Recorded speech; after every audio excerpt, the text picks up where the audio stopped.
relax, don't need a hobby. Love yourself, your mind about it. Beat the hobby, work your body. Only one night and copy. Baby, don't let me stop it. Follow the dreams, magical schemes, things that ain't seen. Follow the things, hit you pop out like Sonic rings. Dynamic beams, happy bouquet and moving jeans. It's all attainable, aimable if you got a team. This is shakers, heavy duties and troublemakers. They come from either the reason why people need us haters.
to life. Scream and shout, tell it to the skies. Make it loud, reach for the satellites.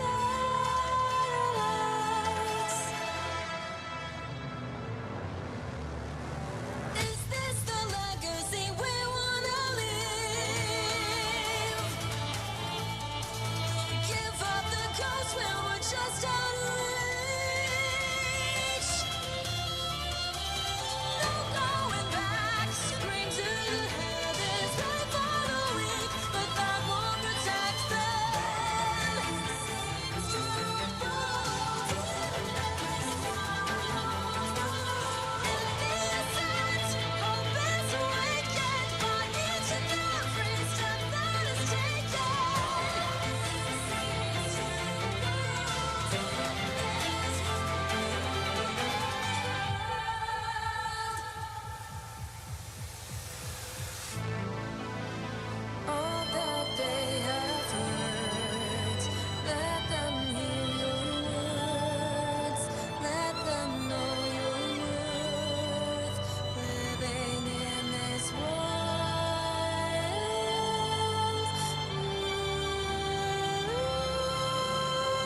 will pass. Son of the gun, never miss whipping bricks. I need more bags. All gas, no one can stop me but me. Too bad. On fire, rewired. Go higher, go harder. You wanna? I've got it all, you'll see it. Stars across the night, I'm a shadow. Ain't no more time to be here. I'll take anything you throw. You can't take me down. I'll go higher. Our future is now. World's on fire. Set it up all night over. Singing me on the shore. You can't take me down. I'll go higher.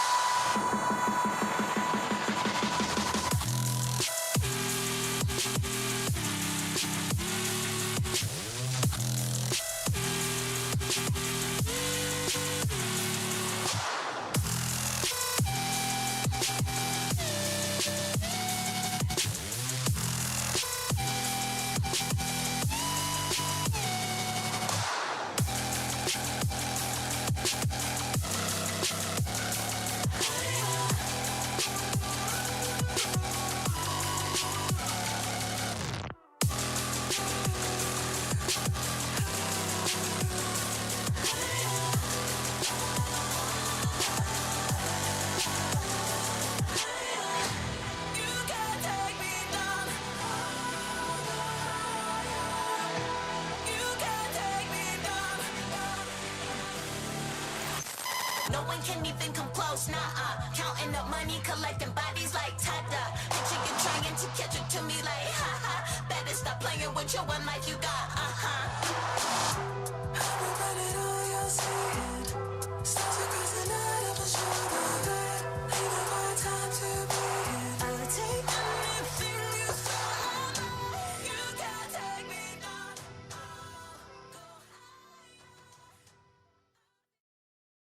An update is required. Financial system updating.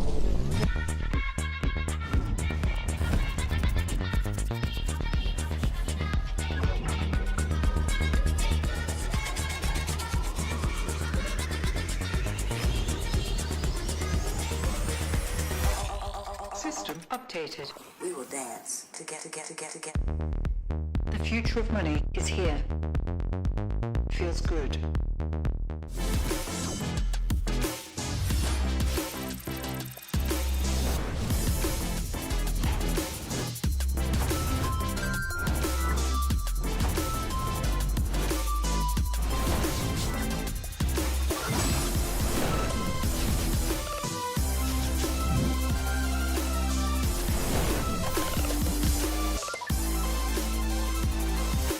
The greatest players in the world are here. They can just burn this one down. Oh my god, he'll forward by 9! You are going to see them like you've never seen them before. Rocked it will as the Arcane Storm doing so much work, and Genji! They are just going to ace them! 누구 만나도 이길 수 있다는 자신감 정도로만 생각하고 있습니다. Genji, the EWC winners! Alright guys, I just landed in China. Let's go.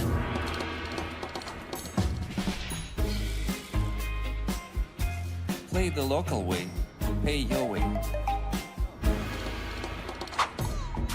Have you ever seen the Great Wall at night? Play the local way, pay your way.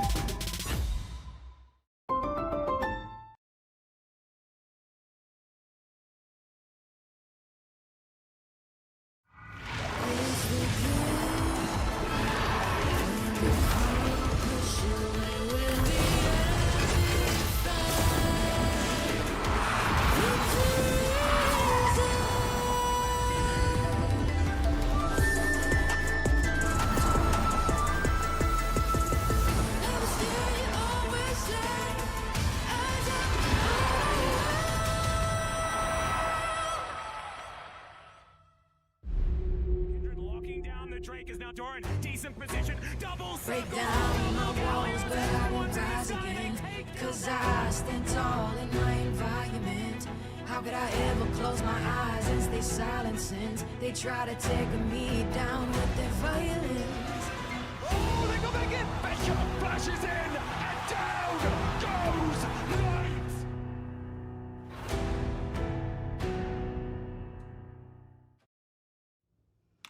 so slow. I told you I was done with basic browsers.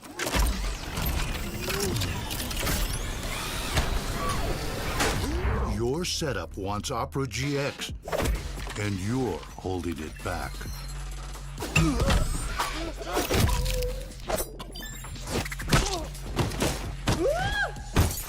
Upgrade to the gaming browser. Download Opera GX. Every moment of your journey, crystal clear. Landscapes, absolutely stunning. Close-ups, sharp and full of vibe. Group shots, packed with detail. Zoom in on one face, still flawless. Colors so real, every scene, every smile, unforgettable. Oppo, Find X9 series, Hasselblad telephoto, zoom into detail.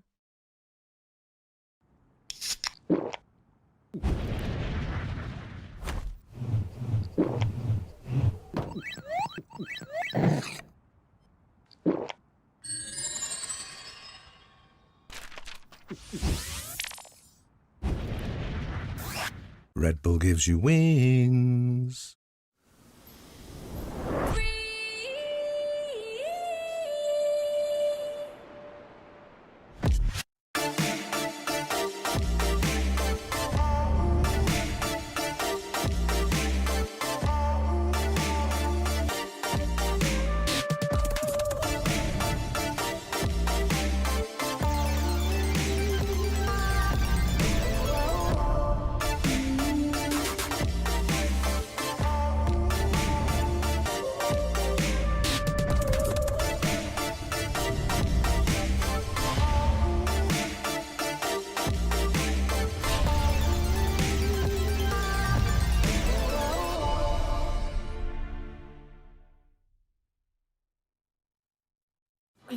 I got this old thing and the bill from the store where I got it.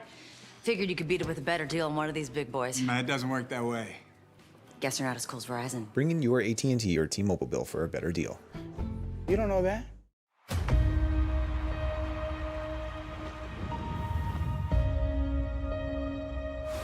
loyal, the unwavering, the faithful shall be rewarded! It's at Worlds where legends will fall. This series has taken a turn! And he still lives on! The stage is set, the curtain is drawn. Through all the doubt! Through all the disbelief! They earn their place! Winning is not a matter of chance. It's a choice. T1! It's in! He's in the base! Jackie Love just found everybody! Body block kick it up! Who's he called? Pick it up! Hail the new kings! Samsung Galaxy! Double circles, double gallios! Pain Gaming have done it! Look at the arrow! Teleport! He stopped him! These guys came to fight! What's a god to 5 non-believers? Oh! Are you ready?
the Swiss stage at Worlds 2025, live from the JDG Esports Center in Beijing, China. You can see now teams getting ready for an exciting day full of best of ones, the last best of ones. I'm sure there'll be a lot of people excited about that, but that doesn't mean that they're not important, and there aren't some nerves all around as we see FlyQuest quickly signing.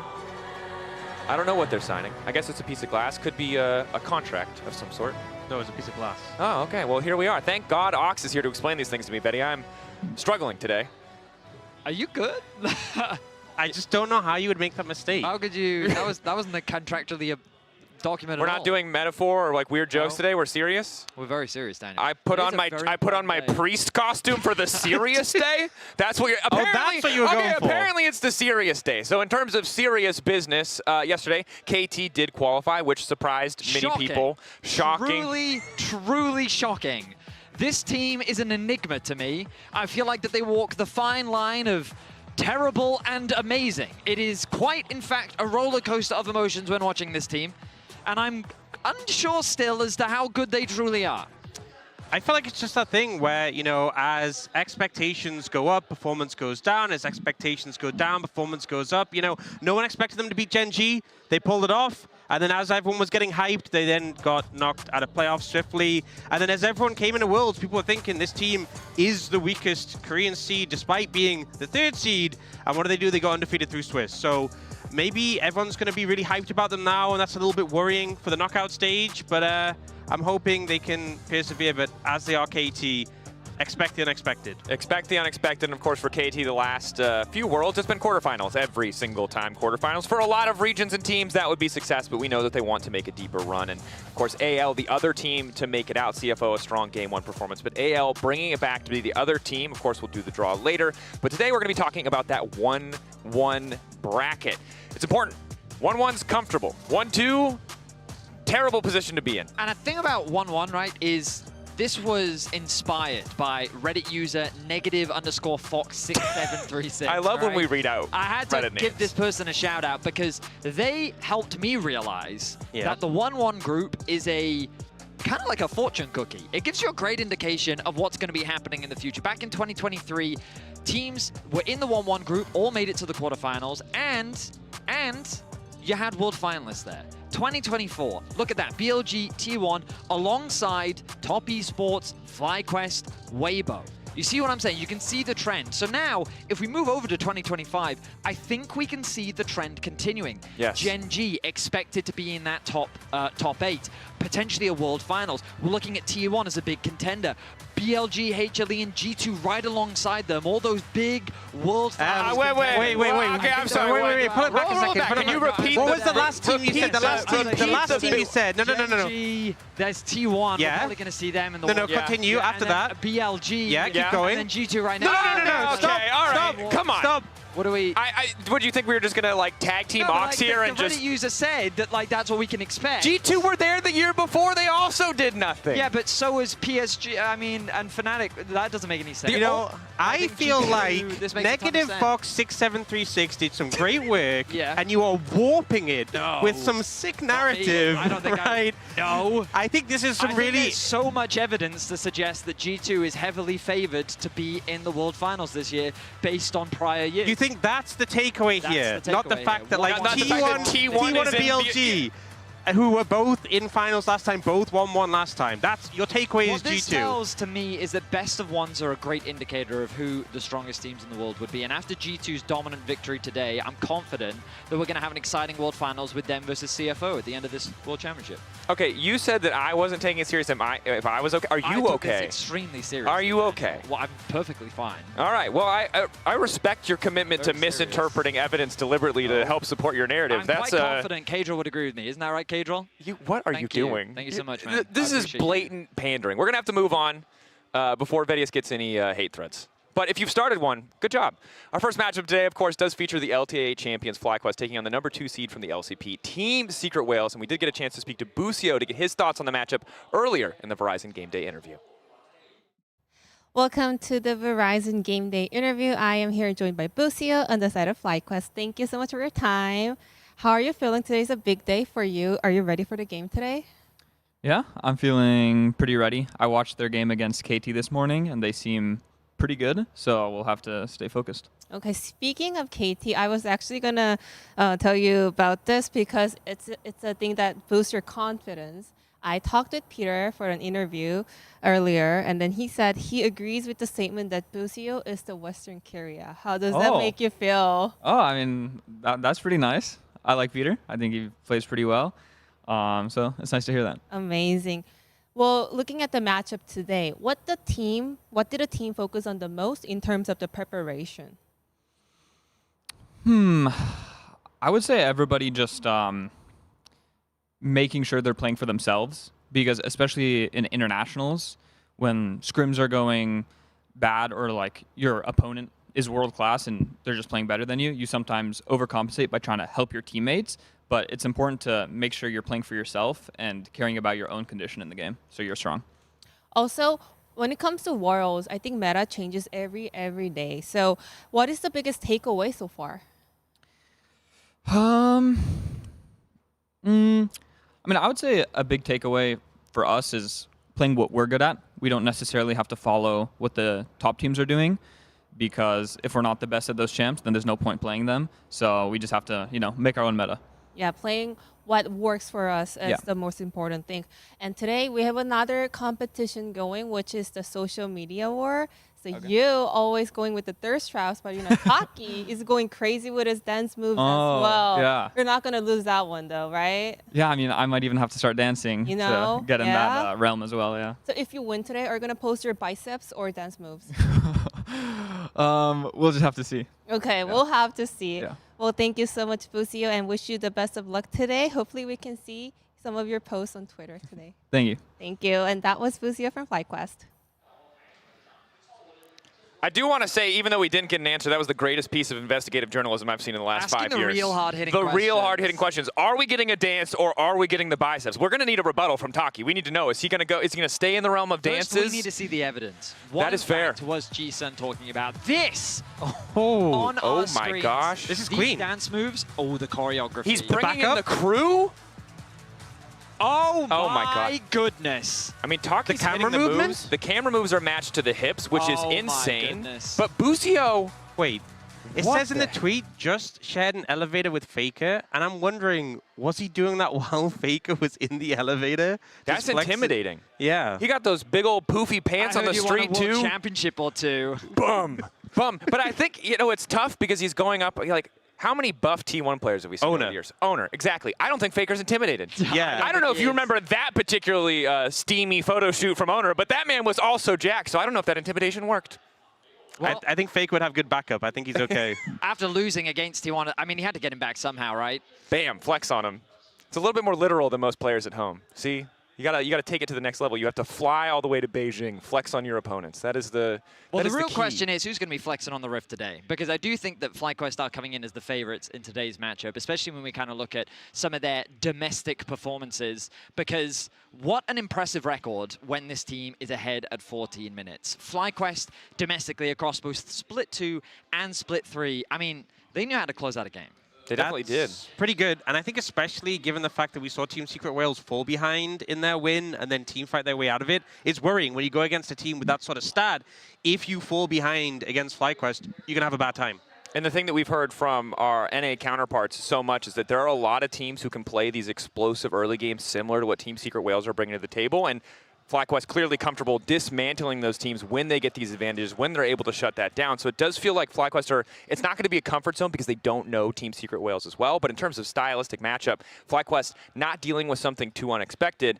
That said, on the opposite side for Team Secret Wales, I think it's important that we kind of talk about this team, reintroduce them, the first two best of ones, not a good enough indicator of what we can expect from the team overall. And there's a lot to be excited about here. Well, I think that just the world doesn't really know this squad. And I think it's really important that you come to know them because in their debut against Vivo Cade Stars, they already had such a massive impact. This kind of rookie duo coming in from the mid-jungle really made a name for themselves already with their hyper-aggression and this man in the jungle, Hizto in particular, such a young player, but it feels like that he plays with nothing but confidence, and they are a super fun team to watch. Yeah, I think the team fights and just the way they look for these engages, they are such a scrappy team, which is what makes them so fun to watch.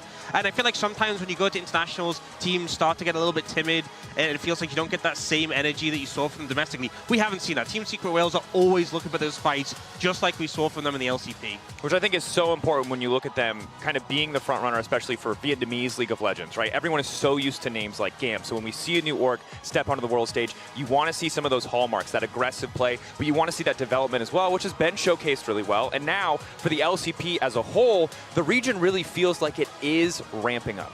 Absolutely it does, and I think because of CFO, we have to acknowledge in the global power rankings, they've been taking names. Like moving up to position 5, the region on the right-hand side of your screen, moving up to 3rd place, given their international performances, and we know how this affects the rest of the region as well. And that's why in the context of Team Secret Wales, they're a team that you can't afford to underestimate because CFO have already showed what they can do on the international stage, and this is a team that's going back and forth with a team like CFO. That's the thing as well, with the LCP being so close to the LPL and the LCK in terms of where the region is in the world, it means when you have a good performance at internationals, when you match up well against these LPL and LCK teams, you get access to higher level scrims as well. We've seen that with CFO, be able to play these top level LCK and LPL teams, and it means they've been able to improve quite a bit. Yeah, and I think, again, for the region, when we talk about the history, the depth of their top of the table hasn't always been there, right? Flashpool is a team that you're familiar with. Not often that we get to see 2 or 3 teams really make their mark internationally, but Team Secret Wales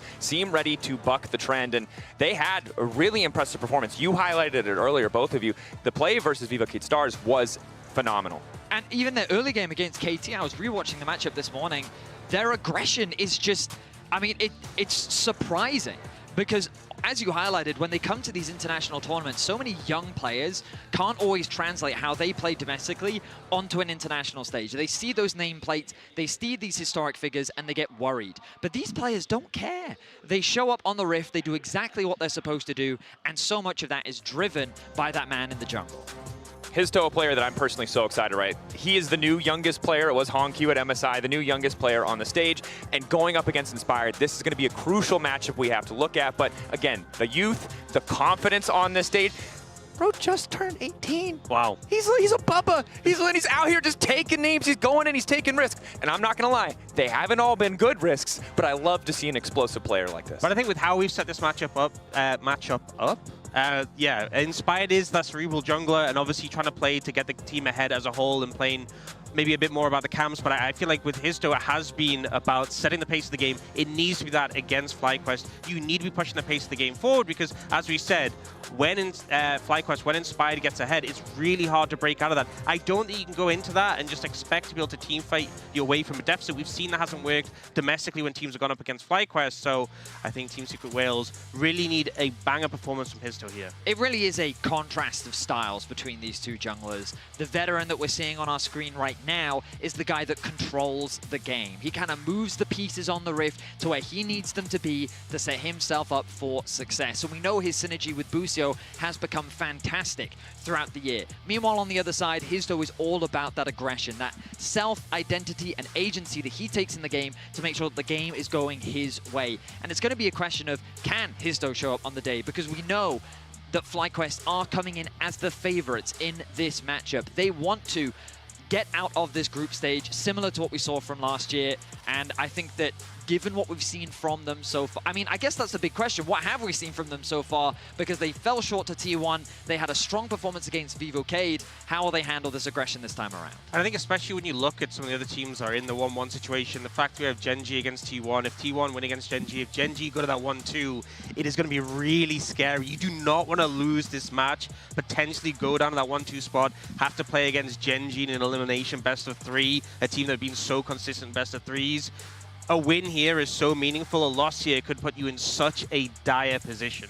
And remember that FlyQuest feel like the strongest team that we've seen performing across LTA and LEC. I think Absolutely. They bear a lot of the hopes of the West as a whole, especially of the LTA. So to lose here would shatter a lot of that hope, shatter a lot of those initial expectations. And I think it's a super high stakes scenario to be in. Team Secret Wales, again, playing to surprise, playing to further prove that the LCP as a region, as a whole, can be dominant, can be that big force. But to be honest, we're just going to have to see who comes out. It's a best of 1. Anything can happen. Let's get into Swiss Day 4. As Enduro is just another target for all that was fed. The hope of Gen.G, but even he is not enough. They got the better of Gen.G. 실패는 성공을 위한 발돋움이라서 한 번 실패했다고 해서 더 이상 포기하지 않고 앞으로 계속 나아갈 수 있다는 마음가짐을 가져야 한다고 생각을 하고 있습니다. Baker runs back to the base, but this game's done. That one T1 loss, it ain't the same, is it? 저희가 오늘 지긴 했어도 그래도 저희가 또 보여줬던 좋은 모습들도 많기 때문에 상대하는 팀들이 많이 의식을 할 거라고 생각합니다. 지금까지 티어는 높은 산들을 넘어왔기 때문에 이번에도 그럴 수 있을 거라고 믿습니다. 저희가 상처를 입었지만 저희가 입은 상처보다 더 많은 상처를 내드리도록 하겠습니다. Very few people thought that they could do it, but they have just struck fear into every team at Worlds. I don't feel any pressure. I just want to win every game. Top Esports able to do what BLG could not. We lost against TS because our mistakes, but I think if we play well, we can win next match too. Delight had us in the first half. The rest of it looked groundbreaking. 지금 로스터에 있는 선수들로 다 우승을 할 수 있다고 생각을 하고 저와 제 팀원들은 모든 걸 이룰 수 있습니다. 퀴드 선수 빨리 집으로 보내드리겠습니다. If you think we are weak, remember, BLG thought so too.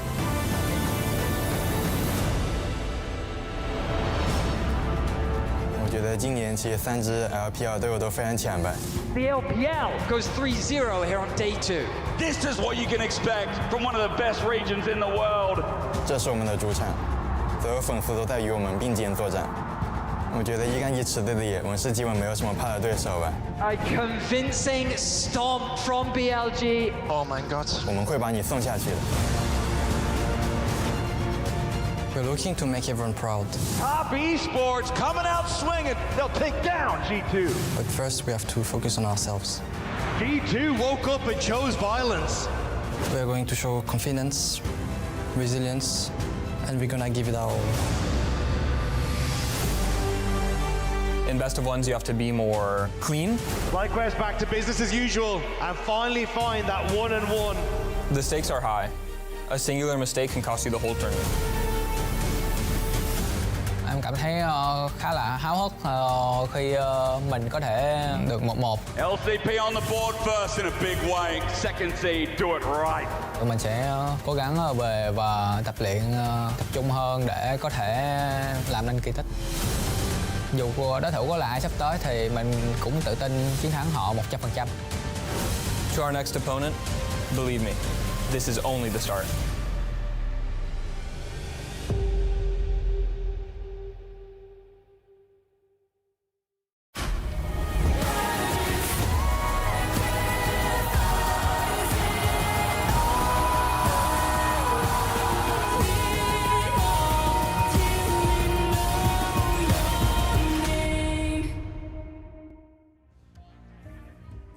Failure is not the enemy of success as our 1-1 teams look to benchmark themselves and launch off that pad of experience of 2 best of ones to get themselves to that match point. My name's Asterix. I'll be joined for Kobe, or with Kobe rather. For Kobe sounds better, as you'll be alongside with me for 4 awesome games today, which I half believe teams are standing in right now. We've got some good teams in this lineup. Yeah, and I saw Nuke up there already scratching his head.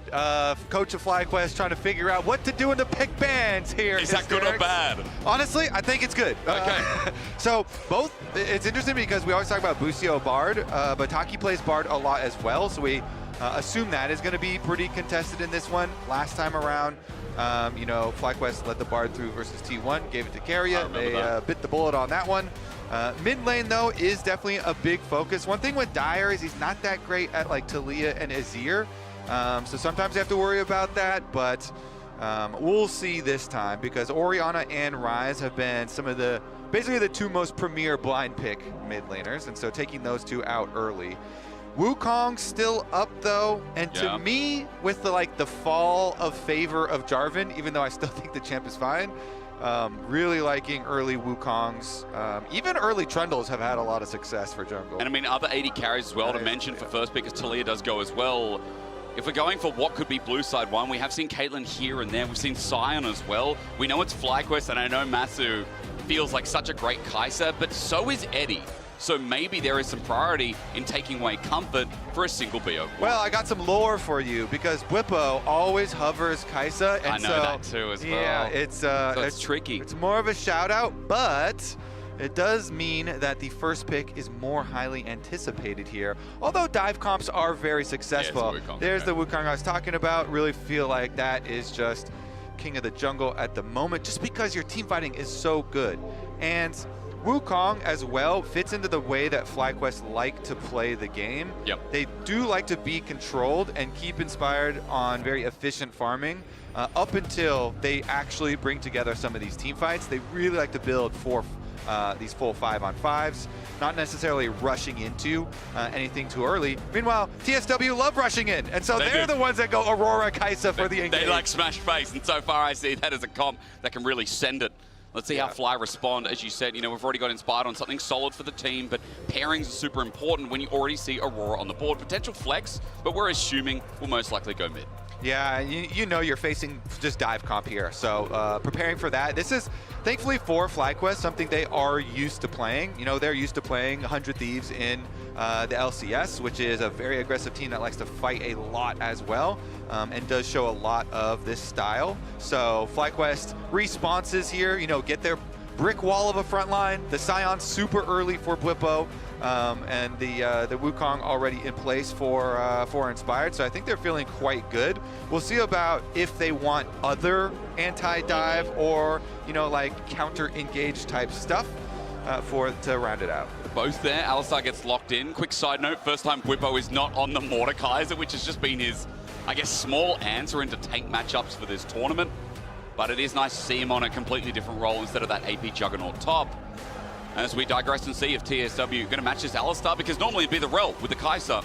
Yeah, but they might go past it, as Kiana has also been ban-worthy in this tournament. Exactly. Very good jungler. And it was specifically versus his toe as well, previously banned. BKS respected him there for that one, and he had some good games on it already. Proved he is a good Kiana, so you're going to get more of the same that we were just talking about. They are diving, they're looking for flanks, they're trying to assassinate your backline. Again, this is not going to be a surprise to FlyQuest, and FlyQuest seem like their plan is to fight front to back, build a kind of solid team comp, and try and protect their normal carries that you usually get here for Quad and Masu, where you expect Quad to go just whatever sort of stable control mage will be left up.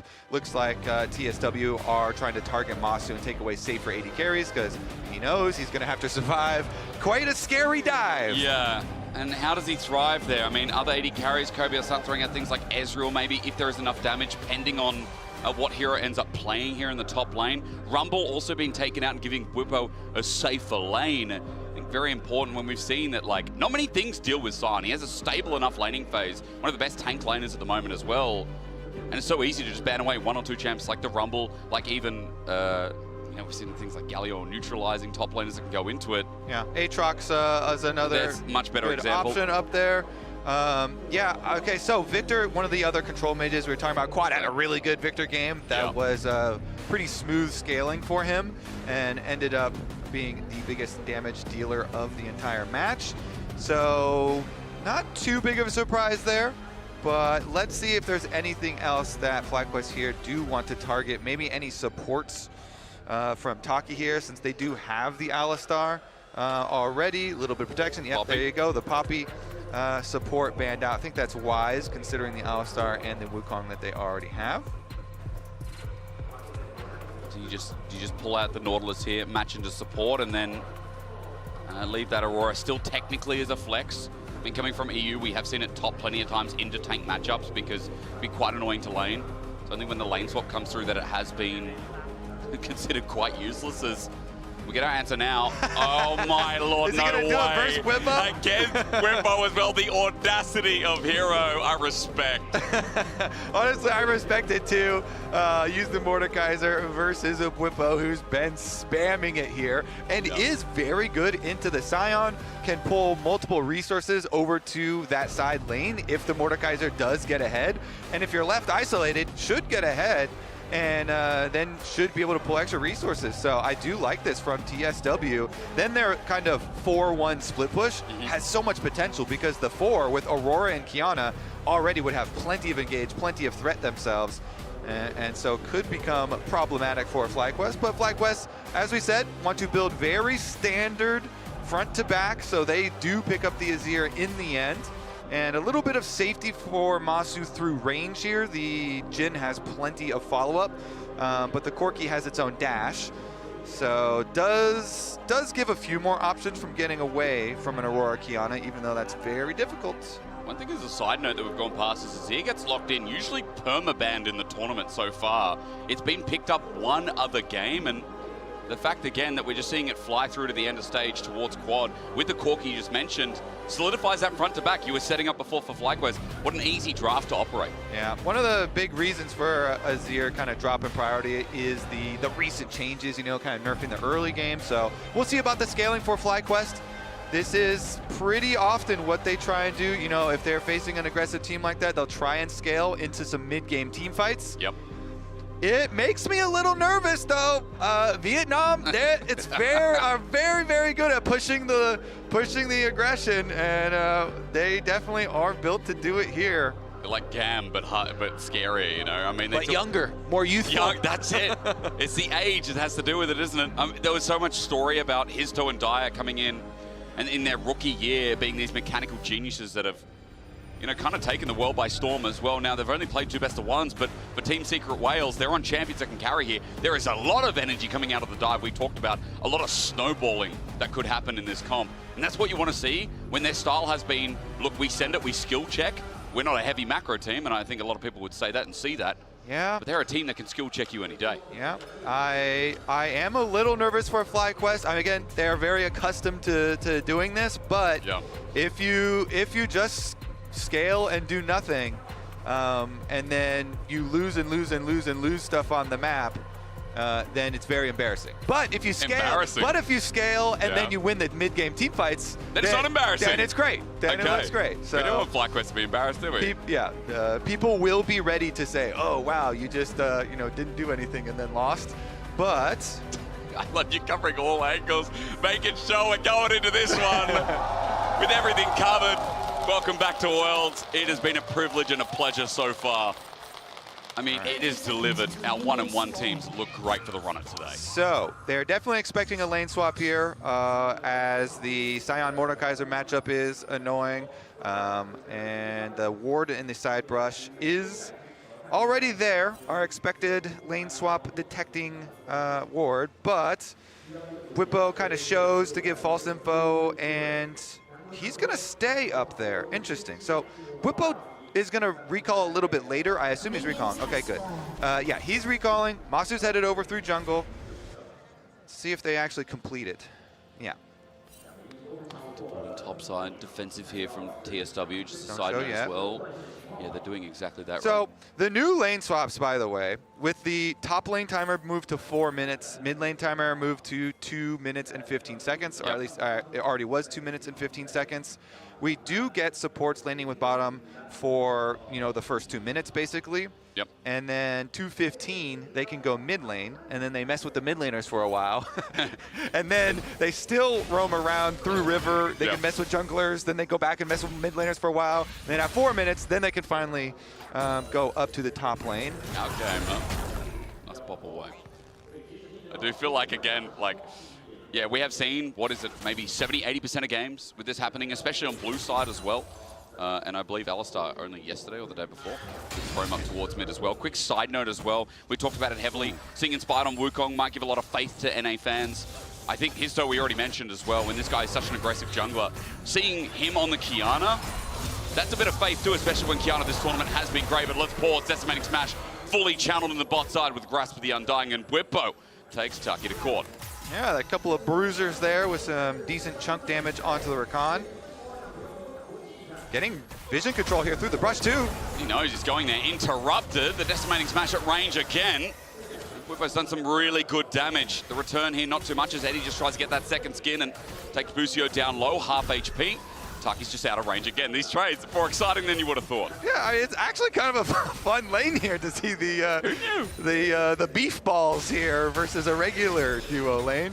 Meanwhile, on the top side, a lot of the top laners kind of used to having to lane into 80 carries nowadays. We did see a little bit of a camera pan before, and Masu missed some CS, but still applying some pressure to the Mordekaiser and trying to push him in. Also does mean that both junglers have easy full clears for themselves and will complete those momentarily. Meanwhile, Eddie on the chase. Bwipo tagged a little bit further as well. TSW getting a little bit back in this, especially since Taki's getting those interrupts. And they do have to be very careful. The lane is pushing towards them, so just don't expose yourself to a Qiyana gank. If you give Qiyana early money, you'll pay for it later. So they do back off, and they let TSW push in towards them. Qiyana is still coming this side of the map, though. Are they going to go for the dive? Busio's already kind of exiting here, so are they going to try and just sacrifice the Scion, get the zombie? They're going to try at the very least. Bwipo instant flash, double matches, Soba back into the turret. Histo gets out because Eddie was tanking for the time being first blood to the whales. Super good juggle of tower aggro there.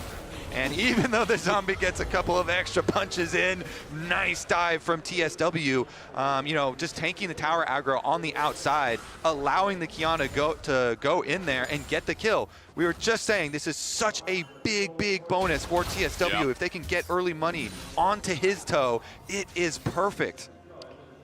And right they shall. The first blood pickaxe picked on the return as well.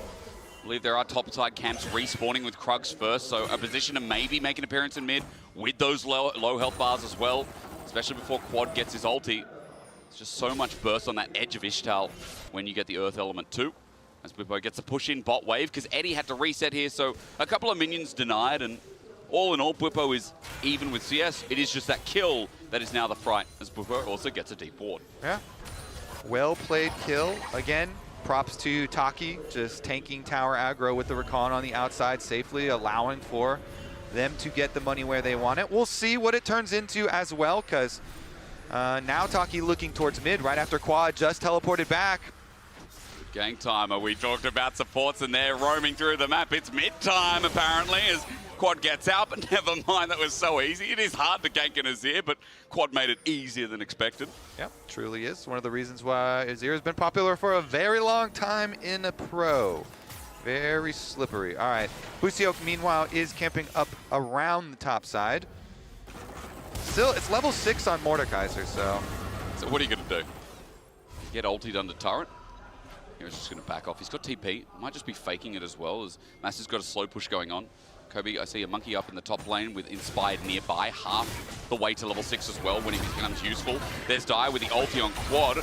Get some good damage off here with the twofold Hex, and in the end, it's not bad, but that's an ulti down while TSW were covering for the fact they were starting the Dragon. Yep, get their Dragon. It's very good for TSW to stack Dragons through this game, since they want to draw you out into the open. Meanwhile, just have a couple of tanks trading blows, but yeah, stacking Dragons really good for this comp. So they can draw you out into the open and get there engaged so they can actually go for the attack with their Aurora-Qiyana combination. Just on the edge here, spotting out Inspired, who was on a ward. Quick side note, by the way. While we are talking about jungle matchup, you can see Hex flash coming more importantly. We'll talk about that in a second. Busio interrupt. Oh no! Dai sent back not once but twice. But now with the trample and pulverize in the air, the chain CC is beautifully clean from FlyQuest. Yeah, really nice combo, honestly, there from Busio. They're able to lock them up, and they just kind of ping pong. They pass them all the way back towards their side of the map. Dire down immediately. No flash. You know, I was ready to talk about jungle impact and now getting towards level 6, like how good Inspired is on this pick and the high bar we have in this best of 1, with it being 15-4 on the pick historically on this Wukong. Massive 80-0, by the way, if you wanted to know another stat about your 80 carry. Yeah. 8-0 on Corky, not bad. Yeah, Masu, Corky, undefeated. FlyQuest have won a lot of games. So that's what it is. Meanwhile, the bottom side, okay, Inspired is going for the recall here. Okay, so not going to go try and contest anything on the opposite side. Yep. And we'll just get the re-clears there for junglers. Barrier there as we come back towards bot in the wave clear. Early game a little bit slow, but again, remember, it was just waiting for those ult timers. We've seen one interaction through mid, but now Inspired with it should be more active. His toe the same with Supreme Display of Talent up and available. Grubs, 1 second, now up. As Dire's trying to get push and pressure through mid, doing burst damage on quad, but he just took absolutely nothing as Grubs started by his turn. So Inspired is level 6, and he did go back and get his Sheen. So they should be able to secure at least one for themselves. Quad, though. Can just get out. Hero is passing through mid. He'll get poked out, but not much to say about that until Grubs continue to be started. His toe just comes back for round 2. And Inspired didn't get a smite on one, nor did he get one low. There's going to be at least 2, maybe even 3. As Masu has to get out, no mana. And TSW just whittled their way back in at a new angle to secure the rest. Yeah, good timing for TSW. Inspired doesn't have enough time to try and burst one down and steal one away with his smite. And so they get all 3. Now, FlyQuest, they kept Whippo pushing on bottom side. And this FlyQuest team, well, in the river, they might actually find some combat. But FlyQuest are looking to scale again. Wait.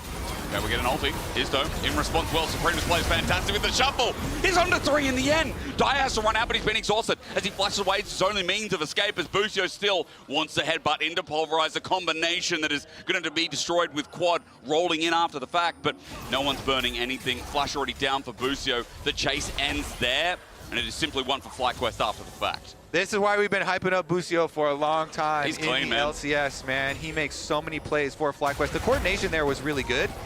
Now he gets another one as well, Trample, but it is simply auto attack from Quad, who only has a recurve bow and a Fiendish Codex. So that's enough of that. Whippo, meanwhile, onto Eddie. Same can be said as, yeah, Busio's been great for ages, you know. It's not just the biceps, man. It's also the game players. You're a fan of his thirst traps, eh? They are big biceps, so. Regardless, the focus call from the entire team. Inspired starts it out on his dough. Quad is going to come over from the mid lane, and so Busio just sets up Quad to get this knockdown, and they funnel the money in the correct position here. So Quad, not only is he going to get the money, he also gets the red buff for a while, and their plan of scaling, as we said from draft, with the Sion, with the Azir, with the really strong front-to-back team fight composition that they have drafted, is still in effect. This is a team that is very well accustomed, again, to playing, you know, versus teams like 100 Thieves and stuff. They're going to try and pressure them early, and FlyQuest, they'll sacrifice early objectives, but they will choose some, you know, fight positions like that where Eddie had recalled, so the Kaisa was back in base, and so they choose their moment to get a little bit of gold, because gold along the way certainly does help. Nasher's Tooth already completed for Quad, in addition to some extra magic resistance to help him versus the Aurora Burst. And on his note as well, when you have a dive comp running into an Azir, I feel like he's one of the most versatile mid laners historically. His reaction to dive, can dive out, can dive in, yeah, match. he's got peel or offensive looks. We just saw the offensive one, but he can also do it defensively. It's such a good punishing champion, and as you said, with that first item up and available, with Dragon number 2 now up too, maybe that influences FlyQuest to look for the contest here. It is well watered by Team Secret Whales with a river lined red currently, and Whippo, of course, what you'd call the weak side with Hero being fine in the 1v1 matchup. FlyQuest pings are coming down, maybe looking to move and influence to get that Dragon for themselves and stop Team Secret Whales from having control over this neutral. Yeah, FlyQuest already positioning here through vision on the river. Busio's Hex Flash not going to be in range of anybody this time around, so no combat there, but they are looking for it. Sana's just fine. Observers like that, because when the mace hits, there's a bit of dopamine. I get it, guys, I get it. Feel the same way when you get that solo Obsidian mace. Oh, the sound, right? Did that on purpose. The isolated feels really good. Mordekaiser has some clean skins as well, but the Dragon that you talked about, yeah, please, it's kind of up there and awaiting, so we'll see the transition from TSW. FlyQuest have pre-existing vision, but Inspired goes for the recall. Wonder if he's going to cancel or actually complete that. Does he have full Trinity Force in base? Because Wukong Trinity Force, there we go. Wukong Trinity Force is huge. Yeah, but again, the timing's big, isn't it? I'm glad you mentioned that because he's going to be late here with Propane Hydra on Kiana. It's fast. Meanwhile, FlyQuest are looking towards the top side. TP defensively as Quad runs away from the Between Worlds. A good slide out, but even with the TP up, Dragon's already done. Hero's just covering bases, and it's good objective game from Team Secret Wales so far. Yeah, keep on stacking them. FlyQuest here are looking towards their mid-game team fights, and they'll look to try and stop the Dragon stacking. Maybe on next Dragon, I would assume, unless something goes wrong and they don't have, some good item breakpoints for their carries, which they're already coming through. Then maybe they would be able to adapt. But Trinity Forces on both Wukong and Corki is huge, and Quad was already accelerated, so the Azir was already in a fairly good spot. And they're kind of cruising up to build around this 5-on-5. Whippo as well. It's just a very efficient buy to go to into the Kanik Rookern. Okay, the shield has been broken on the Kanik Rookern, and he took 60% of Dire's health during the time. He did. He didn't even ult. I think he was waiting for another decimating smash to see if he could connect it. Has flash as well, so Dire has to pay respect. Whippo's like, do I do it or not? Yeah, I mean, Kanik Rookern just already synergizes so well with Sion, all that extra health, but being able to do it into the double AP solo lanes as well, it's just really big value there. So Dire, I mean, what kind of plays are they cooking up here? Because nobody else can teleport in, so he's just running for the minion. Really wants the minion, so Whippo ultis him at melee range. Dire decided to come back in. Whippo has taken a couple of turret shots, but look at his health. He can do this again as he gets the plate and looks for the re-engage and takes down Dire. Easy as pie for Whippo on the tank. Hysterics, I was trying to cook up what is the idea behind this play. No one was nearby. And the idea was, it's really frustrating to watch all my minions just dying at the tower. Yes. And they just wanted to get in there. Understandable. I feel for that, but, sometimes you just are not allowed. Not allowed. That's a big loss as well. Quad was already getting top turret. Whippo is getting teleported on in means of Hex Gates here by Taki, but he's found on his flanking angle, goes back into pit. And it's not like there's a dragon or anything here. The next objective spawns topside, so for FlyQuest, having all that control on the right side of the map, now covering Whippo, this is a great early game. 2,500 gold, and I think it came off the back of this. Well, some of it certainly did. Even with the E missing, he didn't even need the slow. Bubba just ults into a Q, and then you back off and you wait for your cooldowns. And Dire, does he get the cannon before he dies? I don't remember. Nope. No, not even get the cannon before he dies. Not worth, I think. Call me speculative. That was not worth. Call me crazy. Fair evaluation. 1,700 gold lead between mid laners. Not only helping because of that, but because, as we said, Quad got solo turret on the top side. As the coin-based gold grind is showing us between top laners, even Whippo versus Hero is doing fine. And remember, Hero picked this into the side. Try to do the Whippo special.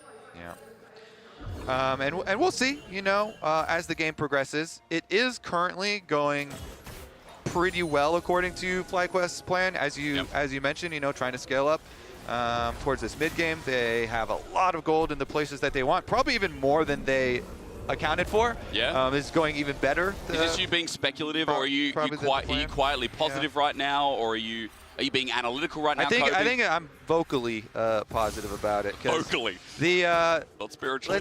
Let's see about the Rift Herald, of course. PSW, this is certainly a team that will not just sit back and lose quietly. That is definitely something that you can count on. Even if they are down in gold, they definitely will look to fight their way out of a loss rather than sit back in it. Yeah, well said. So we'll see if they are able to pull something out. Whippo currently just split pushing on bottom side, and he has no teleport, so I assume he's just going to continue pushing, and the rest of FlyQuest are posturing. Just leave it. They're not contesting any of these objectives, and maybe it's just smart play as Busio, never mind, finds a pick, sends it in his Spide's waiting arms. The greatest play of talent is great as well, though, with the grasp in. Hero has brought the plate to its knees. Team Secret Wales will match the fight even after Busio thought he found a pick. Again, they're going to send it forward into his toe, but it's only the two of them drawn back in. His toe flashes over. Massive flashes into the team. Taki gets out as well. The gumption on that Haiti carry is insane as Quad comes in to save the day, but Busio's close to dying. Now Quad's in threat as well. The burst so much from Team Secret Wales, and FlyQuest got bored and said, we need to fight. So they did have two people split pushing, and they... Do it again. Yeah, I actually want the comms listening because they clearly intentionally try and make this play with 3 people mid. And they do get burst damage really close to lethal here, but it's not quite lethal. And since nobody had time even for TSW to recall, they cancel their recalls. Eddie's able to escape, as is Taki for the beginning of it, and Inspired's down. And the 2 split pushers for FlyQuest, you know, continue to do so. Masu flashes over to try and clean up these kills. He does get 1, but as far as your evaluations, Hysterics, I would say that was not worth because, you know, he invests his quirky flash to I go respect it. It might not be worth, but I respect it. Yeah. Okay. They're having fun, you know? Yeah, that's a good sign, isn't it? I mean, still ahead in gold, despite the play. Masu flashing forward still gets a kill, but we just talked about Team Secret Wales, like, they want to send it. They really want to send it with this comp and with their style. Yeah. Got a chance to do so as Dragon. FlyQuest also want to send it, though. They figured they could make a like 3v5 clip. Yeah. And I mean the burst, they had a lot of burst damage, but not enough. Hey, we're talking about earning legacies. That's how you start. You know? Masu and Busio over the years of watching them internationally and domestically. So the question then becomes, can TSW punish this Corki now? Masu has no summoner spells. So honestly, I would like to see, you know, follow-up repercussions for that play. This Corki here is a vulnerable target, and TSW have quite a few engage tools. The ults are back up and available, all 10 on the map right now as well. Fly look for mid cryo, and Hero comes from a side while Eddie gets poked out a bit, and this third Dragon again, all the focus so that Fly can stop the sacking onto Dire. He'll get out thanks to the blast cone, but the small poke landing here. They're just lowering the health bars. See if they can get any sort of poke damage first. FlyQuest with the vision, leading over towards the Dragon, but nobody's starting it while they're kind of moving here. And since TSW do have vision inside the pit, nobody's going to get baited and walk too close. Quad to stand here. Histo comes from a new angle, drops the Herald. Quad retreats, and Fly are still in this brush. They haven't started yet.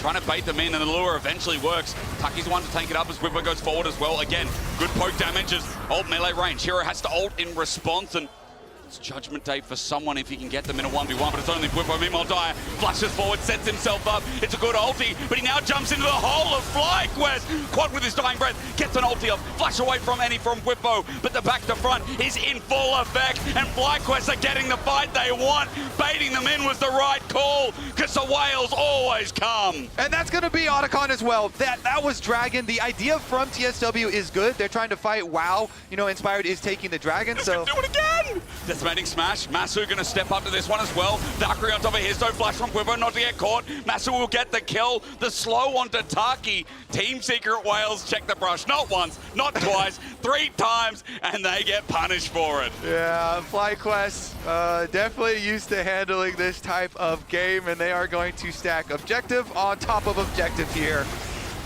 They're going to be able to get that Otacon. So, Inspired, they saw him, you know, doing the Dragon currently, and so during this Mordekaiser ultimate, TSW are talking about how they're going to go for the engage, and they get the Aurora ultimate on both Masu as well as Quad, and then they follow up. Eddie ults in, tries to burst down Quad, but as he goes down, still able to get the ult off, and Masu has enough burst damage, so then when Inspired does join, he gets to blend up the rest of the whales.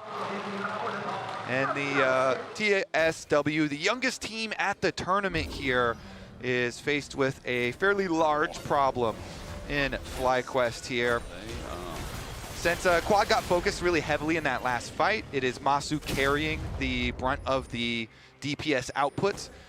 Exhaust was also used on Quad, and Masu had good follow-up there. The second carry. Plus, with Otacon plus the Dragon here, now FlyQuest can kind of transition into the mid-game that they envisioned. Get their 4-1 split push going, or honestly, they're 1-3-1 at this point.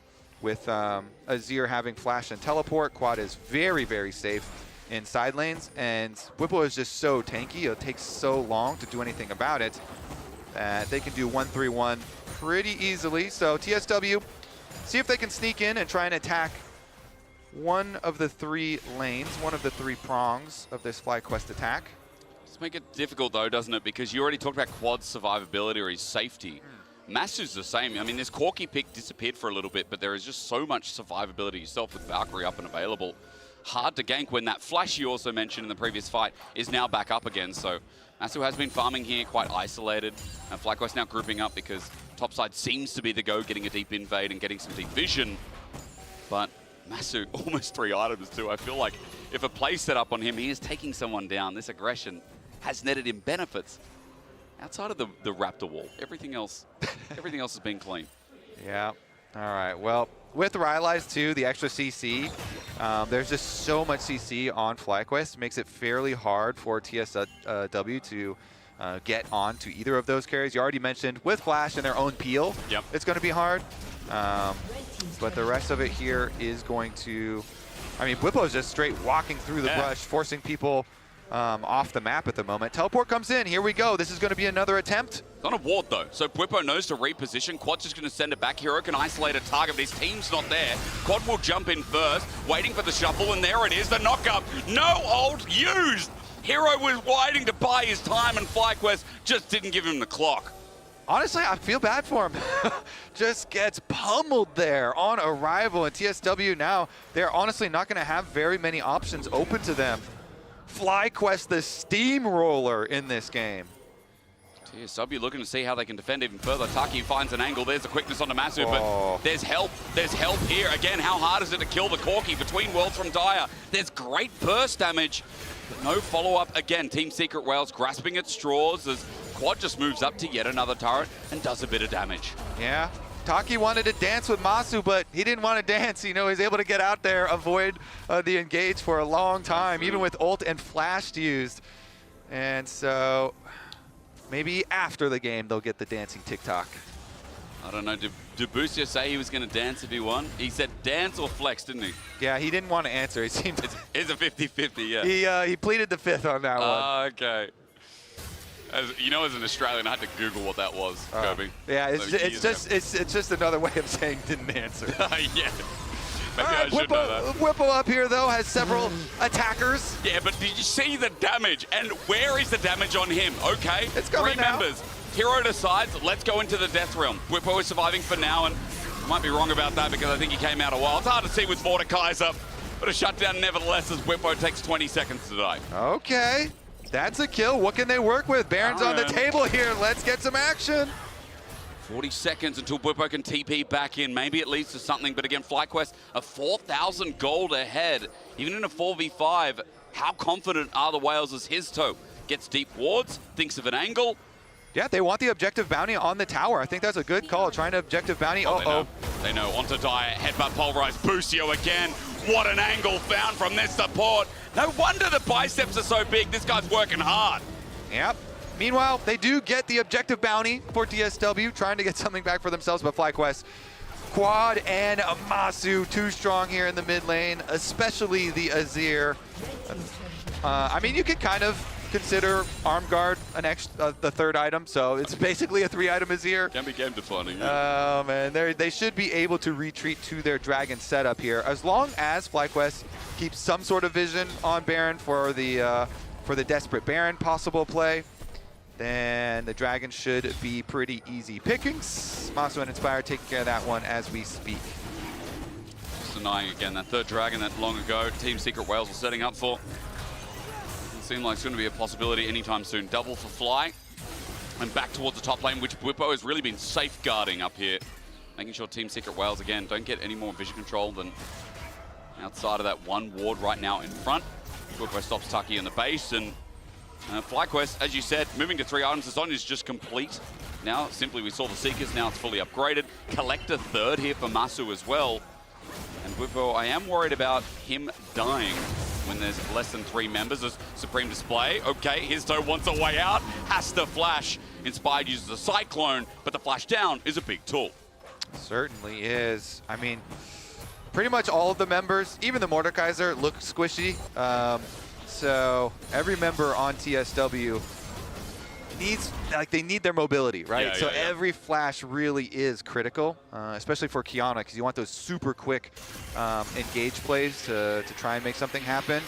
But with Zhonya's on quad, which we already talked about the arm guard, and Masu having barrier plus all the escape tools, it's just, honestly, looks so hard for TSW to execute this this team versus FlyQuest.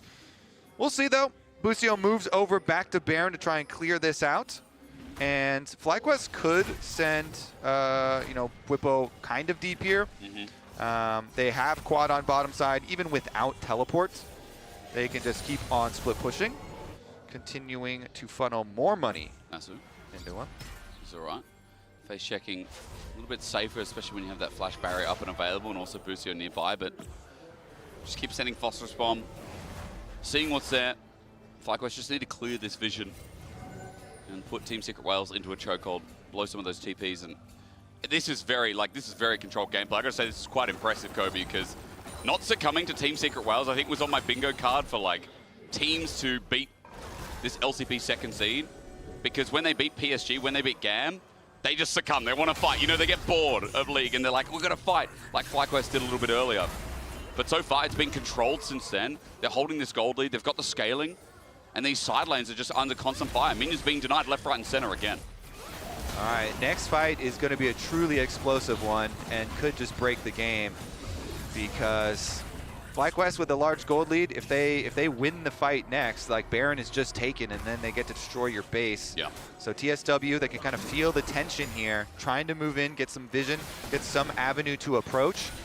Whippo on the Scion just has to be the front line. The brick wall here marking the entryway from TSW. Masu and Busio are ready. It's a good engage, and it's a bait. They pull off of the Baron as well. Tucky half HP. Whippo with the engage. Sets up in the choke. Dyer is the only one here for TSW. A sent away again. The Supreme Display ain't that much as Tucky finds himself the quickness. He wants to dance, but Fly just don't want her as Eddie. He managed to kite this one back, and it's the best fight so far as Hero. Meanwhile, outside the Baron pit, almost kills Inspired, but coming out of the realm, there's Masu waiting as he flashes over as well. Whippo will finish the job. It's a triple for Masu, but he's Penta a bit out of reach as Eddie tries to find him in the backline. Stepping up, Masu gets a quadra, and Dyer, the Penta, has run away as FlyQuest style in a breach of the fight. Yeah, I got a little worried when Quad kind of face planted Azir right into the middle and got hit with the Kiana ultimate, but on the kite out, FlyQuest, they get the return kills and they still get the Baron. Hysterics. Man, I tell you what, this tank unkillable, so annoying to deal with, as FlyQuest just send it in.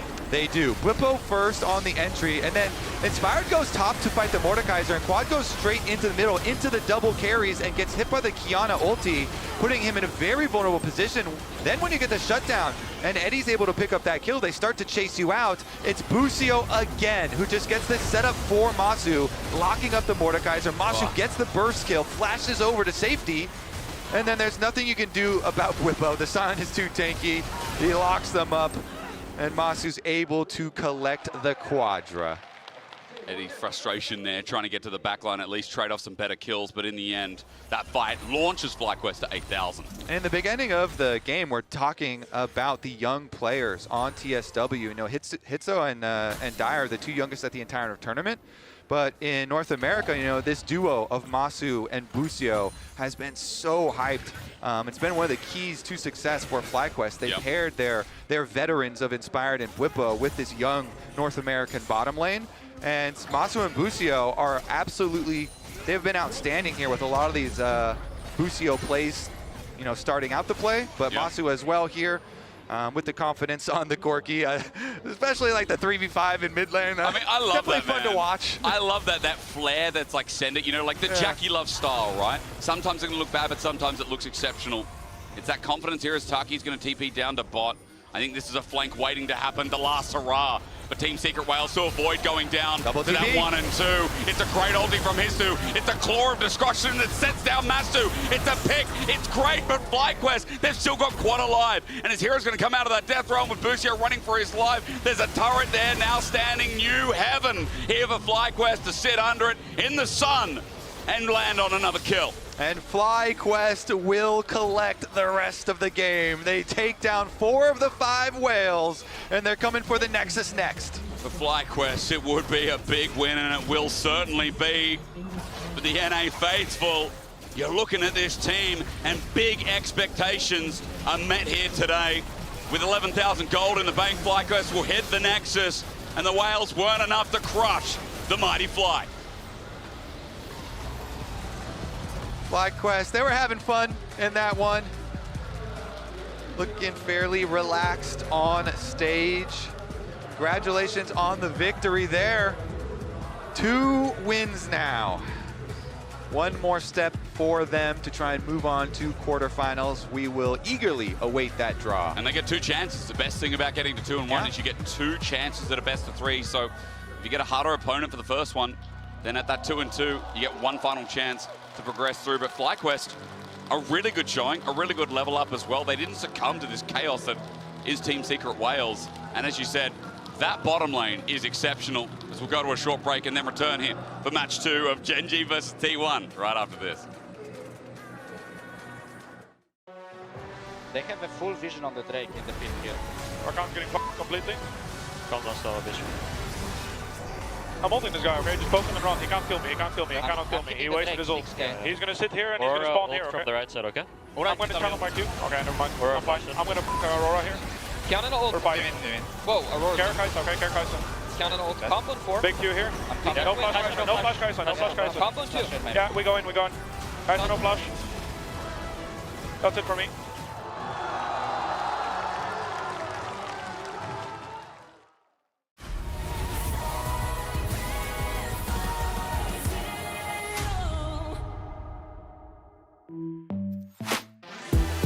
Xin chào mọi người, em là Eddie đến từ team Secret Wales. Xin chào tất cả mọi người, mình là Hiro đến từ team Secret Wales. Nếu mà gặp mấy đội các phương Tây thì em muốn gặp V2, em sẽ muốn bấm V2 nhất.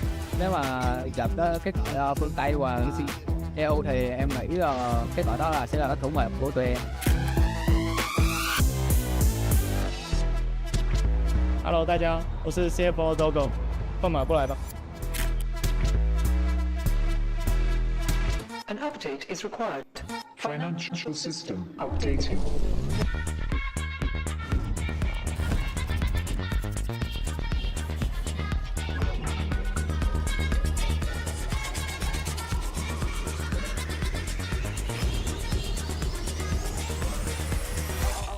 System updated. We will dance together. The future of money is here. Feels good.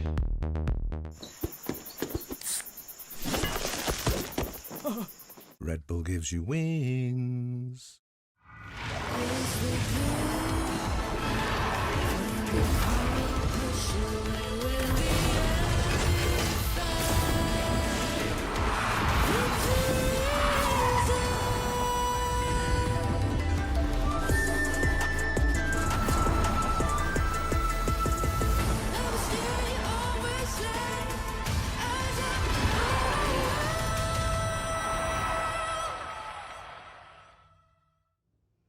So slow. I told you I was done with basic browsers.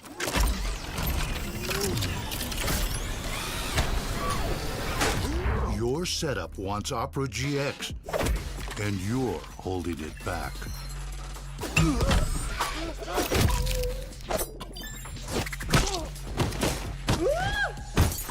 Upgrade to the gaming browser. Download Opera GX.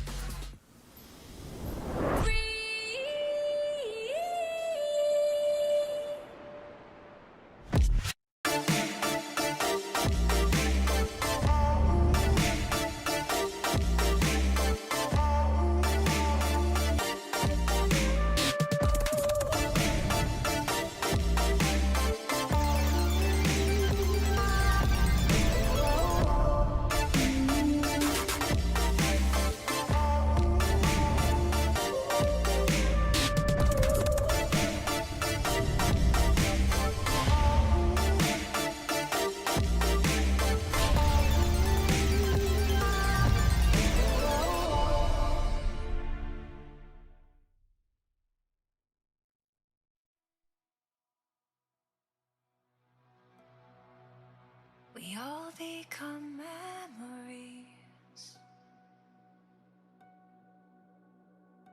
And while we're here, we're lions in wait.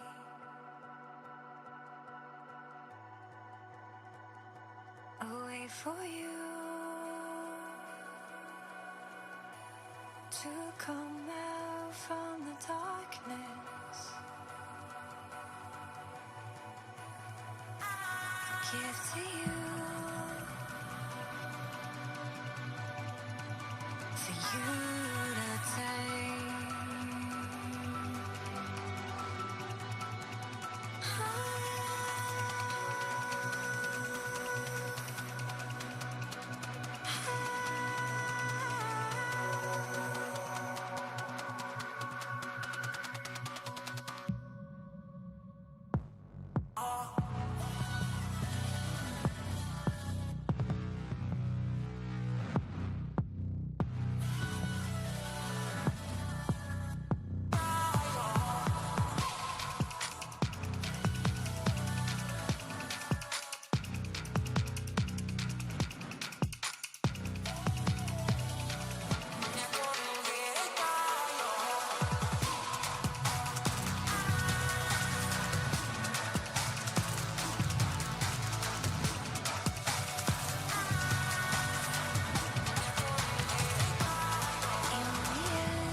We all count our victories,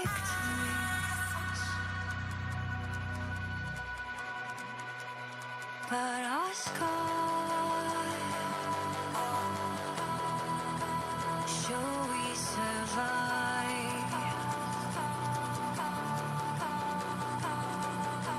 Wait for you to make sense of the darkness.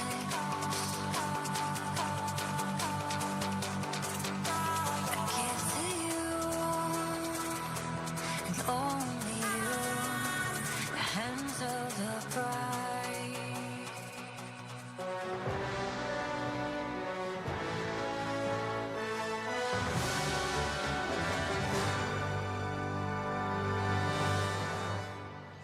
Welcome back to Worlds and welcome Busio to the Verizon post-game interview. Of course, you can see Masu being interviewed on stage. But Busio, we're so happy to have you here, man. We were big upping you across so many of these. You were a demon in the early game. I think you were the favorites to win, but did it go to expectation? Did the game play out how you thought it would? I would say so. I thought we were playing pretty well, and we had pretty good tactics in the swap situation, so yeah, I would say it went as expected. Did you guys get bored? That Raptor fight, are we going to talk about it, Busio? I mean, we got to go. Like, the ADC's in my face, and I have the Q flash W into my team angle. I got to go, even though it's like 3v5. We got to go. It was 3v5, yeah. Yeah. But then did Masu need to flash into the Raptor pit? We'll see in review, but I respect it. I respect it. Okay. I mean, when you kill a champ, it gives you gold, so like, fair enough. I mean, that's true. Yeah, that is true. Yeah. But like, it was a slower early game than we, because we expected Team Secret to come in and be like hyper aggressive. We thought they'd be super violent. Do you feel like you stopped them from that aggression, or do you just feel like they were playing a little slow today? I don't really think their comp let them be too violent pre-6. That's fair.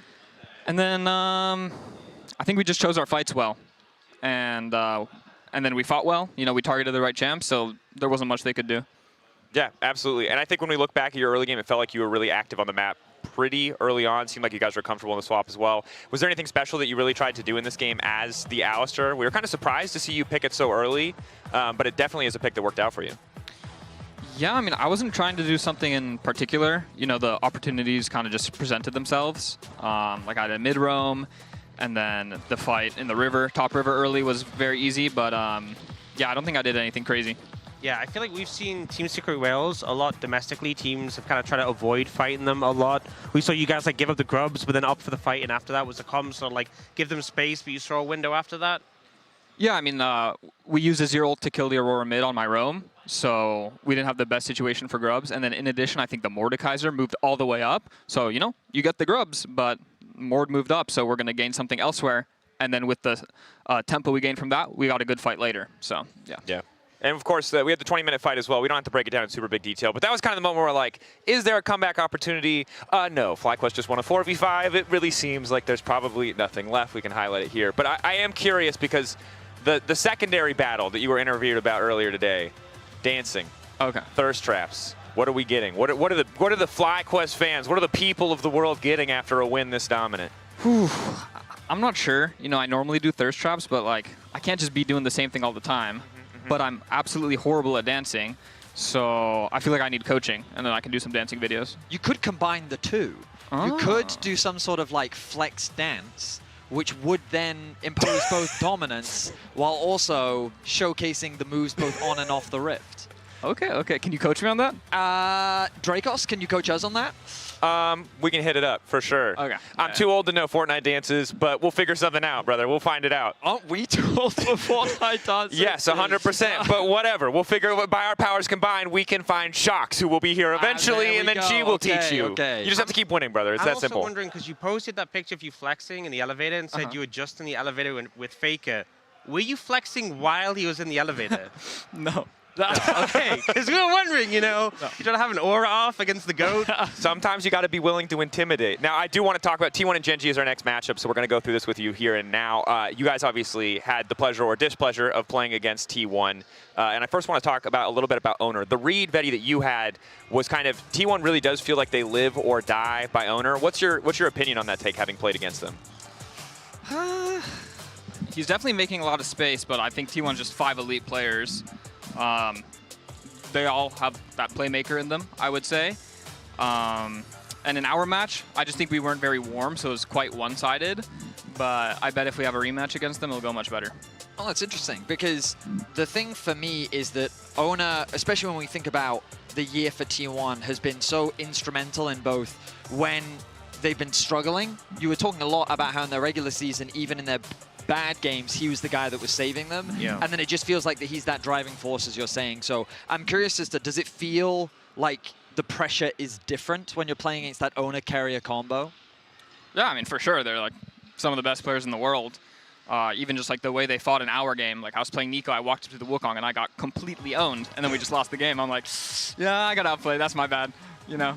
Look, it happens to the best of us. I do want to talk to you a bit about the support matchup. Ox, you found this out as well. Of course, we saw Esports World Cup. You guys were able to play against Gen G. You've now played against Carrier. What's your impression about these two players, the kind of the things that make them unique? Is there any player that you like more in terms of what they're bringing to the table or like how they play more? What were the two players? Carrier and Duro. Oh, okay. Support matchup. Yeah, I would say Carrier's more of a playmaker and he gets a little bit more creative. But then sometimes the downside to that is like his play doesn't work out. While Duro generally does the standard thing and doesn't make mistakes and plays very well, but he's a bit less of a space maker playmaker, but they're both equally clean mechanically. Like laning against them, they have top tier mechanics on range supports, melee supports. So I would say they're similar, but just Carrier's more of a playmaker while Duro's does the standard thing perfectly. Having played against Carrier's Bard and being obviously a great Bard player yourself, was there anything he was doing, any things he did that you kind of caught you off guard or really impressed you? I mean, I would just say he's just playing the champ. Playing it really well, limit. yeah. Is there something specific? I mean, he does a lot of like cross-map ults to save his teammates and buy time, you know? So, you know, when he's walking around, he's always looking everywhere, going for like long-range ults, and the ult travel time is quite long when it's at a great distance, so that's a good one he does. But I am curious, given that this is a best of one, which we don't get to see very often between these two teams, but if you were preparing for both of them, thinking about either as a fan or as a player, when you think about these two matchups, where would you be thinking is the most important role and the things that you'd be the most cautious of for both sides? For Gen G, like facing Gen G, if Chovy's having a good game, they have a very simple game plan, you know? He's pushing, owning, just developing an advantage just naturally without anything really happening. So if you put a stop to that, you have a pretty good chance of having a competitive game. And then for T1, I would say they're very like snappy with how they fight and engage. So Gen G should be focused on making sure they're not overly taking space when they can't and making sure they're always aware of where their teammates are on the map and not giving T1 pick opportunities. For you personally, if you were to go to knockouts and you were to draw into either of these teams, which do you think your team would match into better? I would say T1, because Gen G this year has, like, on average, been a stronger team. But we have faced Gen G many times, and like each time is getting closer and closer. So I'd like to face them and hopefully beat them eventually. You know, we're due. So like, Surely this time we got them. You're so due. Either way, you are due. For the sake of the West, I will say I'm open to see it as well. What is your prediction for today, though? It's a best of one. Obviously, it could go either way, but do you have any strong predictions? Is the world's magic there for T1 yet? In a best of one? In like a best of 5, I would say Gen.G, but in a best of 1, I can see T1 winning, you know? Just having 1 or 2 good plays and snowballing that hard can win, so I'm going to give it to T1. I completely agree. T1 only ever lose a single game in the Swiss group stage, and they've already lost it. I love that. I don't think it's possible for them to lose History, again. narrative, statistics. Ox? I think Gen.G are going to lock in. Okay, maybe the voice of reason, perhaps. That's enough from us here at the desk. Thank you again, Busio, for joining us, and congrats on the win. Over to you guys for this historic matchup. We've seen it a ton. Let's look at it one more time. Yeah, let's look at a rare format, a best of 1 between Gen.G and T1. Not seldom seen as myself and Kobe are going to take you through it. It is a shame we only get 1, but I mean, we have had so many times before. See, this is a different flavor it from is the really usual. Different. Bye, Busio. Bye, Busio. You are due for a Gen.G win. Don't let T1 have Bard next time. Good advice. Very good I don't advice. think Gen.G will. No. That's one thing you can predict for this pick and ban, because these two teams know each other so incredibly well. Definitely looking forward to it. Of course, there are legends on both sides. And we have the current reigning world champions versus the current reigning MSI champions. True. International superstars. Gen.G, of course, dominant throughout the year, apart from the ability to go to first SAM, which Humble Life won. But best of 1s you can see, not often do we see them first. 1. It counts as series. I love it. Series 1. Or games 1. Are T1 going to be able to answer back in the best of 1 category that we have here between these two juggernauts? Credibility on the line, in a best of 1. It's crazy. And let's not forget as well, it is just crazy that we are talking about T1 and Gen.G both in the 1-1 category. Like, to get here, T1 lost to CFO, which right now in the tournament are the biggest dark horses you cannot deny. They, of course, beat FlyQuest, but for Gen.G, they lost to AL, who recently also advanced out of the stage, and beating PSG, yeah, that's decisive, but now it's the biggest question of, like, who's going to move to 2-1 between these two, who have a historic matchup between them, and who right now are the most exciting, most entertaining, one of the most historic, again, matchups in the LCK. Yeah, and T1, so much success at Worlds. Gen.G, they found their success at MSI, but they really have been chasing, Faker, especially Chovy here, looking for that World Championship. So this, of course, is very early on, just a single best of 1 still in the Swiss stage. So not going to have the end effect that they're looking for quite yet, but is a very tantalizing appetizer towards what very well could be two teams that could end up in finals. I mean, could be, right? Of course, they're going to climb their way out, because the loser of this is going to be in elimination point. And just imagine you're a 1-2 team, right? You're trying to find your way out, not be 1-3, not get eliminated from Worlds, and you have to fight either Gen.G or T1 in a best of 3. Yeah. That is very scary. Like, that sucks for whoever that is. And again, after watching Team Secret Wales, they're going to be like, oh, I hope it's not me. I hope that it's just a restart and they don't have to do a whole new computer. We got a PC issue, do we? Yeah. Well, Kobe. Slight delay. Yeah, maybe it gives you time to tell me what you're kind of excited for in picks, because I was looking through things like the Ambessa priority, the Caitlyn prio. Is there anything that stands out to you that you're like, oh, this is going to be the pick of this best of 1? I mean, we're probably looking at something like Rise or something, early pick for blue side. That's been super popular. Yep.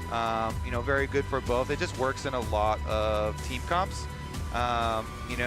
Maybe we get one of the Gen.G like special team comps. Those are always fun, where they have just like a bunch of bruisers and one carry, and then they still just make it work. Yeah. Because Ruler, if you're gonna have one person on a damage carry, Ruler's a pretty dang good carry to stick on that on that champion. Meanwhile, maybe I just hope for one of these explosive T1 comps that they use, where they just go full attack mode, something where we get Owner to really shine through again. But we'll see. Best of 1s, the drafting is so much different, because you're not even thinking about, oh, this pick is going to block out the champion for the rest of the series. So you can, champs, yeah, right? you can just go straight up down the tier list. So it gives a nice kind of different little insight into the team's focus. If you are just joining us, we are just waiting for a tech issue on stage. We're going to be working that out shortly. Any updates, I will be in your ear personally, telling you what's up. But for now, coaches are starting to talk. I see. Oh yeah? I know. I was just going to say, I see Kim telling me a little bit about How good is your Korean? I know it's going to be not good. Not great? I realize I'm like, oh, I try and read lips, but I don't speak Korean. That's probably the next problem. And I can't read lips very well. I know 물 주세요. Oh, what's that mean? I probably butchered it, but I'm pretty sure that just means can I have some water? Because I use that at restaurants. The important stuff. Mu is water. I know 안녕하세요. Yeah, that's good. That's hello. And I know 사랑해, which is apparently I love you, or love, a formal way of saying love. The important stuff, you know? True. Water and love, so we can survive. That's right. That's all you need to survive. That's all you need in life. I used to say. And a little bit of food. Well, I used to say in the restaurant that would get me the food. You know? True. They'd be very happy that I was like, because I didn't know how to say thank you. And no, I do know how to say thank you. I didn't know how to say food. So I said love instead, and love equals food. You're very wise, Kobe. I understand now why. I like how your story turned into me being wise. No, yes, but true. You're right. That's why I always though. got the food. You're correct though. Yeah. I see. See, guys, I am correct. That's crazy. I think calling someone wise is like a really nice way of calling them old. No, it's not. But you're not that much older than me, aren't you? Can I ask how old you are on broadcast? Will you tell me may not. No, okay. I'll just tell you I'm 30, and we can leave it at that. Nice. Okay, I think you're around my age, or younger. Oh, we're the same. Yeah, there we go. That's fine. That's fine. Almost as many years as T1 has been playing Gen G. 30 years. I think that we have gotten possibly past the tech issue. So we get to jump into the next chapter of T1 versus Gen G. You know, this is only the second best of one that they have played in the long history of competition between these two teams, which does lend an extra little bit of excitement. It does. And so we will jump into the picks and bans. And, you know, you're talking about the picks and bans. And our first prophecy, as FlyQuest just finished competing, is that Gen G will ban the Bard versus Keria. That is probably all that we know for sure. But a lot of teams did ban even more champs against Keria. He has a lot, but like Poppy and Nico and okay, well, yeah, they got two of the three. They got the Bard and the Nico. Poppy's still available, has been a favorite for him. They banned the Kiana instead, which the LPL teams have shown us is dangerous. Yeah, it's not too bad. Feels like one of the best junglers of the tournament. Yeah, even the pick pan's getting excited for Gen G T1. Now, we did see a Bard and a Nico banned away as we look to fix that. And on the other side, it was Galio, Yunara, and Azir. So Azir is taken away again here in this best of one, which leaves what that Rise you were talking about could be a potential B1. Yeah, Rise and Orianna both up. Rise and Orianna. The other, okay, they don't have to go further down the tier list. Just the Orianna early. Okay, so let me say though, Faker had a pretty good Akali already at the tournament, and that was fun to watch. But we might get some more standard stuff. All right, early Aurora flex pick. But Aurora Wukong, we just saw, or we didn't just see it, but on opposite sides. It is still a very good combination to work together. Of course, really good dive, really good pincer movement from these two.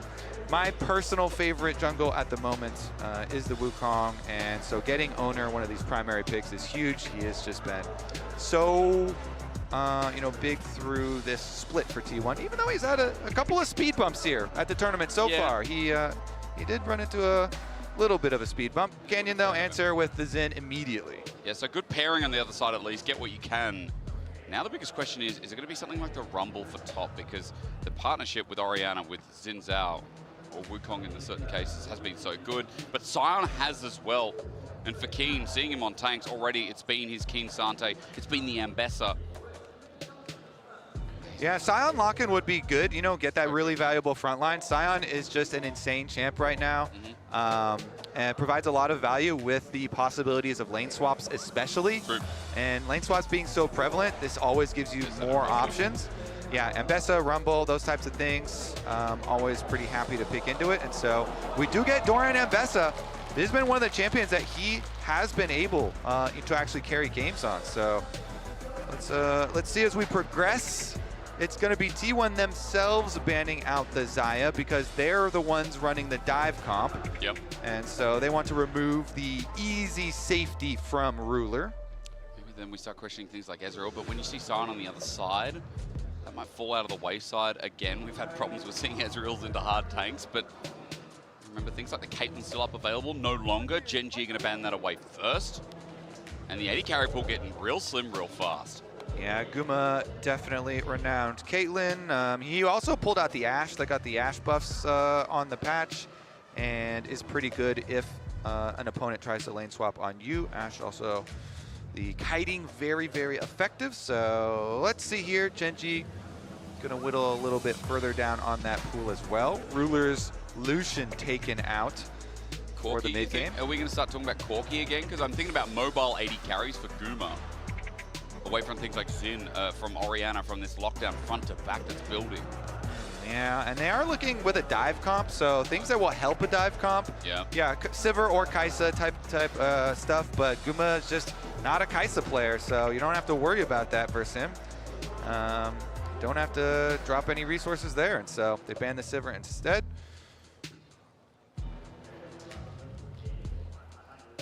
So as I go through, it's only been the Xayah, the Caitlyn so far, at least in the Swiss stage here for T1. We're about to find out now. It could also be an early support. We've run out of time.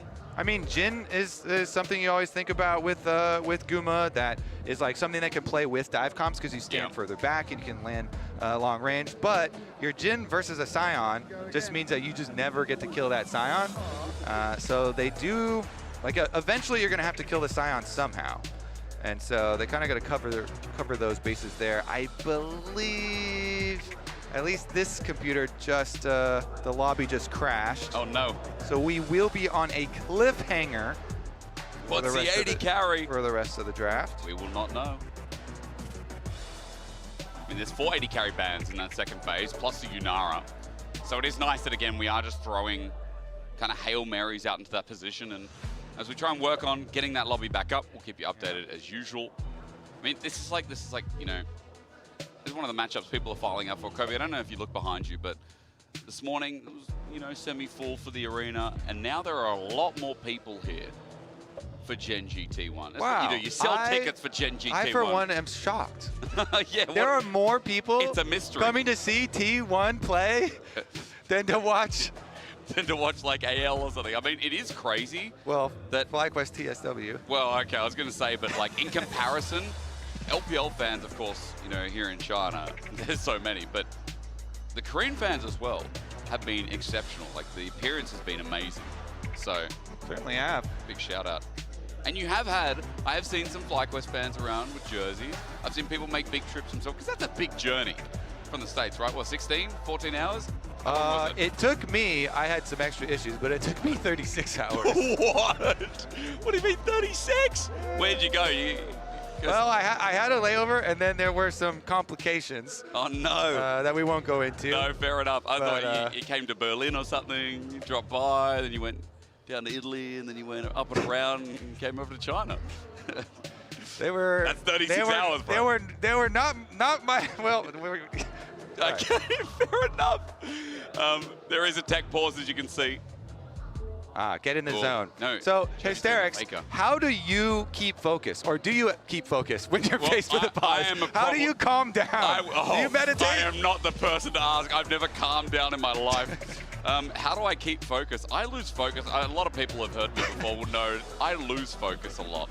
That is some of the problems. Sometimes it's hard to say, you know, like sometimes I'm in a game, I'm seeing a fight happen, and there'll be a lull time, and I'll think, man, did I buy groceries for my pregnant wife before I left? And oh, she's run out of eggs. I hope she gets some eggs. You know, that's where I go. You should like do a delivery app, send them over. No, we did before I left. I made sure. That's right. That's a good reminder. Actually, I did. I actually opened up the app and helped her because they can do deliveries. Because like in Australia, they do that as well. You know, with Woolies, and it's good. It's really good. Woolies. Yeah, Woolies. Well, worse. But Oh, that's the name of an app. Yeah, but Woolies is the thing. You don't need to hear from me. Kobe opened me up from this one, but I'm so sorry. We're going to hand it back to the desk while we resolve this tech issue. Thank you, Asterix. We were looking forward to hearing from Kobe, but unfortunately you were just yapping too much about whatever the hell a Woolies is. Of course, it is a technical issue. Our competitive operations team is actively investigating the issue, and we'll keep you updated as we have more information. In the meantime, you get to come back to the desk with us. We just said goodbye to Busio. We heard from them all about the history of the matchup, and we're wondering what that next pick in the draft is going to be. Yeah. I thought it was going to be a Kai'Sa. Like, on paper, that's to me what it looked like. The thing is, you know, Kai'Sa is something that Guma did play during playoffs for T1, but didn't go too successfully. I think he played pretty well in it. I felt like the team didn't really operate around it well, and it's something that over Guma's career hasn't been the most successful pick for the team. Right. Even though it's something he's been practicing, he's been playing well on. So that is the question. Will they bring it out? They could obviously pick up the Corki, which I feel like was the pick that Gen G were leaning towards. It was Ruler's most played during summer, so they could kind of take that as a bit of a denial. I don't think it's a good Jhin game, even though obviously... I did think about the Jhin as well. But into like the Sion and the Xin Zhao felt a bit uncomfortable, so... A lot of AD carries banned, really thin in the pool. Yeah, it was quite interesting when we started seeing T1 ban out that pool, and then Genji's like, all right, bet. Let's go down this pool and see how deep it goes. They still had the Corki open, Zeri open, Kai'Sa, Jhin. So I feel like that the options are still aplenty. If you really want to get deep, things like Tristana are also available as well. Not that I really expect that to be that high on the list. But yeah, you can see on your screen some of the early picks that we have already seen from both the teams. And assuming that the draft doesn't change for any reason, the Aurora champion that's been rising, I mean, we already saw it in game 1 today. I'm a little surprised to be seeing it often used as an answer into the Orianna, because the thing about Aurora is her range is not the longest. She's usually good into things like Ryze. She's pretty good at punishing those relatively short range mages, but like into Orianna, who can outpoke her, outtrade her, outbully her, also offers that huge team fight value. I'm kind of surprised to see people leverage this Aurora pick, but it seems to be just something that a lot of teams really value in the World's meta. Yeah, do you think the changes they did to Orianna before coming in the World's patch has helped? Even though she's still super high prio, still super strong, the W changes, I think, has made the matchup a little bit more bearable. My big question is actually about one of the bans that we saw. And we were discussing it briefly, Ox, before we came back due to the technical issue. And again, we'll keep you updated as we have more information. But the Qiyana being banned away, something we know LPL junglers for. You ban it against an LPL jungler, it's like, makes sense. You ban it against anyone else, it starts to raise question marks. And this is no disrespect to Korean junglers, just hasn't had the same success or same presence. So is Qiyana rising? Is this a pick that we always need to be considering when it comes to drafts as we move forward in Worlds? Well, we definitely know that it must have been doing well at scrims because it's been picked repeatedly in the LCK despite being a 0% win rate and just not working out. And I think we've seen the pick-up value. LPL shown that both domestically and at this tournament. And I think it's clear that it's working in scrims, and it's just the LCK teams. And especially what was surprising is like players like Canyon, who historically have been so good in the Qiyana, were struggling to make that impact on the stage. So I think clearly the pick has worked for the LCK teams in scrims, and it's just, you know, obviously something that they're respecting, even if we haven't seen it on stage work for them yet. I mean, I will say that the anticipation, the tension is palpable, I should say. I'm very excited to see these two teams hit the Rift. A rare matchup, you know. Don't see this one that often. It's so uncommon. In a best of one format, we've only ever had it once before. And honestly, if it wasn't for Worlds, where would I get to see matchups like G2 MKOI, Fnatic MKOI, Gen G T1, FlyQuest VKS. FlyQuest VKS. Because the thing that I've learned is that if something's good, you always want more of it. There's no such thing as too much. I was going to say the good news about this is that they then can't meet in elimination, but we do have an EU elimination tomorrow. But for the rest of the teams, it means that they can't rematch in any potential elimination matches. That's true, that's true. And it is important to remind people that we are, of course, in the 1-on-1 group right now. The winner of this will move naturally to the 2-on-1 group to join. Right now, I think it's FlyQuest, Top Esports, and CFO. It is, yes. So there's a lot of strong competitors up there.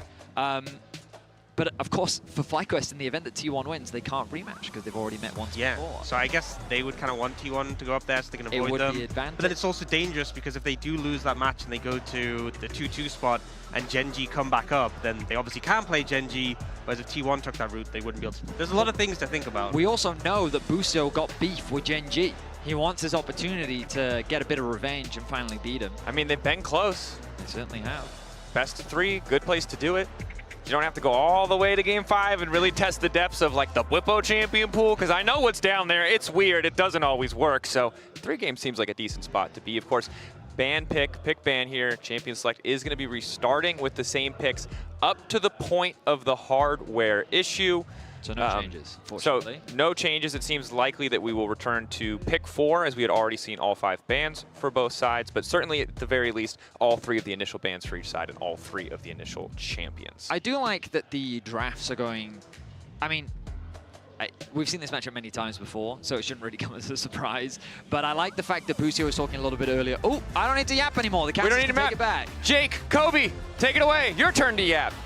Woohoo! All right. So we get back into the controversial draft here. Controversial. I mean, yeah, the Faker Aurora. We'll see though. Okay, so we catch back up. All the 80 carry bands come right back through. All right, what is it going to be Guma here? Because I assume they're going to say, okay, so they slam the Kaisa. Okay. Here we go. This one for the long history. You know, has been one of the champions that Guma has been, you know, trying to add to the roster. Ox, as Ox is saying, recently did add, and here we go. They're going to go with the full dive comp and display it on the world's stage. You get Corky on the other side. This was also discussed as well. It felt like the best 80 carry left in the pool outside of the Kai'Sa question mark.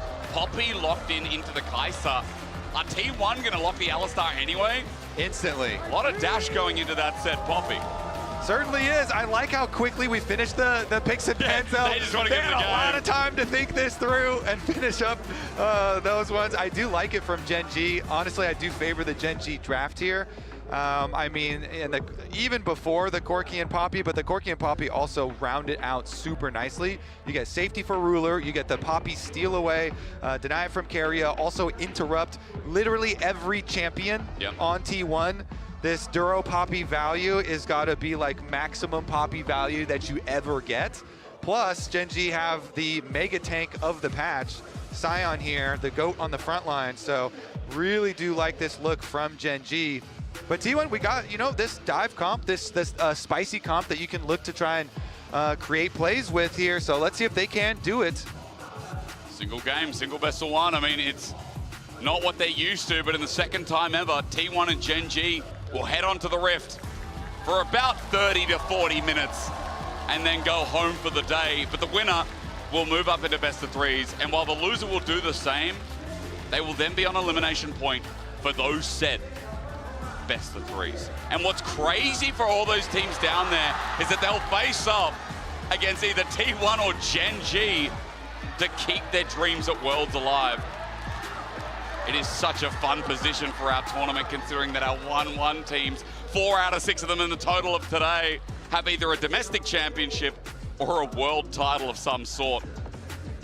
MSI for Gen.G, T1 defending world champions. They're about to head onto the Rift. Thank you for waiting with us. Your reward is now as we get onto Summoner's Rift. Ruler Corky, 14-4. Career record on the champion. Oh, damn. While Guma's Kaisa is 10-18. So for Guma today, let's find out if it's a redemption arc on this champion and how the learning is going for him as well. Now, standard lane so far, Kobe, we did talk about the potential with this Sion as great damage, thanks to the shield from Keen with the W start here. If there was going to be a lane swap, was my meaning, but it is pretty standard for the Sion. He's flexible either way. I think especially for Doran, he wants to be in this 1v1. We'll see. Yeah, topside down start for both junglers to look to influence, and brush camp for Gen.G. Do they get any value here? Any early burst? Quite good. Minute. Yeah, very small. Buckler thrown out as well. Level 1 Alistar. Classic as the rush for level 2 will begin. Jungler starting top. Yeah, Kaisa and Alistar not super strong early on, obviously. And Keria is still going to try and go for the headbutt here, and they are going to give up a little bit of the brush control. T1 with the very close brush ward here on their side, but still going to have to see the level 2 push quite probably. Maybe not. Evened it out. Yeah, matched in the end. Duro still just sending it into Guma. Shield denied, but still Guma stepping up to the wave. It seems harder and harder. Great block. There's that floppy interaction, and we're going to expect a lot of that. Barrier for barrier, and heal as well. Ruler outpaces the pulverize from Keria. And G&G come out slightly ahead, but Keria also has that triumphant roar that is going to help with some of the sustain. Yeah, he has the extra sustain with both sides using their barriers and heals. The combat summoners invested in the trade down there. Speaking of the trade. Nice sidestepping from Chovy, at least getting 1 out of the 2. Half HP for both mid laners, as Keen's going to get a deep ward as we look at the picture in picture. Is that what we call this? Picture in picture. True, I like that. It's everybody knows what you mean. Tri-cam. The tri-cam. I like the tri-lane cam. Yeah, okay. That's clean. You get to see who's pushing who. Junglers on bottom side as well.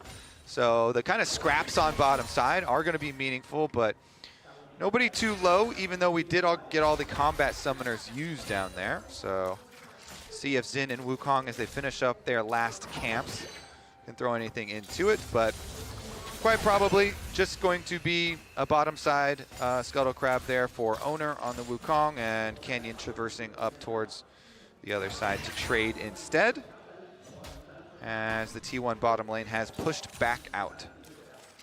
So it's going to be a slower early game. And we'll wait for these ultis, and around grubs usually. Seems to be quite a bit of contest in World so far. Keen with a good decimating smash onto Doran. He gets his grasp. Yeah, and his Paces jungle. a little bit. Canyon's here.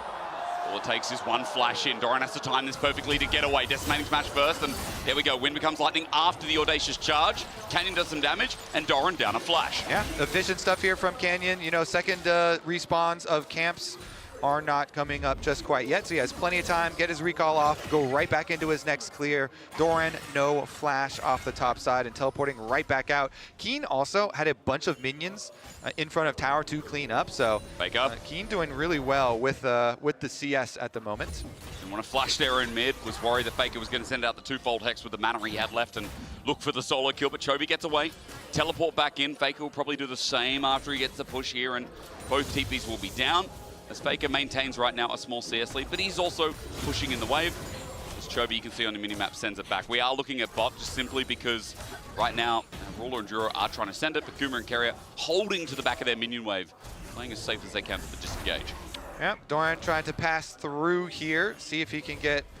oh, he didn't pull the wave really much there. He's going to cancel the recall then instead. But Keen is doing so well. This is one of the things about Keen. Like, he can play literally any type of top lane champion and plays it super well. So he goes back and he gets his Bramble Vest purchase on Sion.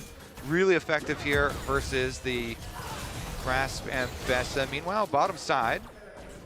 Yeah, we're just, again, just playing a little bit frisky on the edge here. They did see Canyon on that ward. That ward by Raptors saw him, so T1 know he's on the way. Kerry's looking for the ward deep just to get that timing right as well. And Canyon backs off though from the tri-brush. He's also got Krugs to take, and half the way to level 6. Canyon is trying to skyrocket match Owner here, who's also doing the same thing. Bottom side for the Gromp, and remember that dragon has well and truly spawned, so T1 with getting a bit of a push here might think about their options of starting this beast. All right, on Vision, I think that they should just be able to get it. Gen.G play a little bit for the later game. So T1 finish this one up. Pushing in, Doran pushing in, or Keen pushing in Doran on the top side as well. So after top side Scuttle Crab, let's see what Canyon will do with his extra time. Go for the invade on Raptors. Timing is close as... Yeah, probably get the ward just there. Yeah. Scuttle Crab first. And go in. First dragon of the game goes to T1. As bot gets a push in here, but it is a cannon wave, so Ruler won't lose a thing. Again, this Gen.G comp does scale quite nicely. Beefy Sion. We've seen Sion just have so much success at this tournament. Such a good champ right now, hey? Yeah, value of the front line has been huge. Teamfight's pretty straightforward. His laning phase also, like, who punishes it these days? You know, Doran picked this pick into it, but obviously we've been swapping around, but he has great wave clear, he's got a shield, and he has mobility because of his ult, plus a great engage tool on top of the one he already has. Also picked up a Bramble Vest here too, by the way, so early AD damage from this Ambessa. Guessing the grasp healing ain't gonna be as good, but just a flat armor as well feels nice. All right, Spellbook teleport here out for Duro to arrive a little bit ahead of Ruler, but they will match on the top side. Every time. It's gonna be happening. It is just such a good answer. The Poppy value in this game, as we said in Champion Select, it's just going to be massive. Yeah. Every single champion on the T1 side can get interrupted, so Duro here could be a star for the team, and he has really turned out to be just such a magnificent pickup for Gen G. Yeah. You know, this year, this lineup that just has so many stars on it. And then for Duro to also turn into such a huge star. Canyon, though, meets up with Chovy mid to defend the pink. Unable to do so. Grubs in 1 second that have now just spawned. On another support's big part to play. Glazing Duro, I think the whole year has just been glazing this guy who has looked like peak League of Legends support. As Carrier steps into the Hammer Shock. Half HP now. Gen G have better health bars here for the top side. Ona does have the ulti available now, though, which is going to make a big difference. As Duro looks to face check, sees him in the brush, and Grubs start. All right, Sion's heading up. You can look at the river here. So they're threatening the Keen ultimate, the Sion drive-by. Meanwhile, Doran is just pushing another wave. The ping comes through. Ulti there, melee range. Keen won't get the decimating smash. Faker gets out there with the twofold hex, and or rather just the jump away. Now that that's there, Faker low on mana, so I think the message is still sent. Gen G will, regardless, pick up 3 Grubs. And the price is that minion wave that Doran's able to push into the tower. Yeah, the entire thing here going to go into the dirt. So a little bit of a price there, but 3 Grubs picked up for Gen G to help with their turret plate efforts. Trying to mine some extra money here. Meanwhile, the expenditure of that Sion ultimate, not the biggest steal, but a little bit of a something there. Tiny cooldown. Something to get back to lane. You know, on Desto talking a little bit about this matchup through mid, I mean, we are seeing a bit more of it, that there's been attention from supports, from jungles, just hovering around the area, but Chovy in isolation, he's got a CS lead for a reason. People are thinking this Aurora's an answer, and so far it really hasn't shown that. Yeah. Hard to answer Chovy the player. That is also as well a good caveat. Chovy the player, one of the very best ever, and especially in laning. Let's see Duro's pass here through, though. It does find Carrier and leaves over the extra vision. So nice methodical sweep here from Gen G to get their shallow vision through the blue quadrant of the jungle. He's able to do that because of the poke on Guma as well. A side note, actually forced the base here as Duro is caught napping by Carrier. Small interrupt there too as Ruler's going to get this push in and find good base timing. And throughout all, Gen G, their lanes, everything's looking real good. CS lead through mid, through bot. Yeah. These are strong parts right now, showing why Gen G's laning is superb. Yeah, and Faker's lane phase has been the area that has been a bit rough as well. So he's really taken to a lot of playmaking. I mean, he always has, but also, you know, sacrificing waves towards mid to look for side lane plays. So maybe we'll see him try and use one of the famed Aurora, you know, side lane plays, trying to get a flank down there, mess with the bottom lane or something, but nothing opened up quite yet. And Chovy here, just chovying away. 112 so far. Not bad. 11 minutes. So is over the over the threshold. Bottom side though. Yeah, Guma's getting ganked on. Canyon already got the flash out of Guma. Second skin is greater. Rather, the killer instinct just buys him a bit of space. And while Canyon's gank is not that successful, you got a lot out of the AD carry right before Dragon spawns. Yeah, early positioning here for Gen G does make it really hard for T1 to try and enter. And so they decide we won't try and enter at all. We will sacrifice the Dragon, and we'll send Owner up towards topside. Doran is working away, trying to soften up the Sion. He does, But what is Owner going to do about this timing window? Just drops off the control board and gets the camp timings here a little bit just to see that they are all empty. Is that going to translate into anything when Chovy has consistently had pressure through mid, still has his flash up and available, and he's going the Rod of Ages build, so becomes that little bit harder to kill every minute that goes on. For Chovy, the zoning on Faker, he sits in, he command attacks, and then he moves the ball right into Faker's line of sight. 25 CS right now is the difference. And Faker's struggling to walk towards this wave to pick up the CS. Yeah, the Orianna W nerfs didn't really stop any of the mid laners from slamming the champ early. Just max Q Max first. Q, what we run? Get more ball movement. You gotta love it. Chovy, he's gonna get the push in now. And why mid is so important is because this might just lead into a plate, and absolutely will, with triple grub. Orianna feels nice with that clockwork wind up on turrets too, and 1,000 gold lead for Gen G. This is a slow game for our viewers at home, and you might be like, you know, come on, do something. But it's Gen G just being clinical. I think we'll see on one item breakpoints here for T1, them decide to do something. Because, you know, Wukong really does need the Trinity Force. Yep. So as soon as they start to get their one items in, then you can start to look for, you know, those engaged plays. And they do have a heavy dive comp here. So you have to make those plays really count. You have to be very careful about the setup for it. True. Get some wards here. Carry very good at some of this early reconnaissance, trying to get those wards down, get some information, some extra angles here for T1 to try and make their play on. But it is just crazy even that, you know, one of these two teams is going to go down to the 1-2 bracket, and just there's just going to be an extremely fearsome opponent down there for everybody else to have to deal with, as we are in our 1-1 bracket at the moment, and then these two kind of juggernauts meeting up.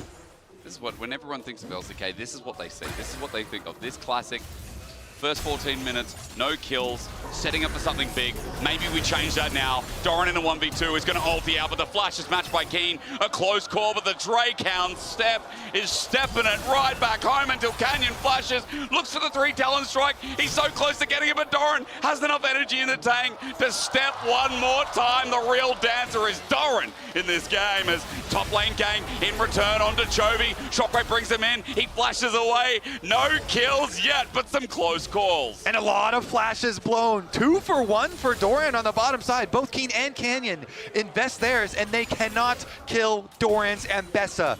Top side, though, it is another trade. And the gank attempt on Chovy, investing the Wukong ultimate, does get the flash out of the Orianna, and that is one you look to repeat punish. Yep. While Orianna is very popular right now, her weakness being low mobility with no flash is definitely something that this dive comp will want to try and prey on. They have a lot of ultimates for T1. Once those come back up, they can try and put extra pressure on that Ori. Try and get Chovy away, as you saw on the Coinbase gold grind there. Quick side note, Herald is up and triple flash for Gen G down as they start this off. Maybe a window for T1 to punish, but you were talking about the ultis. It's also a really good side note. Yeah, let's see as they kind of work their way over, clear out the vision first. We might get our first full 5-on-5. We've got Keen here, the giant tank, able to easily face check. Plus the Poppy here, Duro, W, ready to use. Back at burst. He's in the pit by himself, though. Kerry's here to help out as Weeding gets him out of there quick. Ward will give full insight for T1, but 4 members now in this Chokers Gen G group on up are having trouble entering until Carrier pops the ghost. Our first fight, you say, maybe it's there. Doran sent away with the Keeper's verdict. Faker at half HP already gets the burst down only onto Duro as second skin starts piling up for Guma, but Herald is already gone. T1 back off. The fight was open and then closed. Poppy ultimate from Duro gets 1. That delays long enough, and Gen G get the objective again. That is going to give them the 3 objectives, Dragon Grubs and the Herald for themselves. Progressing quite nicely. Gold lead on Chovy as well, by the way.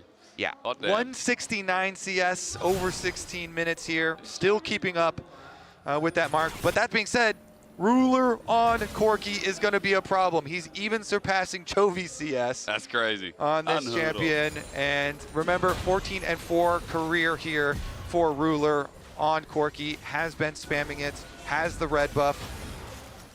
Ruler just really has had such an amazing split. Really good MSI as well from him. Insane stuff. Let's see with the teleports. Gen G coming down to fight the dragon fight. Angles are important. Chovy stepping in now as well. His flash still not up and available as Herald is dropped mid, just to give a pressure point for Gen G to play through to get this second dragon of theirs. But even the damage on the turret is going to be really impactful, especially with 3 grubs. That'll open up mid. And Dragon for T1 isn't started yet. Guma gets away. Wind becomes lightning, tags him, but there's no dive under turret as Gen G have gotten themselves more gold in the tank to play around this dragon. Yeah, they guarantee themselves mid priority. Now they can go try and deal with the bot side push. Keen walking to face check inside try. He's taking some damage. Doran is pretty healthy himself though. Owner looking for an angle. Carrier as well. Blast cone's denied as Guma has to try and come in. But for T1, they don't have their AD carry. He's separated towards mid. All right, flank around the side from Doran. Oh, Guma! Carrier, 3-man pulverize almost. Ruler disappears as well, but Faker, as he jumps into the whole team, makes a crucial mistake. Doran now comes in, gets a flash out of Ruler. Reposition from Gumayushi. A 5-man cyclone. Owner finds the angle, but it's too late in the fight. Gen G have annihilated T1 as Guma runs for his life, but he's tagged once again. Gen G have 4 members on the run, and Guma is left alone. This turret won't withstand, and it won't get a kill in return, maybe, as Chovy, no!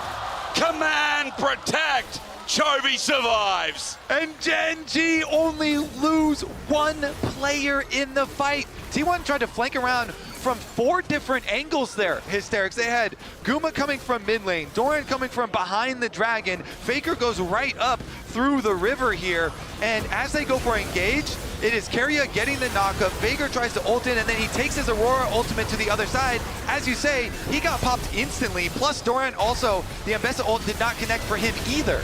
So the engage for T1 goes about as poorly as it possibly could, and Gen G collect so huge. They were already earning their own large leads just through laning phase.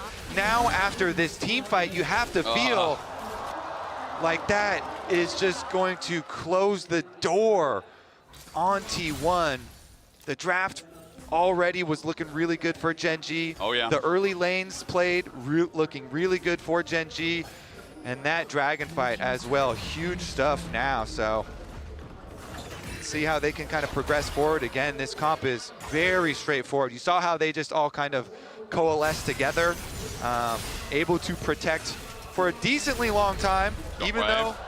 Hang on, Doran has to flash away. How are you going to protect this game from speeding up? Gen G got so many resources with 1 single play, and as you said, it's burst wide open now. Your boy Chovy has 2 items, 8 stacks on his Dark Seal. His Rod of Ages is almost done stacking, almost going to tick over and get the extra level.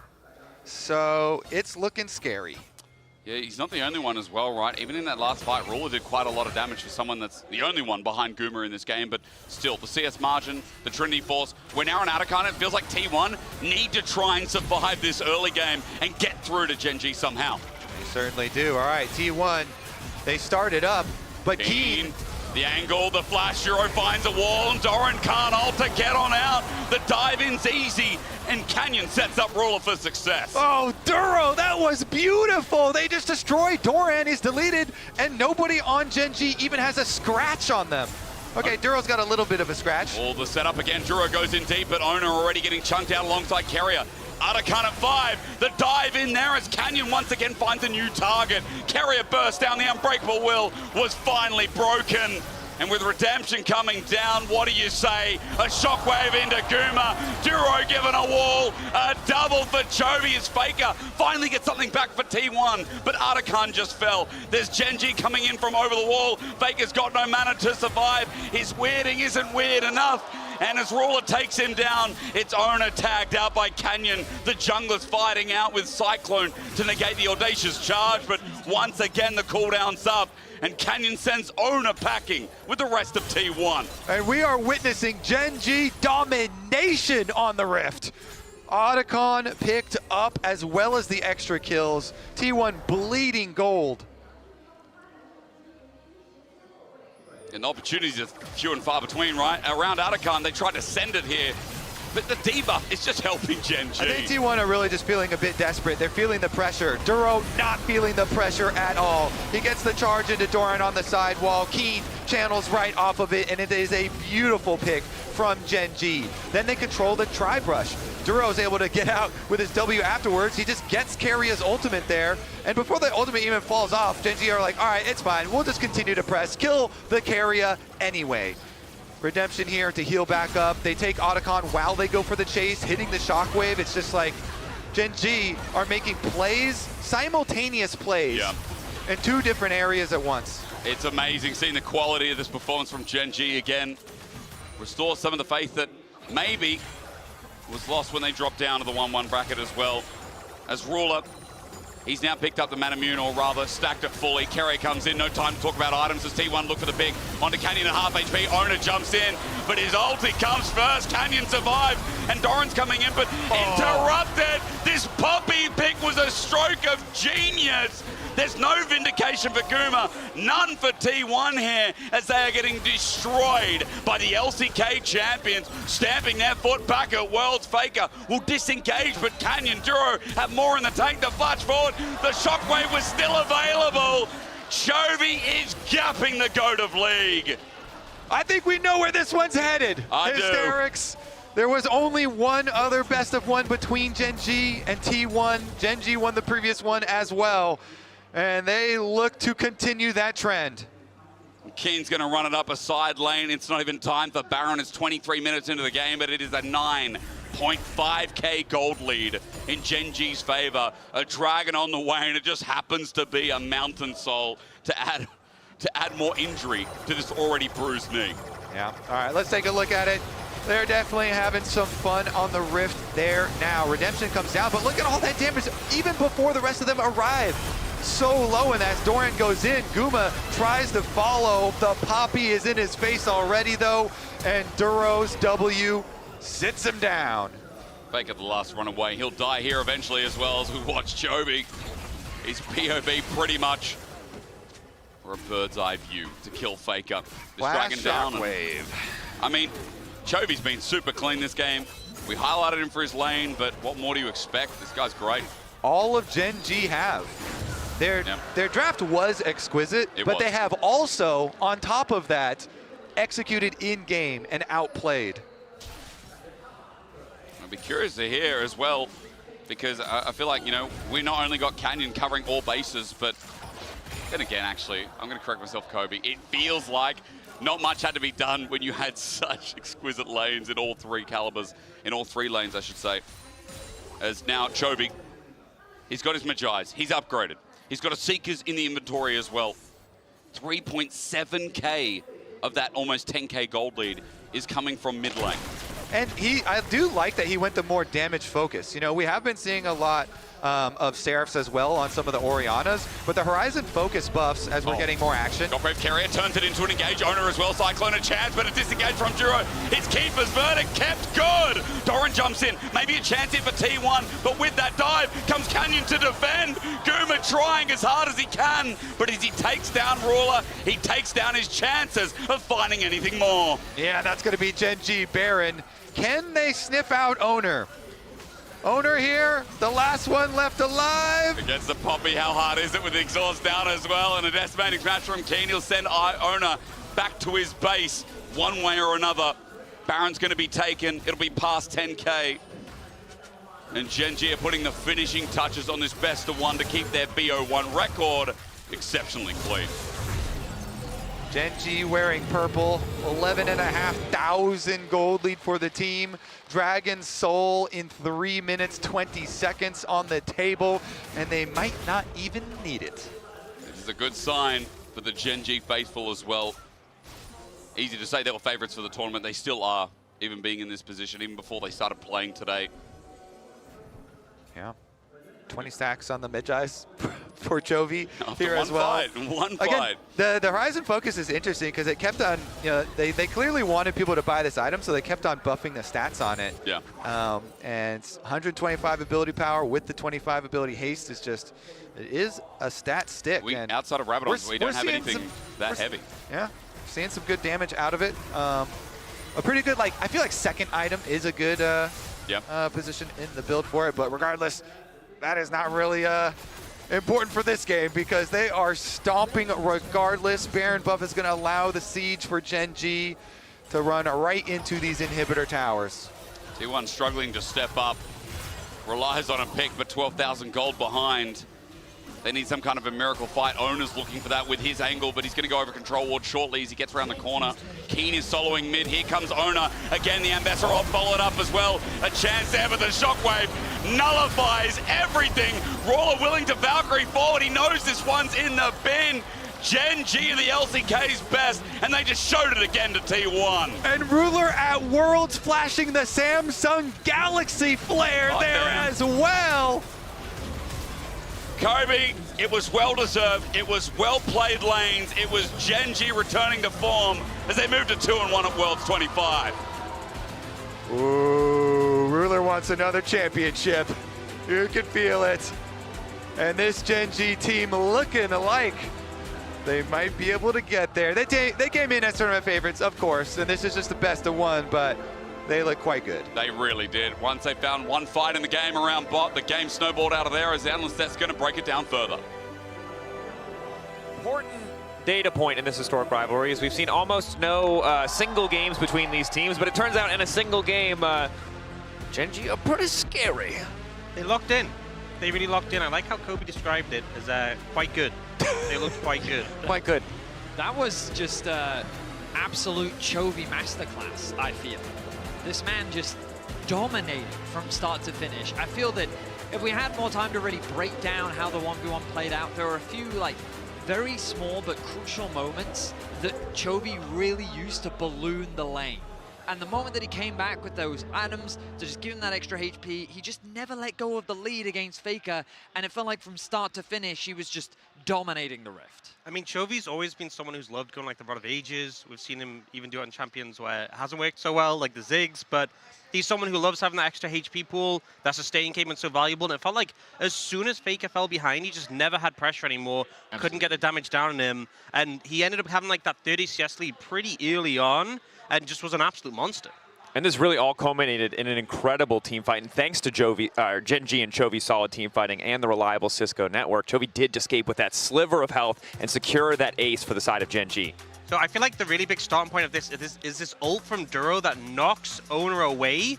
So the engage comes in from Faker, but the Wukong's not there. And so because you don't have that layered engage that this comp relies on, and the Owner ult comes later, it really takes the wind out of the sails for T1. I also think just the target selection from Gen G continues to be, world-class. We know this team is obviously world-class, but to see them execute so cleanly in these chaotic fights is just a beauty to watch. Chovy at the very end there, really calculating to perfection how to survive. And it's just, it's phenomenal to watch. This team is completely locked in today. You know, I was saying in that moment, if that was me taking that tower hit, I would have died, I feel like just Chovy. Chovy is built a little diffy. Also, different. The flawless transition from we're smashing this team fight immediately into diving the tower. With 2 minutes of setup, we have seen teams fumble those tower dives in the moment. But Gen G, flawless, instantaneous transition. But for T1, look, they've been here before.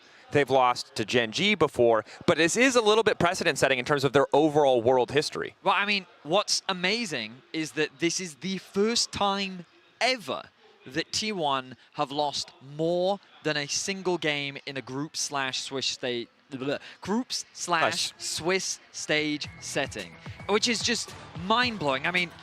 T1 naturally are an incredible world organization, but it had to take Gen G to deliver that first ever record to them. The only time we've ever seen it, that second loss, is at MSI. At Worlds, It's never happened, which is a testament, of course, to how dominant T1 are, but also how kind of weird the situation is with T1. We believe in the long-term faith of the ramp-up, but maybe an indicator that Gen G are finally that step ahead on the world stage. But I think what makes the stats so crazy is, I feel like with Swiss being so recent, you can get a lot of crazy stats out of that, but in fact it's Swiss and groups. Yeah. And T1 have been present at so many worlds. It really shows how long they've been so consistent. And this is really unprecedented territory. And I mean, of course, the loss to CFO was a question mark, but I think that the sheer domination that Gen G showed against T1, to me, I still have some question marks around their drafting.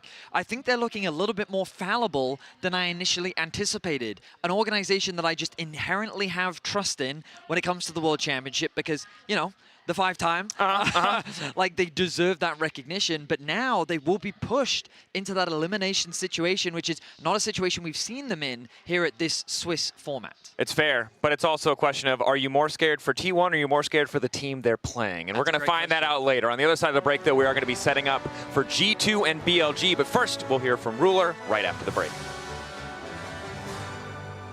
Rather stacked it fully. Kerry comes in, no time to talk about items as T1 look for the pick. Onto Canyon at half HP. Owner jumps in, but his ulti comes first. Canyon survives, and Doran's coming in, but interrupted. This Poppy pick was a stroke of genius. There's no vindication for Guma, none for T1 here, as they are getting destroyed by the LCK champions.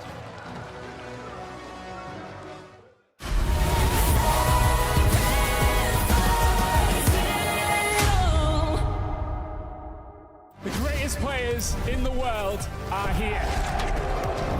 They can just burn this one down. Oh my god, he'll forward by 9! You are going to see them like you've never seen them before. It will as the Arcane Storm doing so much work in Gen G! They are just going to ace them!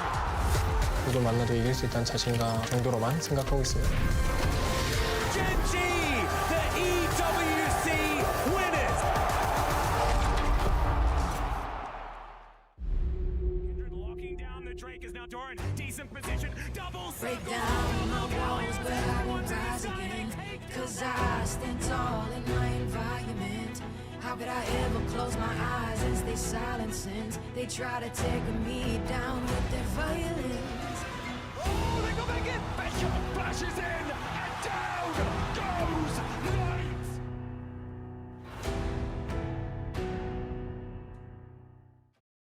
Alright guys, I just landed in China. Let's go.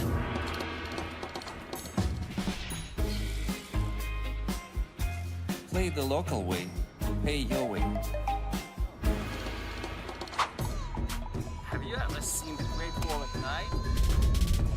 Play the local way, pay your way.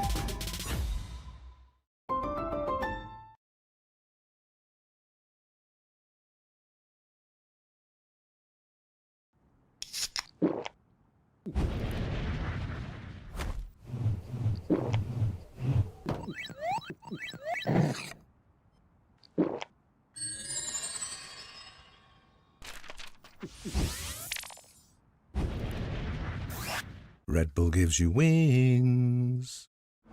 Every moment of your journey, crystal clear. Landscapes, absolutely stunning. Close-ups, sharp and full of vibe.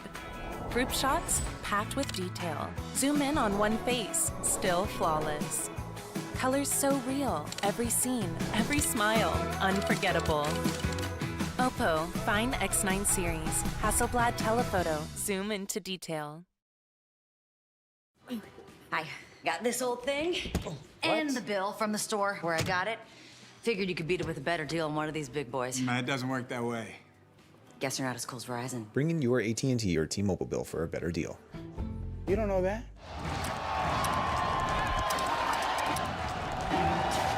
Red Bull gives you wings.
back to Verizon post-game interview. I am here joined by Ruler on the side of Genji. Congratulations on the win, Ruler, and thank you for joining us.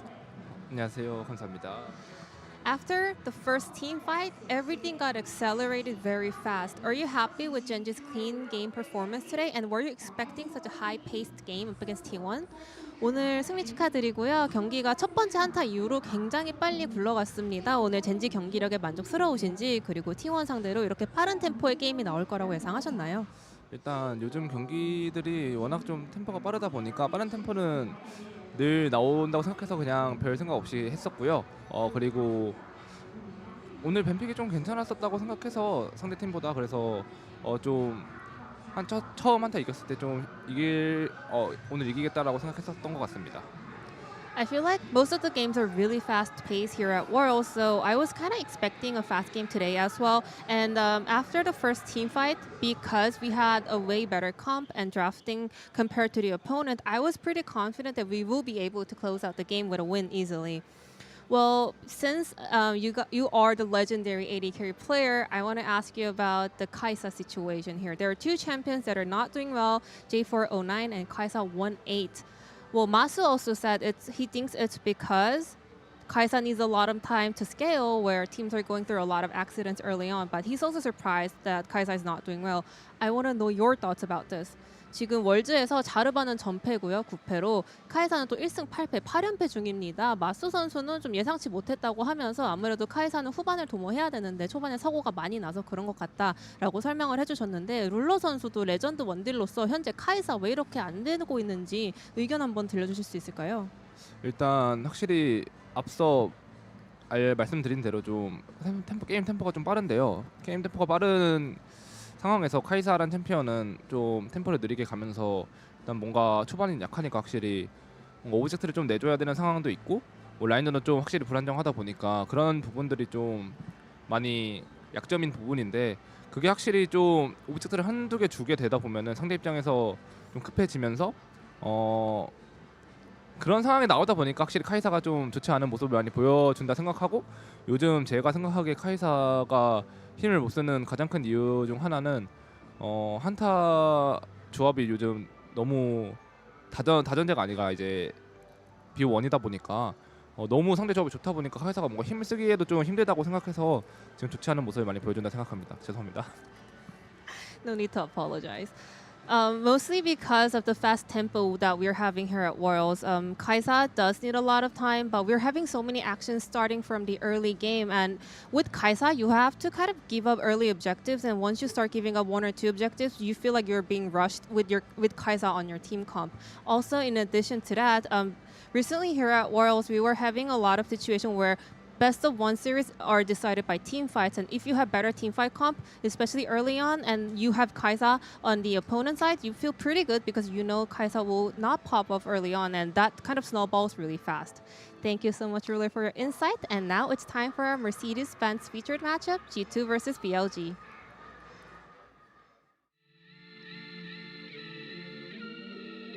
It's not a World Swiss stage without G2 drawing into BLG. And in round 3, they will face off in our featured matchup presented by Mercedes-Benz.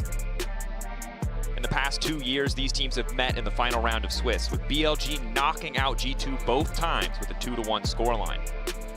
Huntama trying to find the stunning over the king. What can it done? 9 minutes to the entire team falling up on Mickey X. Is it enough? Ben and now untouched. The 3 carries at the core of BLG. Can they find the angle? Cap's trying to make the difference. The ulti. Huntama taken out. Elk versus the world. Elk is a monster in that fight.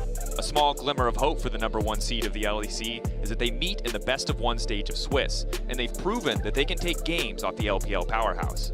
Ben's not done yet. Shut's not done yet. Finally, he will fall. Huntama popping off a double for the Ezreal. It's time to see if G2 can overcome their demons and beat BLG in the Swiss stage of Worlds.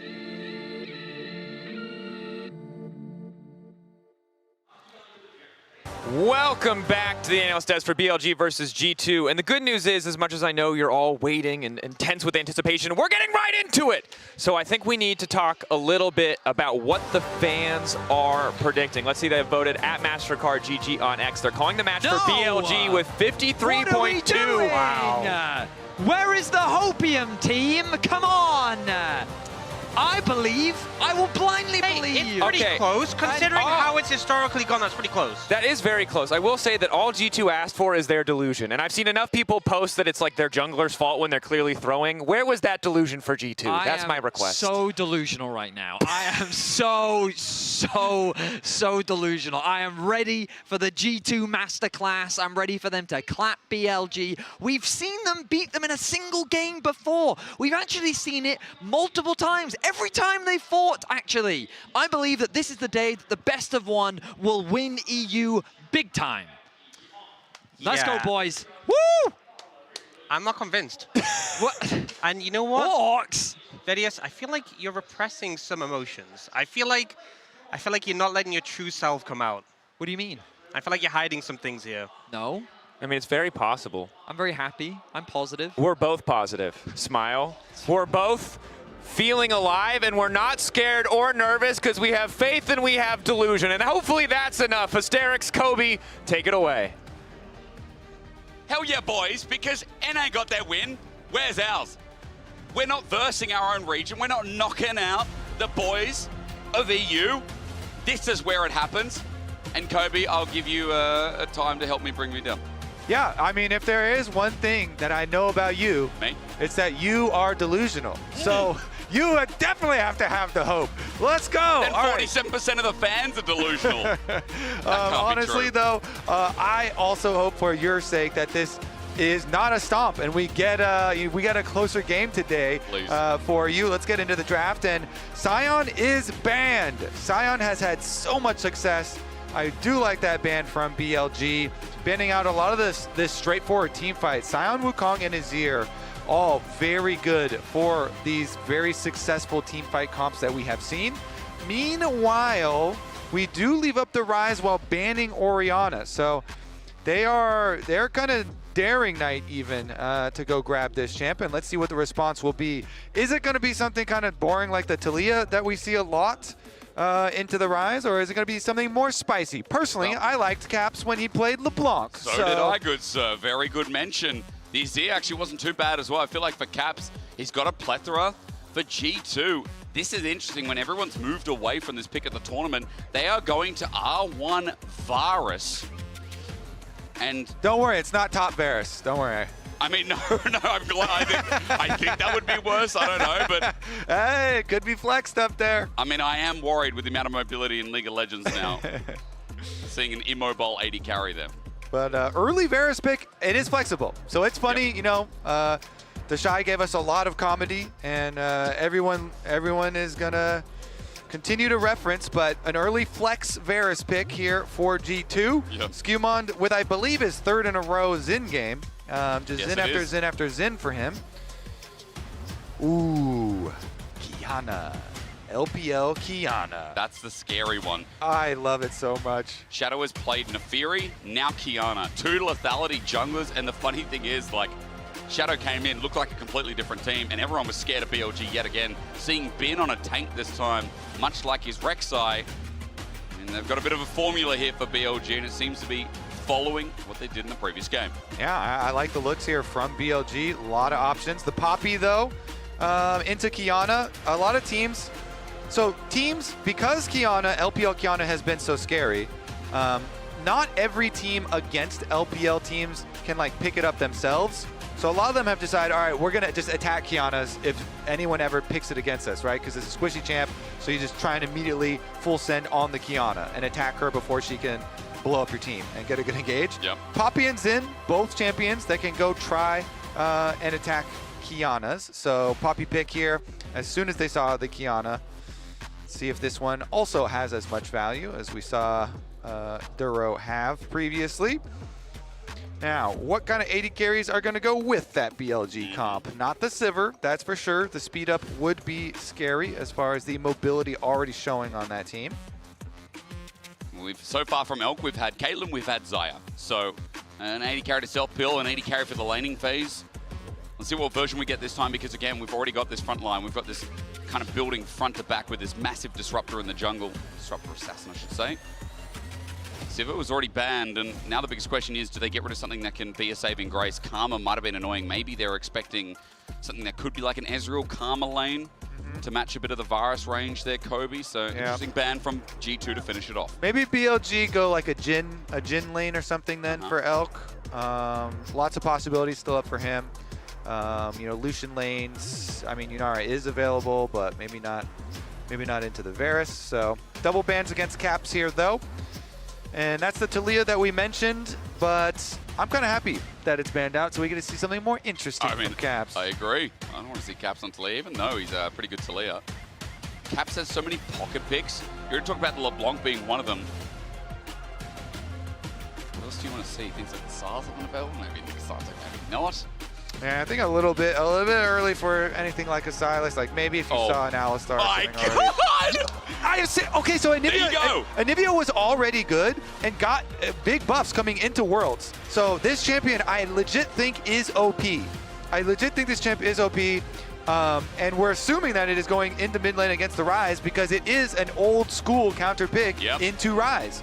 And so you can put up the wall, you put your ult down, you put up the wall behind the Ryze, you have really good gank setup, and you have the wall synergy with Poppy. Thank you, It is just so beautiful. I love this pick so much. Anivia is OP itself. They have the Poppy synergy.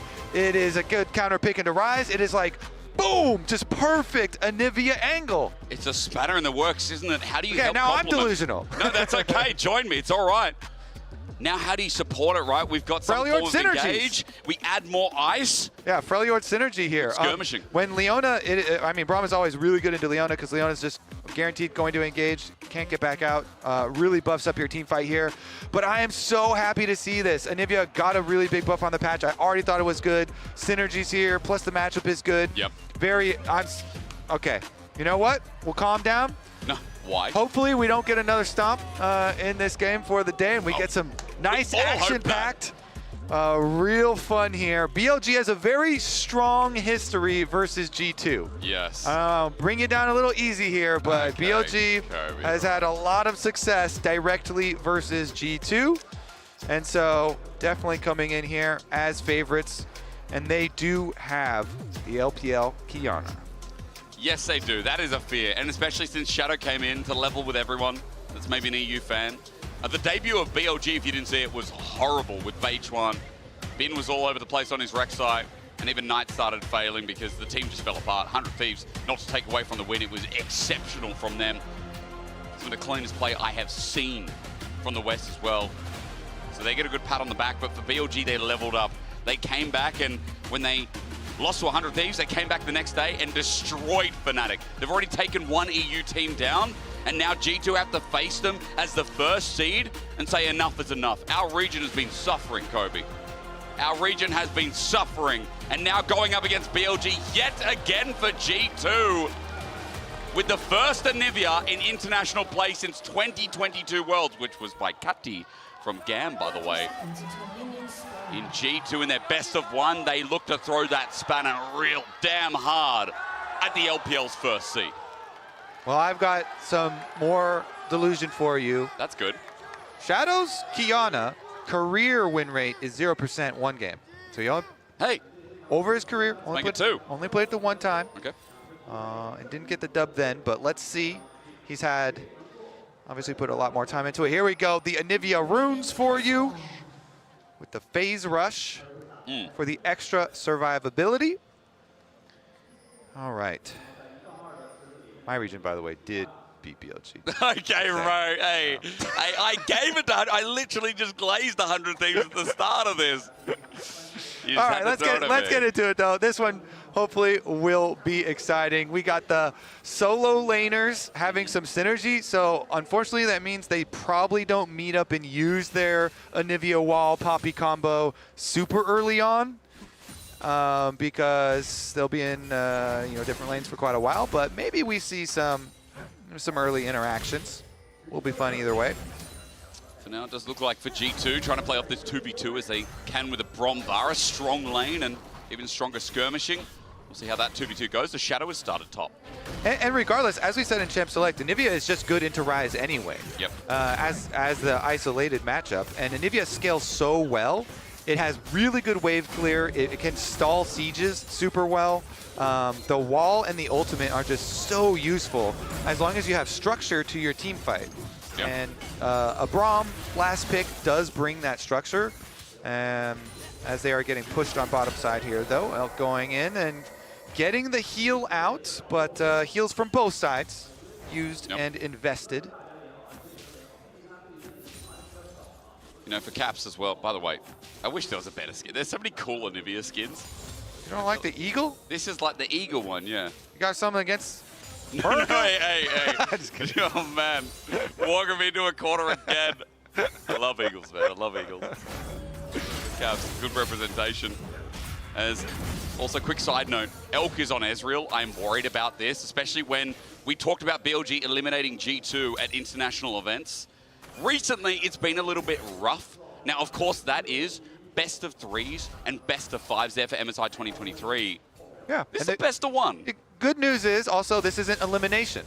Yeah. So the rules are completely different. That is just a fun bit of trivia that will not hurt EU fans for now. So are the junglers going to pass through mid lane? Because Shadow's already in the brush, and Skumond has no idea. So Shadow has the extra info. Yep. They're seeing the path here, and they want to pop the egg. Oh, man. The egg's going to go down immediately, isn't it? Great damage early from Shadow. There's the electrocute. Now, egg on at half HP. Knight flashes away immediately. Scared of Skumond. Shadow's not hit by the wind becomes lightning. Caps comes back alive after the revitalize, but down to half HP. It's a gank successful to take away the passive and flash. Okay, egg down here. Unfortunately, Caps did not all chat anything. You can chat as Egg Nivea. That's one of the funnest parts. That is. But because he got close enough to his tower, no further commitment for BLG, and did in fact get the answer flash out of Knight because the wall was still standing there. And as you said, Shadow came back in time. So flashes traded does mean there could be opportunity on the other side. But Anivia, again, scales really, really nicely. And we'll see as the game progresses. Meanwhile, on the pop side, Broken Blade losing out a bit on the early CS versus Bin's Cassante.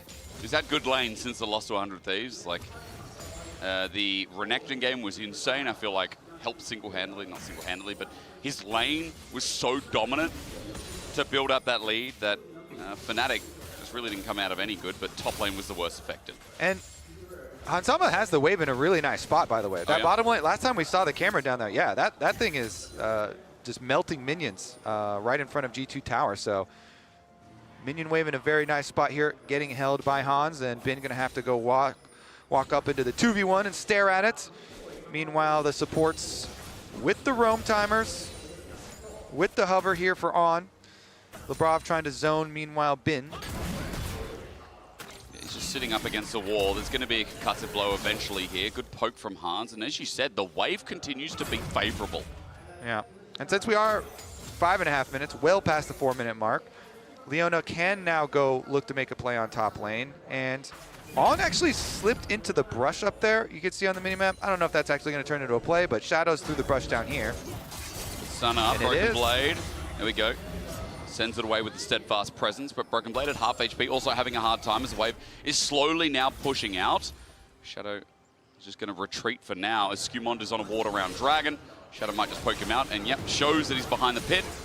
Can't get the double hit over the edge of Ishtal, and Skumond just getting hit by Dragon as he runs away. Most annoying of the Dragons, the Ocean one with the slow, but shouldn't be very problematic at all since they're in the lane swap, and G2's bottom lane is here. Knight and Shadow walking over though, because here comes On, ghosting on the Leona with the spellbook. Flash available as well. Lebrov already low to start off, even though the Glacial Storm's there as the zone. Missing of the Zenith Blade is good, but Dragon is down. G2 get the objective, looking to get out, but the flash from Bin up against the wall. Has them all lined up perfectly, but the stun, gorgeous, beautiful. Bin getting poked on out as Hansama sits behind range. Skumond flashed in to die as he ran out as On now on top of the 80 carry. Under turret, it'll be enough. Hansama gets ranged out by Knight. All in a swift blow. BLG hop in as a Realm Warp. Under turret, he's ambitious, but into Anivia with no egg. BLG are sending it and claim the third kill for the unholy Knight. BLG send comes up successful here, and G2's re-engage. Hysterics, I think they were out. They re-engage, and it is into their own demise. Caps had no egg. He also gets Realm Warped on and taken down afterwards. And just like that, over a 1,600 gold lead. Let's take a look at it. So on rotated over, he goes in for this. The dragon already taken by G2 though. Then they heal. Vin goes for the flash play, but he's only level 5 on Cassante. So even though he has his Q3, he gets chunked out, and they have to retreat from the Anivia. Whoa. But then with the re-engage there, Shadow just instantly punishes them. The Kiana there, huge punish from him as Skumon tried to go in, and the chase down kills from Knight, from BLG are huge, and they weren't even done with the first round of kills. Realm Warp on top of Caps' head takes out another one. And some of BLG's mishaps, I'm worried because Knight has been the most solid player. We come back to live, and even Ben setting up plays by himself with on attached. A kill over to the support. BLG 4-0 at 8 minutes into this game. That mistake is triggering a chain effect against G2. Yeah, Knight 3-0 on Rise. That is going to be very, very problematic. 7 top. All right, yeah, during our replay, we had on clears the ward, clearly.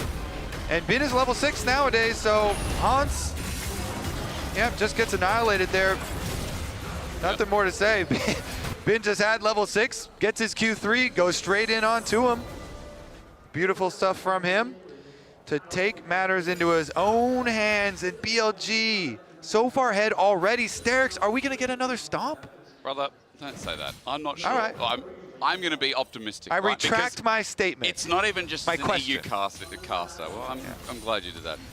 It's literally just as a caster here today, we have had stomp after stomp. It was like Gen G versus T1 in the last game. We had one fight, boom, done. Absolute done. And between mid laners, Caps needs to step up on this interview we talked about because Knight's already a big fish. Yeah. Quite a big sea already. Flash away from the Flash Frost. Knight's out. These two mid laners are legendary. The best two from their respective regions with the most championships. And let's see if it ends up mattering. This Anivia pick that we got so excited for. Still hoping to see some of the Anivia Poppy interactions, some of the fun stuff later, but a sizable gold lead for BLG does make things much more problematic, a little bit more difficult here for G2 to execute their vision, let's say. The only optimism is that while that play went bad, they did get Dragon at the start of it, so yeah. The stacking objective neutralized a little bit. We'll see if that's cope or not, because in 1 minute 30, next Dragon comes up. There's a Hex Tech, and this BB just gets poked out here in the bottom lane. Trisha Barrage, hang on, avoided narrowly, on still there. He's going to try and stop this back as the next wave's going to come in shortly. Standing there, okay.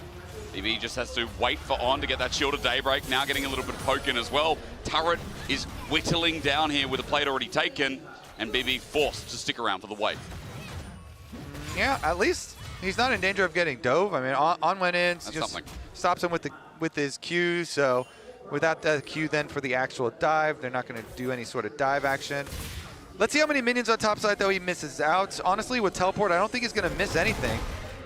Yeah, so not too shabby there from Broken Blade, not too bad in the end. He's caught up on CS earlier on. We're talking about Bin just maintaining about a 10-15 CS lead in the first 5, and there's been a lot of chaos, but Broken Blade's caught back up. As a quick side note as well, CS across the board is relatively even. It is just simply those kills that are giving BLG the edge in this game towards that 2,000. That's also leading towards the closeness of feet, with BLG already picking up the Warfare. Top lane is going to battle it out, but Kobe, I see a Dragon, 10 seconds till it spawns. And maybe BLG, if they have this one in the bag, they see Skumon backing. That's good info. Certainly is. Teleport right back out for the Rise here. Maybe they do want to try and catch someone.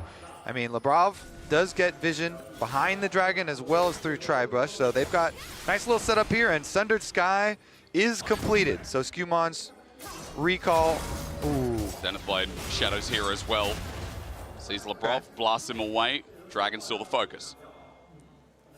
Camping on Brush, but it's on a ward here, so going to be a little bit dangerous. I like this walk down from Broken Blade. They're bringing Poppy here since they don't have teleport on Broken Blade. They're walking the Poppy over. Maybe we do get to see this G2 team fight. Yeah. Very structured. Their front to back is super strong despite the early gold deficit. should be able to force it here, and they do. Wait, the teleport flank from Bin. It's going to be late, so Dragon picked up, but maybe it happens again. Weird ult from Shadow, not a good one. With the Glacial Fissure down as well, it enables the first kill for G2. Bin now, his angle is great, but he misses the Natofo, so no slow. Stunned up, the concussive blows are re-engaged. BLG went too far. They're punished by G2. Hans the mummer of Bin with a double. That was a terrible engage from BLG, and G2 aren't even done. He's against the wall, he's against the wall with an inhibitor as well. The Flash Frost out, the stun, the Glacial Storm layers down. Knight's gonna stick around for a little bit longer, and G2 come alive. There we go, G2 is gonna be able to execute this comp after all. 2 dragons to their name, Shadow's coming to chase afterwards. But they try to engage right into the Braum and just puts up Unbreakable there, and then Bin still tries to go for it after they had already failed the initial engage, and G2 are right back in it! And they got the gold back that they lost before in the previous trade, and the Dragon, Kobe, as we look at BLG trying to start a late fight. Yeah, this one is definitely a very poor engage right into the Braum. Just as the ultimate there, LeBron puts it up, throws down the ultimate, they immediately delete Leona. Bin still tries to make something of it though. Knight you see walking around the back of the Dragon Pit, so they're so separated, plus they have already lost Leona, that it is a double kill for Hansama. G2 popping off, that's gonna give the hope right back. No delusion necessary. No. That's real. And Caps as well, why he wasn't able to pick up a kill, he minimized the gold a little bit. Plus you just saw the combo, even though it was a wall already pre-existing, Kobe, like the CC chain when Broken Blade has ult, when Caps is able to land Flash Frost as well, that Q, how good the CC actually looks and how hard it is for BLG to move away if they get picked. Okay, well, we rotate the Lethality Varus into mid lane here. Ghost Blade finished, so very good position for Hans at the moment. Off those 2 kills.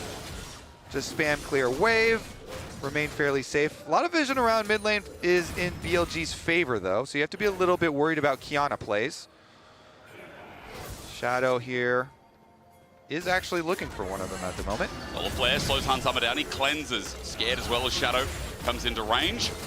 So Hansama down a summoner, with the engage now following up with On as well. It's a Wind of Spider or Glacial Fissure. Either way, it's a dead ice man. Hansama left alone. Skumon covering the bases, but a great pick from BLG. Yep, there they go. They delete the Braum this time around. Bottom side got pushed in though, so G2 have the wave into the bottom side, and the rotation up here for BLG means they're just gonna drop that wave as Knight is hovering around for a repeat play. Is Knight looking for? Oh, Skumon went in deep for that. He wanted Elk with the wind becomes lightning. On is just continuously punishing and sending out Zenith Blades on this 100% KP Leona. So BLG with that, you know, congregation of 4 people. Wait. Bin ulted. Oh, unstoppable. The W stopped him, BB! Solo killed Binny Boy! G2 are following this up. They've got the adrenaline rush now as On is close to dying himself. Lebrov sitting on the Mega Blast Cone. He'll take it under turret. Flash away. Knight matches it. Punishes him. Lebrov went too far and Knight caught him well. Oh, BB gets the solo kill onto Binny Boy up there with the Poppy 2-0 now. G2 just run BLG off the map. Opens up the Herald as well. There have been some really good punishes and a really good bounce back here from the EU first seed as Broken Blade denying a whole family of minions. Look at how many going down. The turret's going to go with it as well. Yeah, here's how he started out. Good combo into the wall, and then just chases him down. The red buff here on Broken Blade, just pelting him, saves the W for the correct timing. Bin annihilated. And then they also got the chase down on the other side here. On flashed away, but... Fighting again, I think we are. Cap's almost caught out. He's got the Ignivir available, and it might go down quickly as Knight has cornered him. Good flash frost as Lebrov tries to get his mid lane around, but in front of 3 members of BLG, there is no resurrecting now. Knight gets the other kill to help with the True Shot Barrage. 4-1 continues to scale. And G2 still, despite the success that they had in the last couple plays, have to be careful, especially skirmishes through jungle. You do not want to fight through jungle versus Ryze and Kiana here. The pickoff for BLG quite nice. Leona long range ultimate is always very annoying to deal with. So Egg Nivea now down, so no extra egg defenses for Caps, plus going down, giving that extra money over to BLG. The UI with a dark seal, by the way, right next to a tier, just 4,285 stacks of tier. Imagine if those were all Dark Seal stacks. He's got 6k AP. Yeah, Knight's not quite that strong. He is strong. He's strong, though. But he's not quite that strong. So anyways, back to the dragon stacking here for G2.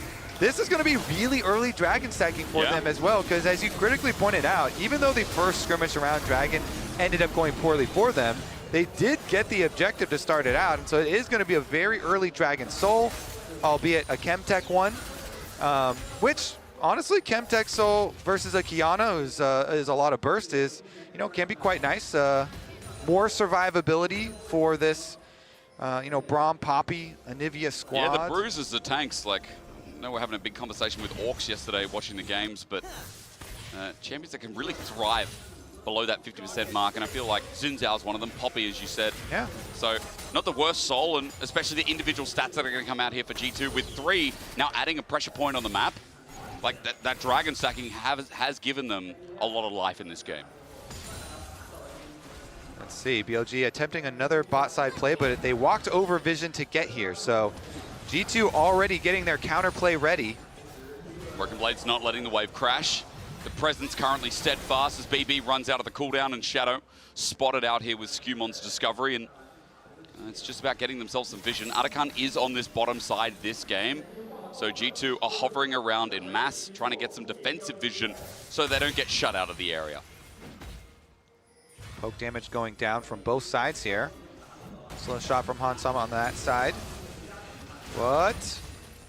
Anivia farming top with no teleport at the moment, so G2 just have to be calm, collected, focus on the minions. You do not have a timer right now. And Braum defense is very good. Yeah. So Caps is able to finish up the wave on top side, get his reset off, and no further blood, although there will be stone taken, as Knight will grab the tower for himself. And the Rise will become a problem, Hysterics. The split push for Rise later. Although it might be hard to navigate team fights, again, into Braum, Anivia, Poppy, Xin. Lots of annoying frontline to deal with, so I think BLG should really index fairly heavily into their side lane prowess. Really leverage the split push advantage that they do have. True. Because you ain't never getting through mid-wave, but there's an Anivia there, if I can speak properly. Hans has constantly been mid. It's usually surprising. I feel like Anivia is one of the most set up a camp and never leave kind of champs. A nest, in the game. if you will. A nest would be so much more relevant. Protect the nest. That is an eagle. You're right. Egg's not up as well, so nothing to leverage there with the passive as Atakan just spawned. Again, down this bottom side, Labrov is clearing out vision, dropping some of his own, and G2 are currently pinging, holding the river right now on this important objective, trying to make sure they see the approach from BLG. Labrov playing it by the curtain here, but as On clears out the ward, G2 currently hold river, quite dark. See how they move their way in. Mid priority first for G2, that's good. Push the wave. Bottom side priority might be a little bit more difficult to get. Caps is currently pushing in the wave at the moment, but the tri-brush is dark, so BLG have to be a little bit careful if they approach. Bottom side tower is already dead even before Herald. And Otacon started up. So G2 with really good positioning here. And the Otacon's getting burned down, but Caps gets engaged on. He's got an egg, so he wants to bait it in, but as he flashes in, he gets into the Herald. The escape mitigated, though, with the Herald dropping down. Caps goes into the egg, but it's all for the Otacon. It's all here in front of G2's eyes. Caps will be the sacrificial lamb, and with a Realm Warp coming in, G2 are already away. Elk can't catch up, nor can Knight, and therefore G2 will take the ultimate sacrifice of the win. Caps, the distraction eagle, is effective. He flies into the face of BLG, knowing it is a one-way ticket. Well, he was kind of hoping that it was going to be a Herald out ticket. He almost got out if that Herald wasn't low. Yeah, very close, hoping that it was going to be a Herald out ticket, but even with the sacrifice and not being able to get out, still acquiring the Otacon here for G2 and that permanent power. The replay again, because, yeah, it's at 3K here. Imagine if it was a bit healthier. Operation Sacrifice Eagle. He flashes over, is able to get inside, but it immediately goes down, so they collect him. Regardless, though, G2 calculated in sacrificing to be able to get the Otacon and get out. Let's get it out and get out. Just love it. Get out. Get it out. Get in, get back out again. Yep. As we do, Otacon though, permanent buff here, a lot of petals for G2 as well. See if the split push does become an issue though, because they do still have the extra teleport on Bin, even though Knight is using his currently to get back out. What is Shadow doing? Dying. He just jumped into EU, said, do you remember me? Well, now we will. On as well is going to get stunned up as G2 found him over the wall in front as well. Knight flashes out. Shadow decided to be ambitious right in front of 5 members. Yeah, that's going to be Dragon Soul, Hysterics. Did that, I mean, yep. that is not the way that we envision the Dragon Soul fight going, but G2 will take it for sure. Shadow jumps, one-way ticket right over the edge there. Soul. G2 have just taken Soul. And they may have taken a headlock on this game. Elk with a red buff can get a little aggressive, but Chemtech Soul picked up here for G2. Now, they do have a control word inside this brush, but I mean, jumps right into the Poppy. The Broken Blade says welcome, and the rest of the team says goodbye. Nivea Wall does get more flashes out as well. Knight gonna have to use his, which does reduce the effect of the possible split push that they were gonna try and leverage. They're still gonna go for a side lane play. There is help from Skumon though. Needs a little bit more than that. Broken Blade is tanky. 3 members, BLG committing a teleport as well, but Broken Blade's bought so much time. He's got Sundered Sky. He can heal up with a Hammer Shock as well as Skumon comes in. The ulti finally connects. Skumon has to pop his too, but a shutdown over tonight is a good start for BLG. Elk just pressed E over the wall, and now a new one erupts with the ice splitting between BLG, but Baron's up in a minute. It will be 40 seconds for Broken Blade, and BLG still aren't out of this game yet. I mean, we're gonna get a really quick Elder Dragon in this game because Soul was taken so quickly too. So we're gonna get some more excitement, Hysterics. Like very powerful buffs are arriving to the Rift very quickly here. Red buff is already taken. Baron arriving in 30 seconds. Elk getting ulti? No, rather it's onto Knight. Again, the wall's up and available. Bit of Frostbite added. Flash Frost onto Elk. He cleanses. Meanwhile, the bottom side of the fight is Shadow and the rest, and On's not going to get out of that one. Realm want to save Knight's life. Elk Arcane shifts away as well, and Shadow's getting poked out between Hans, between Caps. So many projectiles, and there'll be a few more chasing Knight down. Concussive blows so close to ticking, but a Mega Blast Cone gets Knight out of the way, but Elk is far up in the lane. Another target now found, an Arcane shift, and maybe a flash coming through, but from an angle, Broken Blade shows up and sends BLG into the dirt. G2, it's Baron o'clock. Yep, and that's gonna be pretty easy for them to get unless Shadow came up with some heroics. I mean, you are getting On's teleport out the mid lane, but there's not much he can do about it. Spellbook maybe? Looks like he cannot get over to a smite at the moment, and Shadow is taking the enemy blue buff, so should be Baron for G2. Broken Blade's gonna add a turret to it soon as well. A defining moment in this game. The Red Bull Baron power play begins. We only just got the Mastercard Priceless moment in the Soul, by the way. So now with Soul, now with Baron, the early Elder you talked about, well, gold is still in BLG's favor somehow. G2 have the tools to make this game a win and beat down BLG, much like 100 Thieves did. It might just be the start of a tournament for the West too. And BLG are gonna quickly be faced, if they lose this game, with the possibility of elimination already from World 2025. I mean, G2 are certainly looking like they're gonna push them there with the Baron buff plus the Dragon Soul. It's a good point about the gold though. BLG still capable of fighting this Elder Dragon fight. 2.5 minutes. If you get a smite steal, or you just win the Elder Dragon fight, oftentimes that can just change the entire game in your favor. So we'll see. Well, the thing is, the engages from BLG right before a lot of these objectives, like one of the earlier Dragons, you know, going in onto the Braum, and then having Bingo in as well, and then the previous one with Shadow jumping in, getting deleted, have been really rough for BLG. And so G2, I think if they just remain calm, stand, okay. Solar Flare, that's not calm. It's Zenith's blade. Good disengage. Shane's Corruption hits the back line though. And on, close to dying, will die first. The supreme display of talent ain't that good. And Ben as well in the front line's getting shredded. G2 believe, and so do Europe. They're seeing the end. They're seeing the wall. The combination's there. A triple about to turn deadlier into a quadra for Skumon, who has been riding EU high this whole damn year. G2, they're gonna finish it right now. Hysterics, Baron buff on, they can push for the win. We didn't believe. We said today was a stomp that the 1-1s were just letting us down. 100 Thieves did it, so we ask, why couldn't G2, the first seed of EU, is on his court and he's fountain by a damn ice wall, brought out this Anivia pick, brought out a wild card, and in true Caps fashion, he does not let us down. G2 are gonna move to 2-1, and China is upset. BLG in the dirt again, and G2 freaking did it.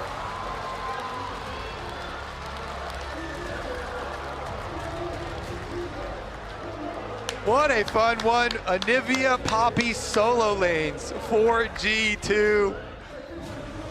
Quite the scramble in a lot of those fights. The boys! How the hell did they, with Anivia? you talk about the comp so well, Kobe. They executed it. Man, that guy on Anivia on the other side of the break, we will hear from Han Sama, who also had an exceptional game, but for our final best of one of Worlds, between 100 Thieves and Hum Alive, Kobe, I'm going to start believing in them too. Let's go!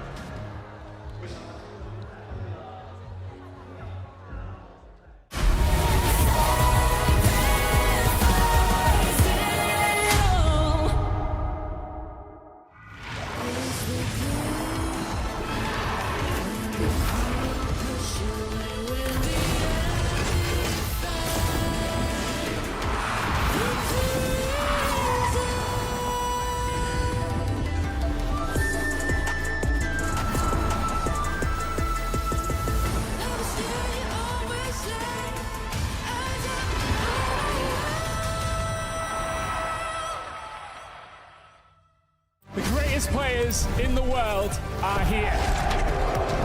They can just burn this one down. Oh my God, forward by 9. You are going to see them like you've never seen them before. Rocket Will as the Arcane Storm doing so much work, and Gen.G, they are just going to ace them. 누굴 만나도 이길 수 있다는 자신감 정도로만 생각하고 있습니다.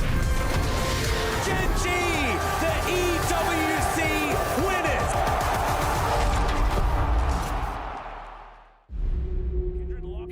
Drake is now Doran, decent position, double break down my walls, but I won't rise again, cause I stand tall in my environment. How could I ever close my eyes and stay silent since they try to take me down with their violence? Oh, they go back in, Bishop flashes in, and down goes Knight.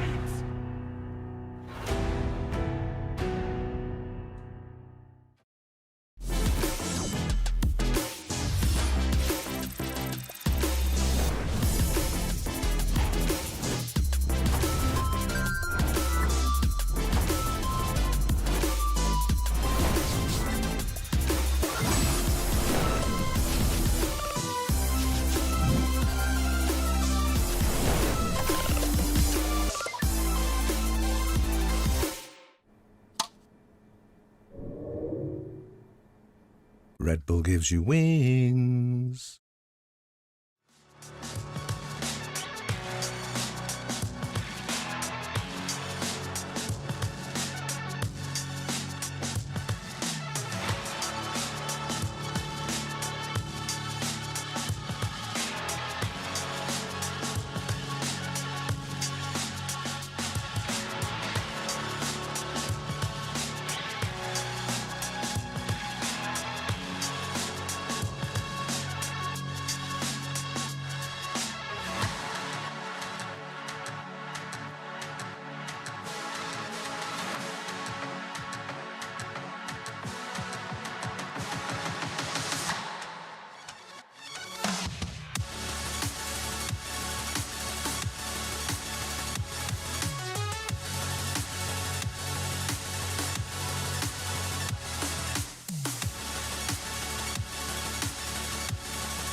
say the thing. The delusion. It paid it's off. Reality, Hans. It finally paid off. Steven. Actually, I'm so sorry, Hans. This is disrespectful. Get the trash out of here. Get that trash out of there. You've given a whole region just a tiny bit of hope. It's only a best of one. Is there anything you want to say? I mean, happy with the win. I think, I think if we show up, we for sure can win any teams in a tournament. So I personally have a lot of hope for our team, but yeah, we'll see. With the history of how BLG against G2 has gone in the past, was there any like nervousness going up against them? Yeah, it feels like every time we face BLG, you know, you have like in the back of your mind, sometimes you think about like the time where they eliminated us. But I feel like recently we're more ready against this specific team. So like we are really looking forward all the fights that they are playing, because maybe it was like they're a very aggressive team, right? They play very proactive, but I feel like we were really ready to take up the fight. You know, not giving up anything for free, like the position, the control, and yeah, I think the fight in early was a bit sketchy, but yeah, I do want to ask. We looked a lot at that 6-minute fight where it felt like you guys got a little ahead of yourself, you got a little over eager. What were the comms like to kind of calm the team down, to put you back in that position where you could really take over the game? I mean, losing like 4 kills there is for sure hard, but I think my team did very good. Like we all did very good to stay proactive for the game. I feel like we kept making plans what we actually can do with our champions, and I think we don't always do that. The game was nice. We all kept a strong mental and they kept going. So and I think when we had also, I think they were giving up a lot of objectives that made it easy for us. Right. Like they kept giving up their tempo when maybe they shouldn't have given it up. So it was a bit easy to take the position and just poking people off with my champion. So yeah, they made it easy in some scenarios. So, the Otacon. Yeah, how much did you see? Because we won't have to replay, but how much did you see from your POV? Of what happened to Cap specifically? Oh, yeah. I mean, I think Rice snared him, and he was trying to get the Herald, I believe. So you can watch the whole play from his POV, okay? Oh my god. I'm guessing that you might have been a little bit more focused on hitting the Otacon in that moment. No, I mean, I had my camera on him at the same time, because I was just like hitting Otacon, there's nothing to do. But yeah, I think actually that's a good play. that's an amazing play. You know, they get the Anivia, but we get the Otacon is super worth it. Props to Caps, and also I don't know what is that gameplay, but we always know he's very creative and he finds those I think I would say clutch. You know, it's clear Deluge is a good word. He got a 5-man stun. All the BLG, they were just stunned by what was going on. Delusion, not just a branding thing. What was his comms like in that moment? Did he just say, unlucky, or guys who got the Otacon, or? I think it was something about, I will try to pressure. I'll play with the Herald. I think that's something. I think that's something he said. I don't really remember exactly what he said. That's fair. Something like that. Yeah. All right. Goddamn. It really felt like in this game, like towards the mid to late game, once you guys had a little bit of advantage, it all flowed so well for you. And it kind of started for me when we look at the 2 picks into objectives. We saw you guys get Baron really easily off the back of a pick. We saw you get Soul really easily off the back of a pick. Again, just curious what was going through your head across those 2 moments, because you were finding these angles so consistently. Other than that early game fight where it felt like you guys fumbled a bit in 1 or 2 picks, you guys were totally on the ball catching out BLG. I mean, I just think that they were overextending a lot of their plays. I feel like some of the plays they had the higher end. They could just like play with more small victors. But I felt like they kept looking for fights, overextending, with people no flash, and then we could end up catching them, right, and just getting the objective. I feel like having a lot of dragons this game from them being caught was a huge +1 for us. I feel like the draft as well worked really well into what BLG had, because you had a lot of control. You could control space really well and shut down anyone who moved forward. How quickly did the draft sort of come together? Like, at what point were you set on picking up the Anivia and sort of putting this composition together? So I think we started by like deciding whether we wanna lock in Varus or something else. And yeah, it started from, okay, I'll just probably go poke in this game. And yeah, you have the champions that back kill up, like the Anivia that plays it slow, front to back composition. You just wanna go there, get the first vision, and it's for sure very hard for them to enter. And you have Poppy, Braum to back kill up, so it's like we are very stable once that game appears. And I think they were knowing that, so they tried to play super aggressive so that we don't like scale for free. Yeah. I feel like it's very, like they need to find an insane flank this game to actually win, but I feel like our teamfight power around the objective is just too strong. And yeah, it was easy to see, yeah, they lock in right, just go Anivia and then play this front-to-back composition. And who do you think was the MVP of the game for you, from your experience in POV? MVP of the game? I mean, I'm not sure. I mean, I think Caps brought a lot with this Anivia player, actually. Like, just getting attacked for free like this is such a big value. So smart. And also, yeah, he brought a lot of good balls in the game, and we did like the Poppy E-ing after that. Yep. So yeah, but everyone like played super well from behind. Like being 0-4 is really not easy against LPL team like PLG. But we came back, right? We all stayed focused. I wanted to ask, what were the comms like when Broken Blade got the solo kill on a bin? How hyped was he? Actually, I don't remember. To be fair, I did pay attention. I don't know what I was doing, but you're probably doing your own business. You ignore top lane, as is your right as an AD carry. We all do. Did you even know he got a solo kill? No, I mean, I did pay attention. Well, good job to you. Nice, let's go. Hans, we're getting ready for the next matchup. It's HLE versus 100 Thieves. I want to ask you specifically about Viper, obviously a legendary AD carry. Do you have any thoughts kind of on him as a player, anything that you think he's doing well? Ox has called out Viper Life Esports a ton, but I'm curious what you think about Viper and if there's anything that he does especially well that impresses you. I mean, he's very talented, for sure. He's one of the AD carry. Sometimes in my free time, I just watch how he plays because definitely he has good clicks when it comes to the game. So yeah, you can always see him moving his character really fast, even if nothing happens. But yeah, I think he's really good AD carry, good at pulling damage off in a team fight. So yeah. Solid stuff. I think, Hans, we just have to say again, congratulations.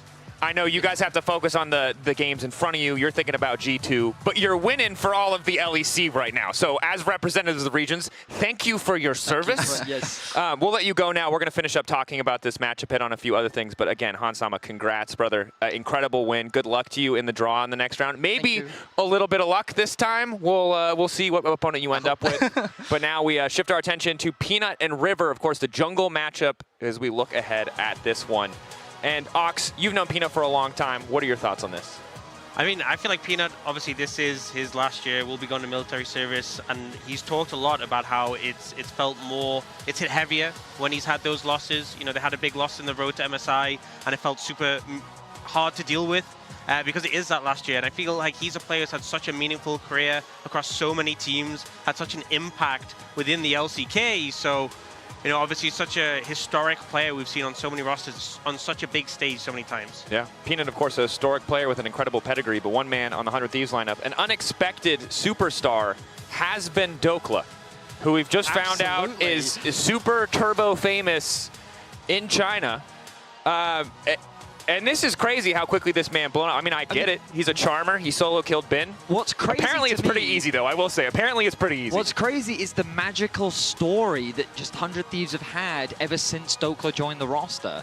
The change that we saw in terms of how they played, the magical run that they've been able to make domestically, the fact that they start the tournament off by upsetting BLG, like, you really don't know what this team is capable of. We know about the sheer number of struggles that they have gone through, and they are not favorites in this matchup by any means, but maybe we get some magic today. That's an excellent statement. And I'll tell you what, after G2 have won, we've got some delusion to spare. So we'll root for our Western comrades. Ox, you might still be the favorites, but we're going to send it over to Castro because I see one man who is very excited to talk about 100 Thieves.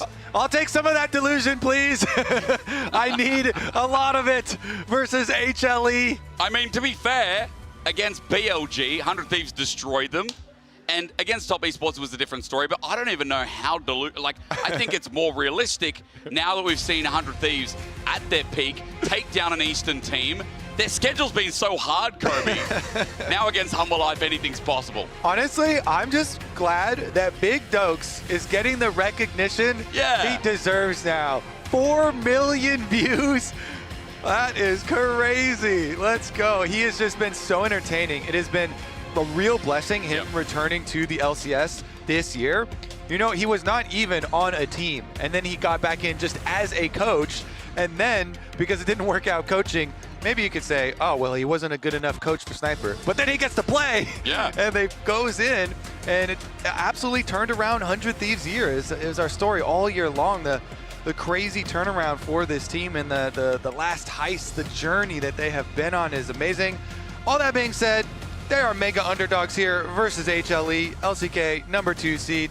And they've also given over Azir. So let's see how painful that will be. Yeah, our champ select's already started, of course, you can see on your screen, powered by Omen and HyperX. And you got the Azir B1 let through this time over to Zeka.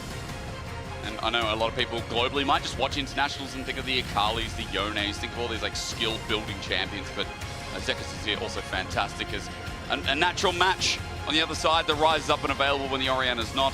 Maybe this time they go for the Talia and give a strong mid-jungle pairing for 100 Thieves in this last best of one. This is something that they have run a lot. Pantheon plus Talia not only is the obvious point and click for your seismic shove, but also the double globals. 100 Thieves use that very effectively. This is a team that really likes to push the action. They constantly are looking for aggressive plays with River. And so Pantheon, we, especially in North America, we really had a love affair with this champion. Super high priority on it because not only of the gank possibilities, but also the later ones for macro. Regardless, HLE here rounded out. It's a funny mirror of the Last Dances, by the way, because you know HLE with Peanut of a Last Dance of his own and 100 Thieves organizations themselves. But Sion, holy moly, Sion has been quite good at the tournaments. The reliability of that tank is massive. K'Sante is one of the, like, it's just a normal answer, and so there's nothing too special there, but Big Dokes is confident on the K'Sante side as well. Like, tanks has just been good. Now, K'Sante doesn't have the best win rate here in the main stage, but Sion definitely does. We'll see if 100 Thieves can change that as we get into the second ban phase. Let's look towards 80 carries, Kobe, because there's no ADs on the board currently. 100 Thieves will have priority. With Yunara already gone in the last pick ban, we're in a similar situation. It was the Caitlyn's, well, I mean, I've got more than Caitlyn, I promise you. There's a lot of 80 carries taken away. Yeah, and FBI, he does play Caitlyn, but he plays a lot of like Jhin. The Senna was really, really big for him as well. Senna does have a global of her own to add, and Jhin can follow up on some of these long-range plays, but again, Jhin has a lot of good things, but he does not kill Scions. Yep. So it's one of the reasons why Sion has been so effective here. Sion and Xin are just such a mega frontline that it makes your 80 carry choice a lot harder. So we'll see, but they're, at least from the HLE side, are worried about some of the snap engage from 100 Thieves, which has been the name of the game for them. They do like to skirmish quite a lot, and so the Nico not going to be one of the answers to pair with the 80 carry role over there. Yeah, strong laning may suggest that, again, getting rid of the potential Caitlyn that could come out. Kai'Sa goes, and Lucia from FlyQuest was talking a little bit about, you know, that the Kai'Sa can't really play around these objectives. It takes a while to get there and gets forced a bit. Yeah. So now with that off the board and the Ziggs, 100 Thieves are weighing up the possibility of an engage to layer up with this snap that you talked about through mid-jungle. And that's pretty simple there from Ayla as we get a counterpick 80 carry for the comp. Humble Life to show. Yeah, and Alistar has been Ayla's most played, of this split. And has been Delight's most played, actually, of this split. Surprise, yeah. And so a bit of a takeaway there too. Ooh, Viper's Lucian. Lucian Brom angle. Is gonna be annoying. Brom into Alistar, very good as well. There's the Senna I was talking about. Okay. So it's something that FBI has always loved and has had quite a significant amount of success on. He is our quickest Senna stacker. We constantly are tracking our soul stacking. It's a nice title. And yeah, he at least in the LCS, he was the best. And so he is playing into a Braum, you know, melee support on the other side. Yep. Or he's playing into a Scion, if there's some sort of swap stuff that goes on in this game, which very well may be the case. Hint, hint. First Center of Worlds, by the way.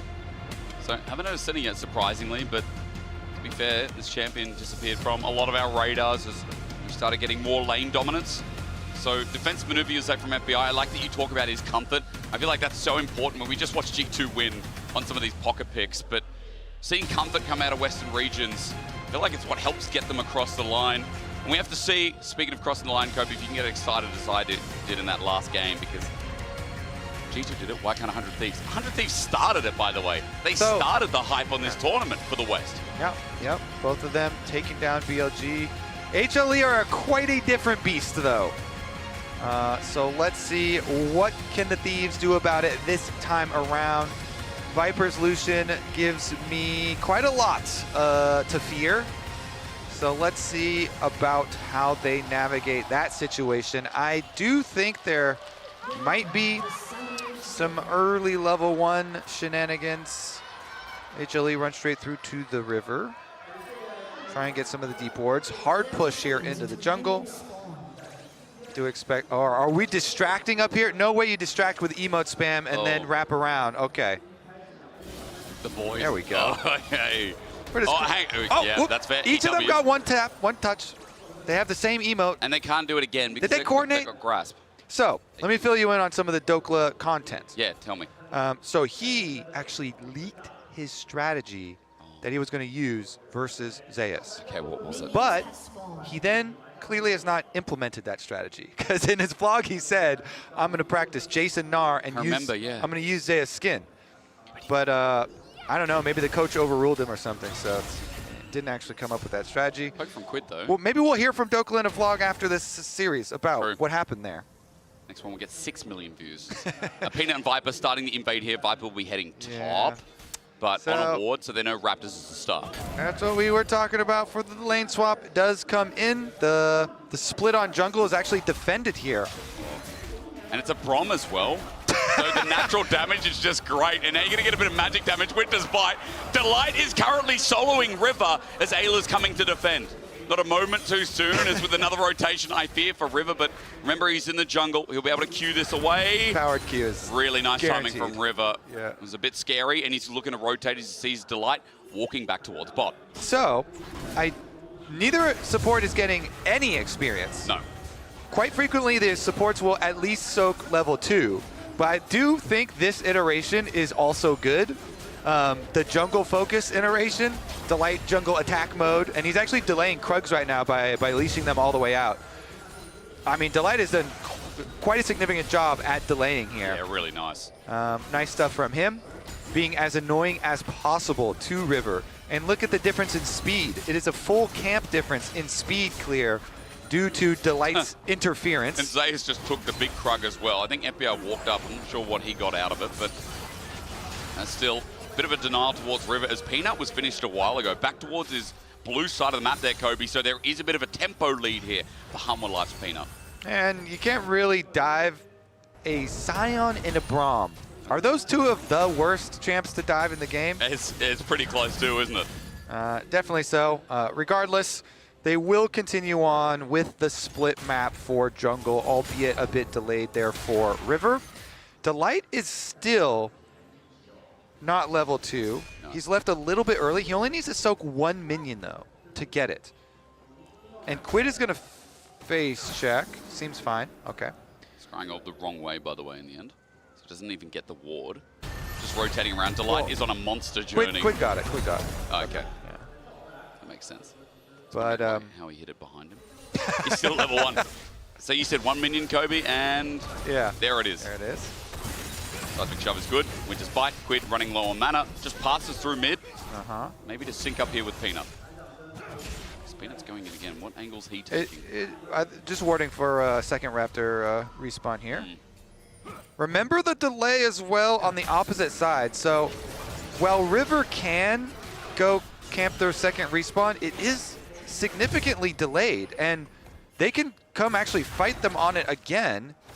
Are they actually going to cross, though? Is River done with the Raptors? All right, he's had a lot of time. He probably should be done. Just waiting to see. There we go. Okay. As you said, a little bit behind. Decides to come again through mid. The trading, Ayla's covering. Okay, so all of the timing has been evened up then. Yep. Pretty much. It's just that River's side Raptor, quote unquote, will respawn a little bit quicker. Going for Krugs now. Peanut wants a little bit more, but this is on the swamp back. So that Krug, that's a little greedy of a Krug take from Peanut. River has reset back with Dokla. Might It's the face check, right? some a flash or something, but he finishes it pretty quick. Peanut, the damage, oh, it's autoed down, but against the wall. Get the little ones. It's really good as Peanut flashes away. River was also coming in, so a really good defense. Even though Peanut gets away with it, down to someone to see if that can be punished as there's no opening through mid. Quid hovers around bot, and Peanut's going to use this opportunity to try back away. River's got the purchase, so he should, if he finds him, River does. He will indeed. Onto Peanut. No, stops there. Peanut has no flash. Okay. He's going to go back and harass him again. He's going to stop him once Do more. it. Do it. W's him. We get another spear. He can't go too far because there's a Braum up in the top side. Yep. And so if Delight gets annoyed and starts to come down. But River is a tenacious jungle invader. So, and he has a purchase advantage. Yep. So here comes the dive. And onto Zeka, the flash, matched by the other flash. No seismic shot, but it won't matter. The poke enough. Zeka can't get home, and first blood goes over to River. Oh, and there's no answer back either, even with the tower shots. All three flashes from 100 Thieves invested here, and it is successful. They push Peanut out the top side. They know that there's going to be no extra defense for Zeka on the dive because every other member of HLE is accounted for. So it is a surgical plan here from 100 Thieves, and they do get the kill. Enables a good reset timing from Quid as well. She said, River, an exceptional play. Goes pop here by FBI. Just walks it back, gets a little bit of souls, but as he sits solo up in top side, in that play led to Peanut being so delayed to get back. Dragon's going to be started now, but an opening for 100 Thieves, which is fantastic. Dokla does have level 6 available, but onto Zaze, he's not going to pull the trigger. They're wary about this Dragon, even though there is a Pantheon top side as Culling comes through. Minion wave in the way, going to soak quite a bit here from FBI, and they have sustain, so they're okay. On to Delight, though. Hang on. Viper's got no mana. He's going to be chained down. The wall's up in the way, but all they need is a couple more autos. Delight flashes match there. Kobe jumps for joy, but it ain't over yet as FBI gets the first one. Dragon now started by 100 Thieves. They want to take this too. The call is FBI, open up! Here comes the Dragon fight, though! It's an ultimate melee range. Hang on, is it too early? The Sky, rather, the Darkness comes through, but it ain't enough. The shove back too good from Quid, but Zayas is tanky. Dokla in the all-out flashes out from a decimating smash, and Hammer Live come in to take the Dragon by force. Oh, we're having some fun, but HLE in the end, they get the objective. But topside, again, FBI and Ayla here going aggressive. They get the chase down. They kill off Delight to grab the extra kill. So now it's one more kill for 100 Thieves for the Feats of Warfare, although the objective lead now taken by HLE with the early Dragon. So here's another look at it again. FBI, again, as we said, comfort pick for him from Champ Select, and Viper has no mana, so they say, we are going to take out your support. Flash for flash answered. Nice. Golden Glue and Spooks, the coaches here, 400 Thieves. All in. Interrupted Quid, really nice. With the layering of zone control there, Zeka can't get his shove, especially when Humble Life are grouped as 3. All right, grub fight. You ready for some more action, buddy? I hope so, man. 100 Thieves delivered so far. Humble Life have to come to the contest.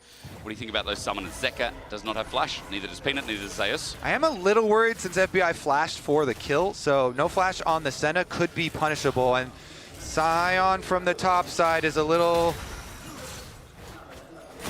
Peanut has ult. He steals with the smite.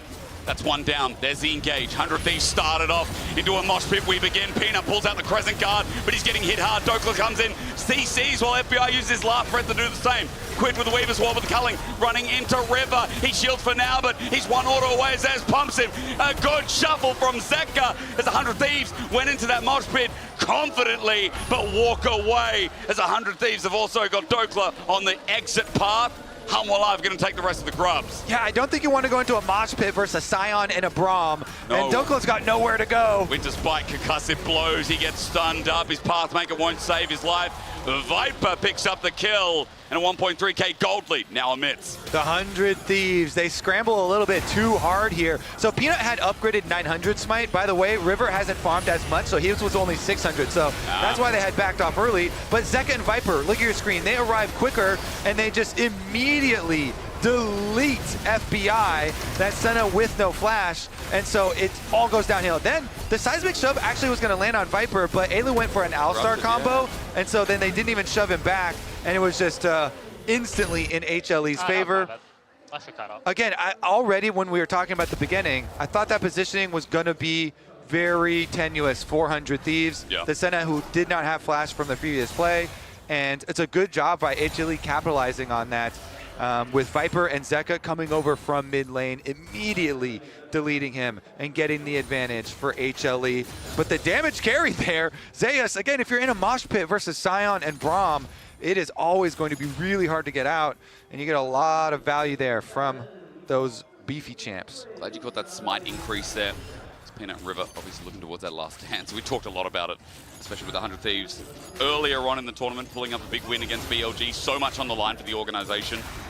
And versus Peanut as well, when, you know, I think a lot of people got emotional seeing him last time in LoL Park in Korea, seeing his potentially last ever Worlds. Hopefully, I mean, he could do the Maple thing and come back, but it doesn't look like it. Yeah, him and River both going, presumably, to military service. I'm still holding out hope that we could find River wife in the United States and and keep him, but we'll hold off on that. Probably the last dance for both of them and the organization of 100 Thieves as well. But this game has a lot longer to go, and after that last grub fight, it is now pretty solidly in control for HLE. They've got scaling Scion and Azir teamfight. That is a recipe for success. And then they've got Viper on Lucian in mid lane with 2 kills already with the early Essence Reaver. So they just have so many options. It means that both your side lanes are very good with the Azir, with the Scion. Your mid lane is always under control because Viper can remain so safe with Braum protecting him. And you just unleash combo after combo. So 400 Thieves, they still need to just keep stacking up the Senna. River's got to get out of there. Does indeed. Wrong-sided dodge. He's going to ulti out in Brush. Zeus also covered the tri-brush, so he had to do it. Last cone also going to favor him too. As Dragon's up in 20 seconds, and River did manage. Did he get deep vision? No, actually, in the end. Live controlled that sector, and it means that no flank possible here with potential TP from Quid. Yeah, not too many options, honestly, for 400 Thieves right now. I think maybe they don't even have the Pantheon ultimate anymore, so things are looking very good for HLE for the setup on Dragon. They already have preemptively the vision leading up to it. They do have teleport from top side for both of them, but here we go. Peanut's coming in as well as a double glacial fissure. Perfect layering of CC, but Ayla covering his 80 carry. FBI gets a heal up as Culling now follows in as Pursuit as well. Ayla's Unbreakable Will is down. Dragon's now up. And you know the differences between an Alistar with ult and no ult for a team fight. It is night and day. So even though Braum and Lucian ultimates were used. Wait, 100 Thieves is Dokla actually trying to pincer here? It's a fight. Decimating Smash tags him on the outside though. Swine's going to come down, and second Dragon here for Humwa Life. 100 Thieves are separated. As you said, Ayla with no ulti. As the lockdown on Delight. Peanut, Crescent guards between 3, and it's just perfect. Zeka to lay her down as well with the cow sinking in first. Meanwhile, blocking is Delight so that no range can be a fright. The shove avoided as Zeka gets Quid's flash, but 100 Thieves once again are sent packing as they'd left to defend mid after the Dragon loss. Viper can step up like that anytime he wants as FBI is running low on the mana juice. Yeah, full control here for HLE.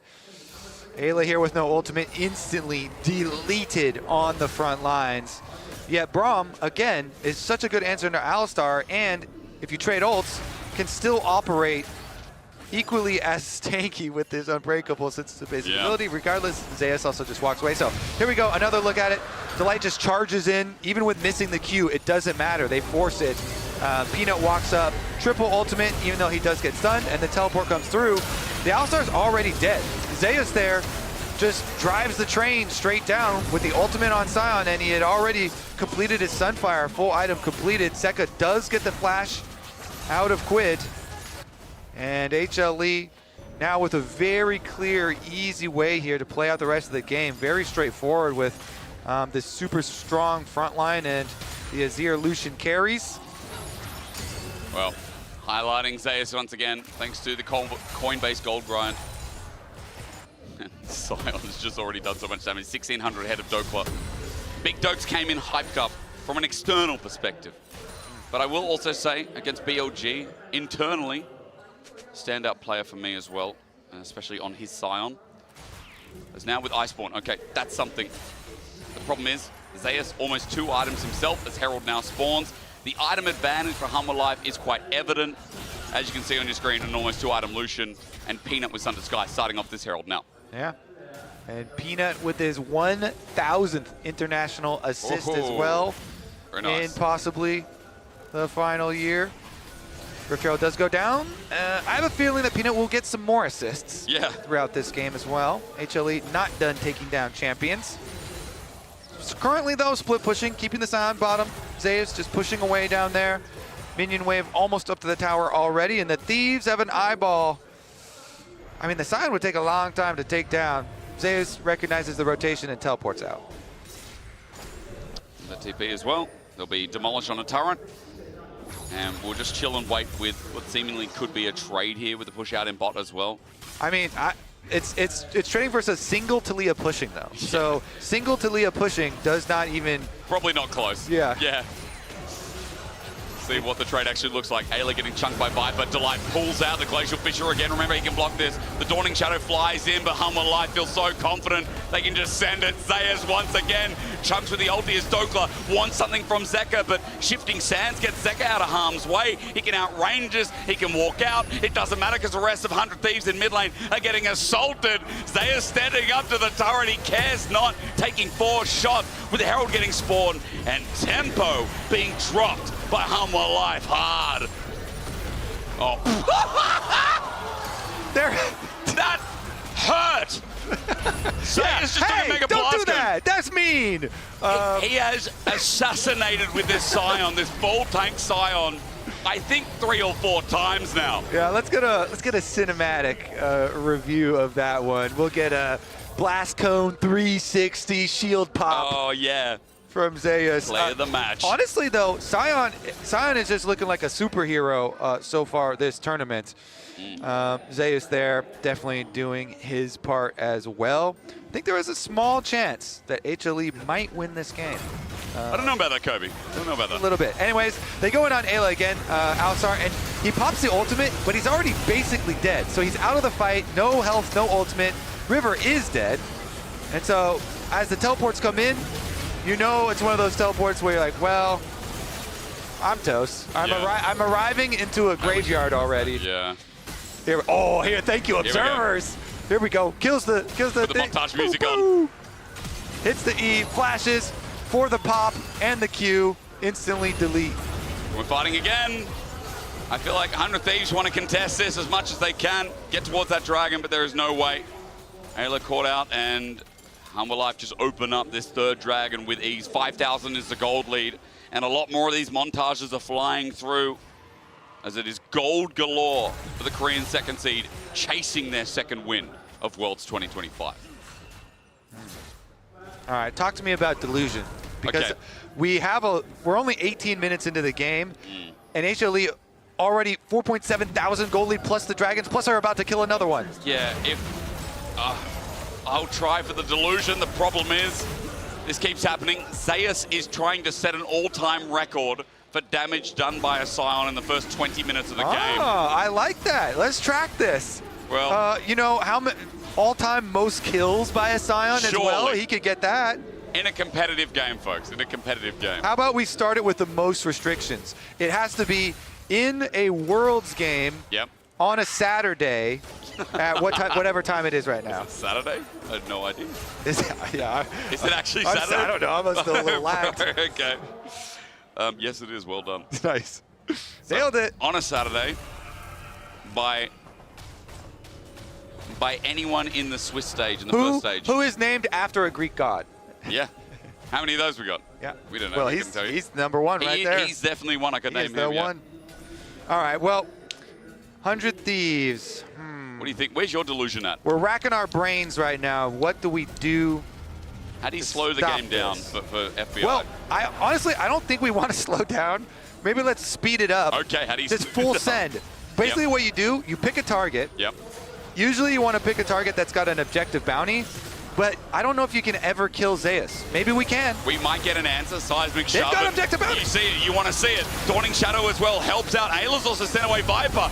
You believe Kobe? Because with Zeus ulting in, he might be a free target for Quid. Meanwhile, the rest of the fight is going Doklet's way as he runs into Zeka. I say that, but Viper still just not dying. He all out. Doklet goes in the bush. Held out. Zeka as well. Spaces River. And Hummer Life, it's the sketchiest fight. But even that is too much to ask for. Hummer Life Zeus is godlike. It just keeps getting better no matter how much 100 Thieves find an avenue. Zeka will also see FBI flash away. He survives for now, but that Arakan will add gold right into the ground. Yep, Otacon for HLE, the tower on top side. FBI is trying. Not a lot that they can do about it, though. All right, HLE looking pretty dang good here. I think as well, we're seeing in the tournament so much success. And of course, we've had, we're in best of 1 stages. Yep. So Fearless is going to provide a lot more variety. But we're seeing so much success from these really standard team fight comps. Of course, the actual play is the big is the focal point. But these things have had a lot of success too. And now, when you're so far ahead here, let's look at how they try and get some of the bounties. Viper had one on his head, but the peel is too good. Zeka's there, Zeus is there. Viper avoided for long enough himself, and then Zeka's ultimate with the peel as well. So no bounty claimed. And Zeus came back. He has higher health there at the end of the replay than he did at the beginning. Yeah, he teleported like straight away as well. Zeus now at 7. We're going to have to get a record on this thing because he's just under turret for now. Zeka coming to help him out.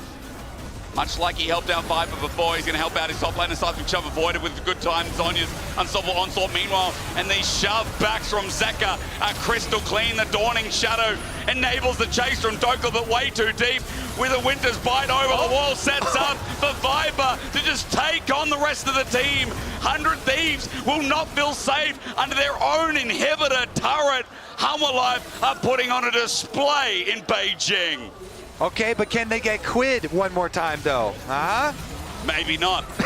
Maybe that's the win for 100 Thieves, but Hummer Life at 12k gold lead. These fights are literally just showing some hand stiff. Yeah. We'll probably take another look at that one, but HLE, they destroy the base, at least the bottom inhibitor, and they're calling it a day after that one. Go for the reset. They are very rich. Go spend the rest of your money and walk it on back out.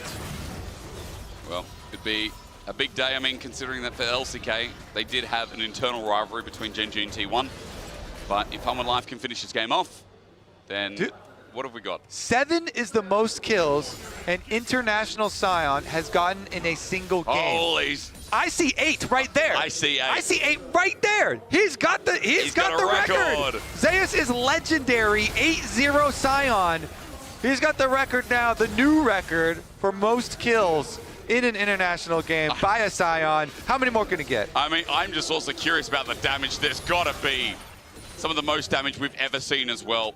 Zeus Can we get a Gamba in the chat for people guessing? Oh, yeah. What he's going to end with? What is the damage? I will say, the hardest part about him getting more kills is Viper and Zeka just taking all the kills. Yeah. Good luck, Zeus. I'm rooting. Well, I'm still rooting for Thieves, but I'm also rooting for Zeus. You walked into that one. It's hard. It's a hard game for NA fans. There were some great moments at the start, but it's like Humble Life, these fights. Is he going to go 9? Getting better and Is better. he going to get 9? He's looking for a decimating smash with Unbreakable Will. That Alistar rise to Delight. What are you doing, Delight? Zeus is here to set a record even further down as Winter's Bite, again, concussive blows. Zekka's just autoing attack River. And away and away and away he goes. Seismic shove. Zeus is getting zoned out by 2 as Peanut takes down the enemy jungler. Another great ulti it would have been, but a blast cone saves the day. Meanwhile, mid is another great play for Humble Life, and Zeus is teleporting in. Kobe, a culling onto Quid. 100 Thieves try as they might. The might of Humble Life is just too much. Zeus is going to die eventually after taking 10 turret shots. But the LCK's second seed step up in a big way. Zeus sets an international record on Sion, and their just desserts are moving to 2-1. Humble Life big on the board. Well, we have had some stomps today. Domination. We certainly have. HLE, definitely one of those. Under 25 minutes with the Dragon Soul. I don't normally see that. Do not normally see that was an utter stomp then. But for Humble Life, I mean, these are the expectations we had. First stand champions earlier in the year, high bar set. Haven't been able to match that since. And especially when it's Peanut's last dance. This is what fans want to see. They want to see a grand exit for this guy. Yeah. And performances like that are what are going to do it. Is our AD going to break it down with a very swift win. Thank you very much, gentlemen. Of course, a bit of a heartbreaker for 100 Thieves, but they're not out of this yet. They'll have a chance at redemption later on in the tournament. HLE, you see the love for Zeus and Peanut, and the love for Zeus especially, who just had an incredibly disgusting game on Sion. We were just talking about it, right? There's the fantasy version of a tank, the protectors, the front line, the wall, and then there's the literal tank, the thing that mows opposition down. This man is an armored unit, highly effective against infantry, 100 Thieves, all infantry. That's been HLE's mascot, you know, the orange tank, so it does fit. And I always feel like when I watch Zeus playing tanks, he always seems like he's having so much fun. Like, you think of Zeus as like a carry player, and that's what he's known for, that's what he's proficient at. But it feels like when he gets to play these tanks like Sion or Ornn, it seems like he's having so much fun. He's like carry player. Yeah, he's like, look, I'm this tanky, I'm this immortal, but I can still just like do so much damage. Whatever I want. Run about, have a great time. I don't have to do all these mechanically crazy things. I can just walk up and take no damage. And shout out to Zeus, who's hopefully convincing some of the solo queue players out there to actually just play tanks for once instead of trying like really random counter picks that no one ever wants to see. Yeah, ambitious not happening. Low-key diss at the bounce. No. Tank sound versus he plays the Sion. I'm not throwing shade. I think that is the CEO of vibes. Next to Zeus on Sion this game, that is a man who knows how to goof around, right? Like, that's very true. A lot of people out here trying to be the clickety-clack sweaty guy in the meme. I think Zeus and the boss are the guys singing payphone and just vibing. And seems to be where they're comfortable. Of course, Zeus breaking records, and he is our Oppo player of the game. I think absolutely, I mean, there's no surprises, right? This is hands down like, the most obvious slam dunk. HLE was kind of winning across the map, but I really felt like that he cemented that final nail in the coffin, especially given just how reliable he was as a frontliner in this game.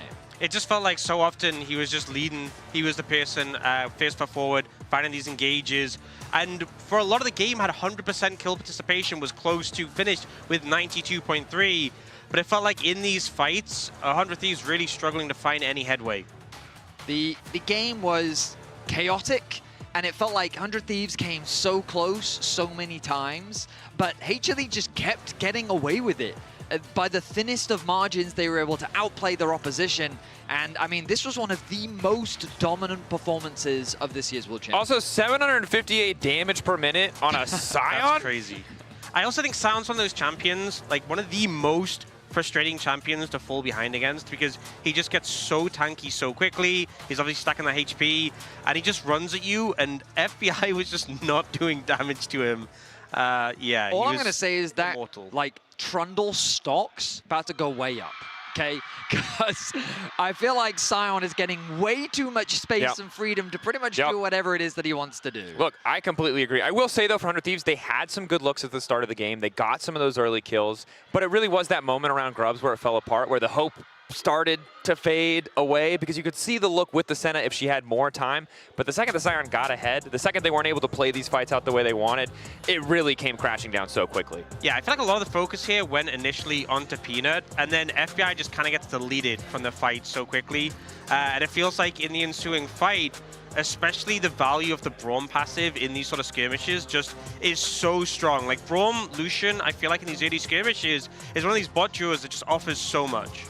And yeah, this fight pretty much determined the entire game, because once HLE got this kind of a lead, they just were so unrelenting in their control over the game, cascading objective into objective. It felt like that 100 Thieves, credit to them, because we've heard from the North American casters how unrelenting this team is. And I think this was a great example of how, regardless of how far behind they were, they still tried to find plays. They still tried to find picks where they could. Unfortunately, it just wasn't enough to convert any control back over the game. I think also, we're going to be honest, like they've had such a rough schedule. And Absolutely. I feel like with some of the other team schedules that we've seen, they would be in such a just a way better position than they are now, because the play has been pretty solid overall. This was obviously a rough match, but they've had a tough time. And the good news is they've got easy opponents like BLG and T1 waiting for them in the 1-2 bracket. So their schedule is only going up from here. Bro, we got one game. You need to calm down with calling people easy opponents.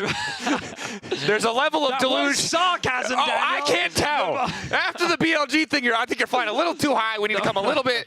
I feel bad for them, because he's completely right that their schedule has been really rough, and it could just get so much worse down in the 1-2. And I think starting with that BLG win was so big to regain the faith of the North American fans after they lost to Vivo Keith Stars. They can't get BLG, which is big for them. But now to have also the most insanely difficult schedule, they need a little bit of a break. Maybe it's a very favorable draft, maybe it's a slight favorable draw, but you can see that what we saw from them domestically in that last best of 5 they played isn't the limit of what they're able to do.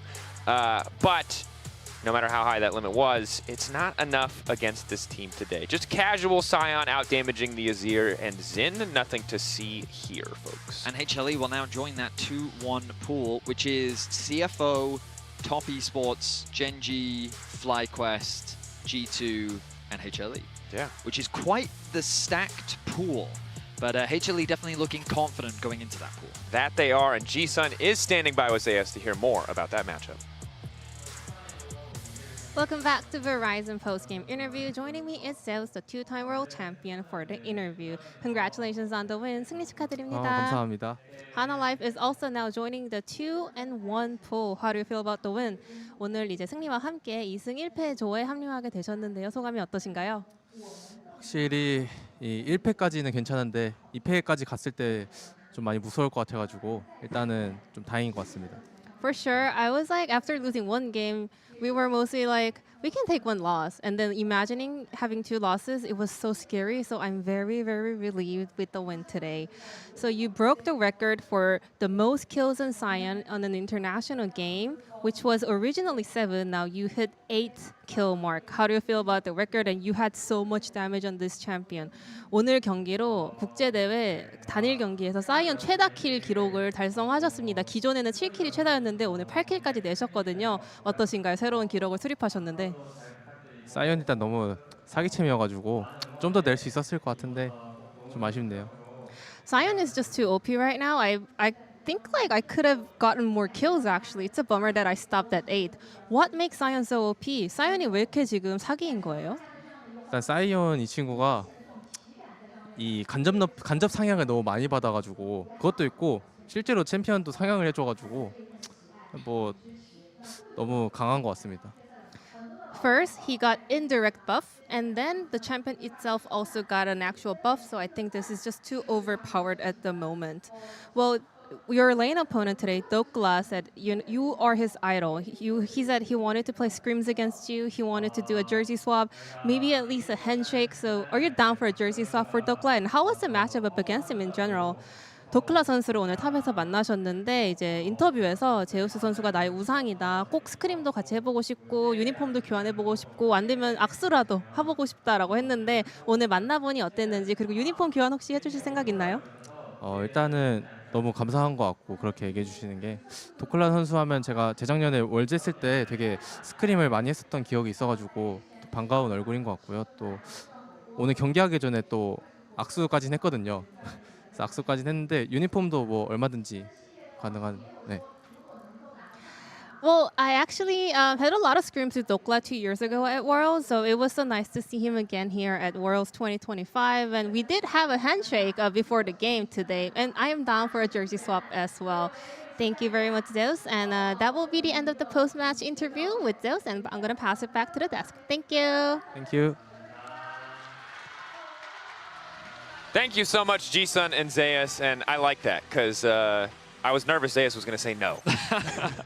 But and pass up the opportunity to get a big Dokes jersey. Also, Ji-sun a homie because she asked on air, so he knows he can't say no because that would be BM. So Ji-sun helping out Big Dokes. We love to see the alley-oop, the assist there. But taking a look, of course, at where we stand now in the Swiss stage. If you missed it yesterday, AL and KT were the first teams to advance to the bracket stage. The next teams will have to wait until round 4 to see. But G2, T1, FlyQuest, and now HLE have won in the 1-1 bracket and moved on. Yeah, I was hoping we'd get some draws today to at the very least see that 2-1 pool come together, but we're not going to get that just yet. We're going to have to wait for tomorrow's matchups, which, I mean, disappointing performances from the EU brothers.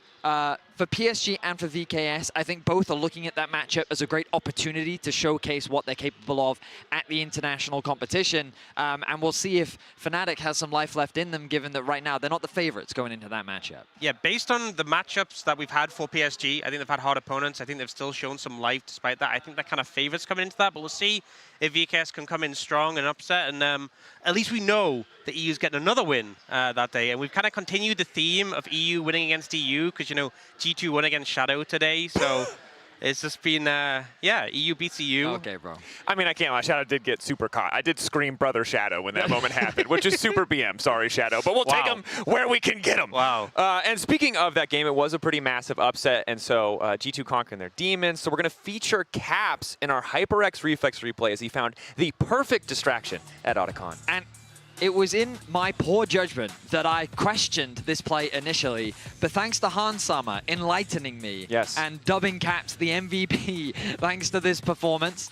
I mean, ultimately it did result in an uncontested Otacon, and as Hans was saying, it felt like for G2 that all of these objectives were largely just going uncontested. See, I was ready to critique this play because we don't normally see too many of these in the LCK. Right. Maybe a couple from Bro, I guess. Sure. But you as the LEC caster, you should be more aware of things like this. I feel like you should have filled me in, right? Hans-sama obviously was very understanding, right? It's true. He could see the lines. But yeah, maybe just a little bit more studying out the VODs. I should have been prepared for him to flash forward in the hopes of getting inside a Rift Herald to break away to safety. It's true. My bad. I'll know better for next time. It's a growth opportunity. Just like Hans-sama knowing what's going on top lane, as we did find out in that interview. For the record, Broken Blade robbed of that. Yeah, Broken Blade absolutely the MVP. Absolutely styled in that Solo game. killed, got every pick. Hans-sama had no idea. The top laners do not exist. Second-class citizens in the world of League of Legends. Justice for top laners. Justice for top lane, especially after that Zeus performance. That's going to do it for us here. We're back tomorrow at 10 a.m. Central European Summertime and 1 a.m. Pacific for the elimination best of threes. The first two teams we're going to be saying goodbye to between MCoin, Fnatic, VKS, and PSG. We'll see you bright and early.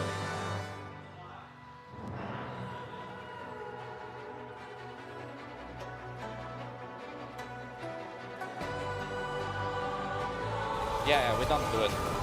Cannon no flash. Cannon no flash. I'm ulting it. I will zone more them. I'm fine. I'm going kite, guys. Yeah, no flash guys already. iPhone, yeah? Okay, go right now. No flash, but I need help. You have flash, okay? You don't have flash? I threw. How's the fight going with Bart? Is we're losing here? He wins. Okay. But he flashed at the end. Play wrong. I queued her. Yeah, I'm fighting with you. Combo in 3. You guys dead. Combo in 2. Maybe Penta? I can maybe set it up for you. It's like a kill the guys. Well, I will slowly, but I'm just beating her. And big expectations are met here today. FlyQuest will hit the Nexus, and the Whales weren't enough to crush the mighty Fly. Wow. Let's stack to fully. Kerry comes in, no time to talk about items as T1 look for the pick. Onto Canyon at half HP, Owner jumps in, but his ulti comes first. Canyon survives, and Doran's coming in, but interrupted. This Poppy pick was a stroke of genius. There's no vindication for Kuma, none for T1 here, as they are getting destroyed by the LCK champions.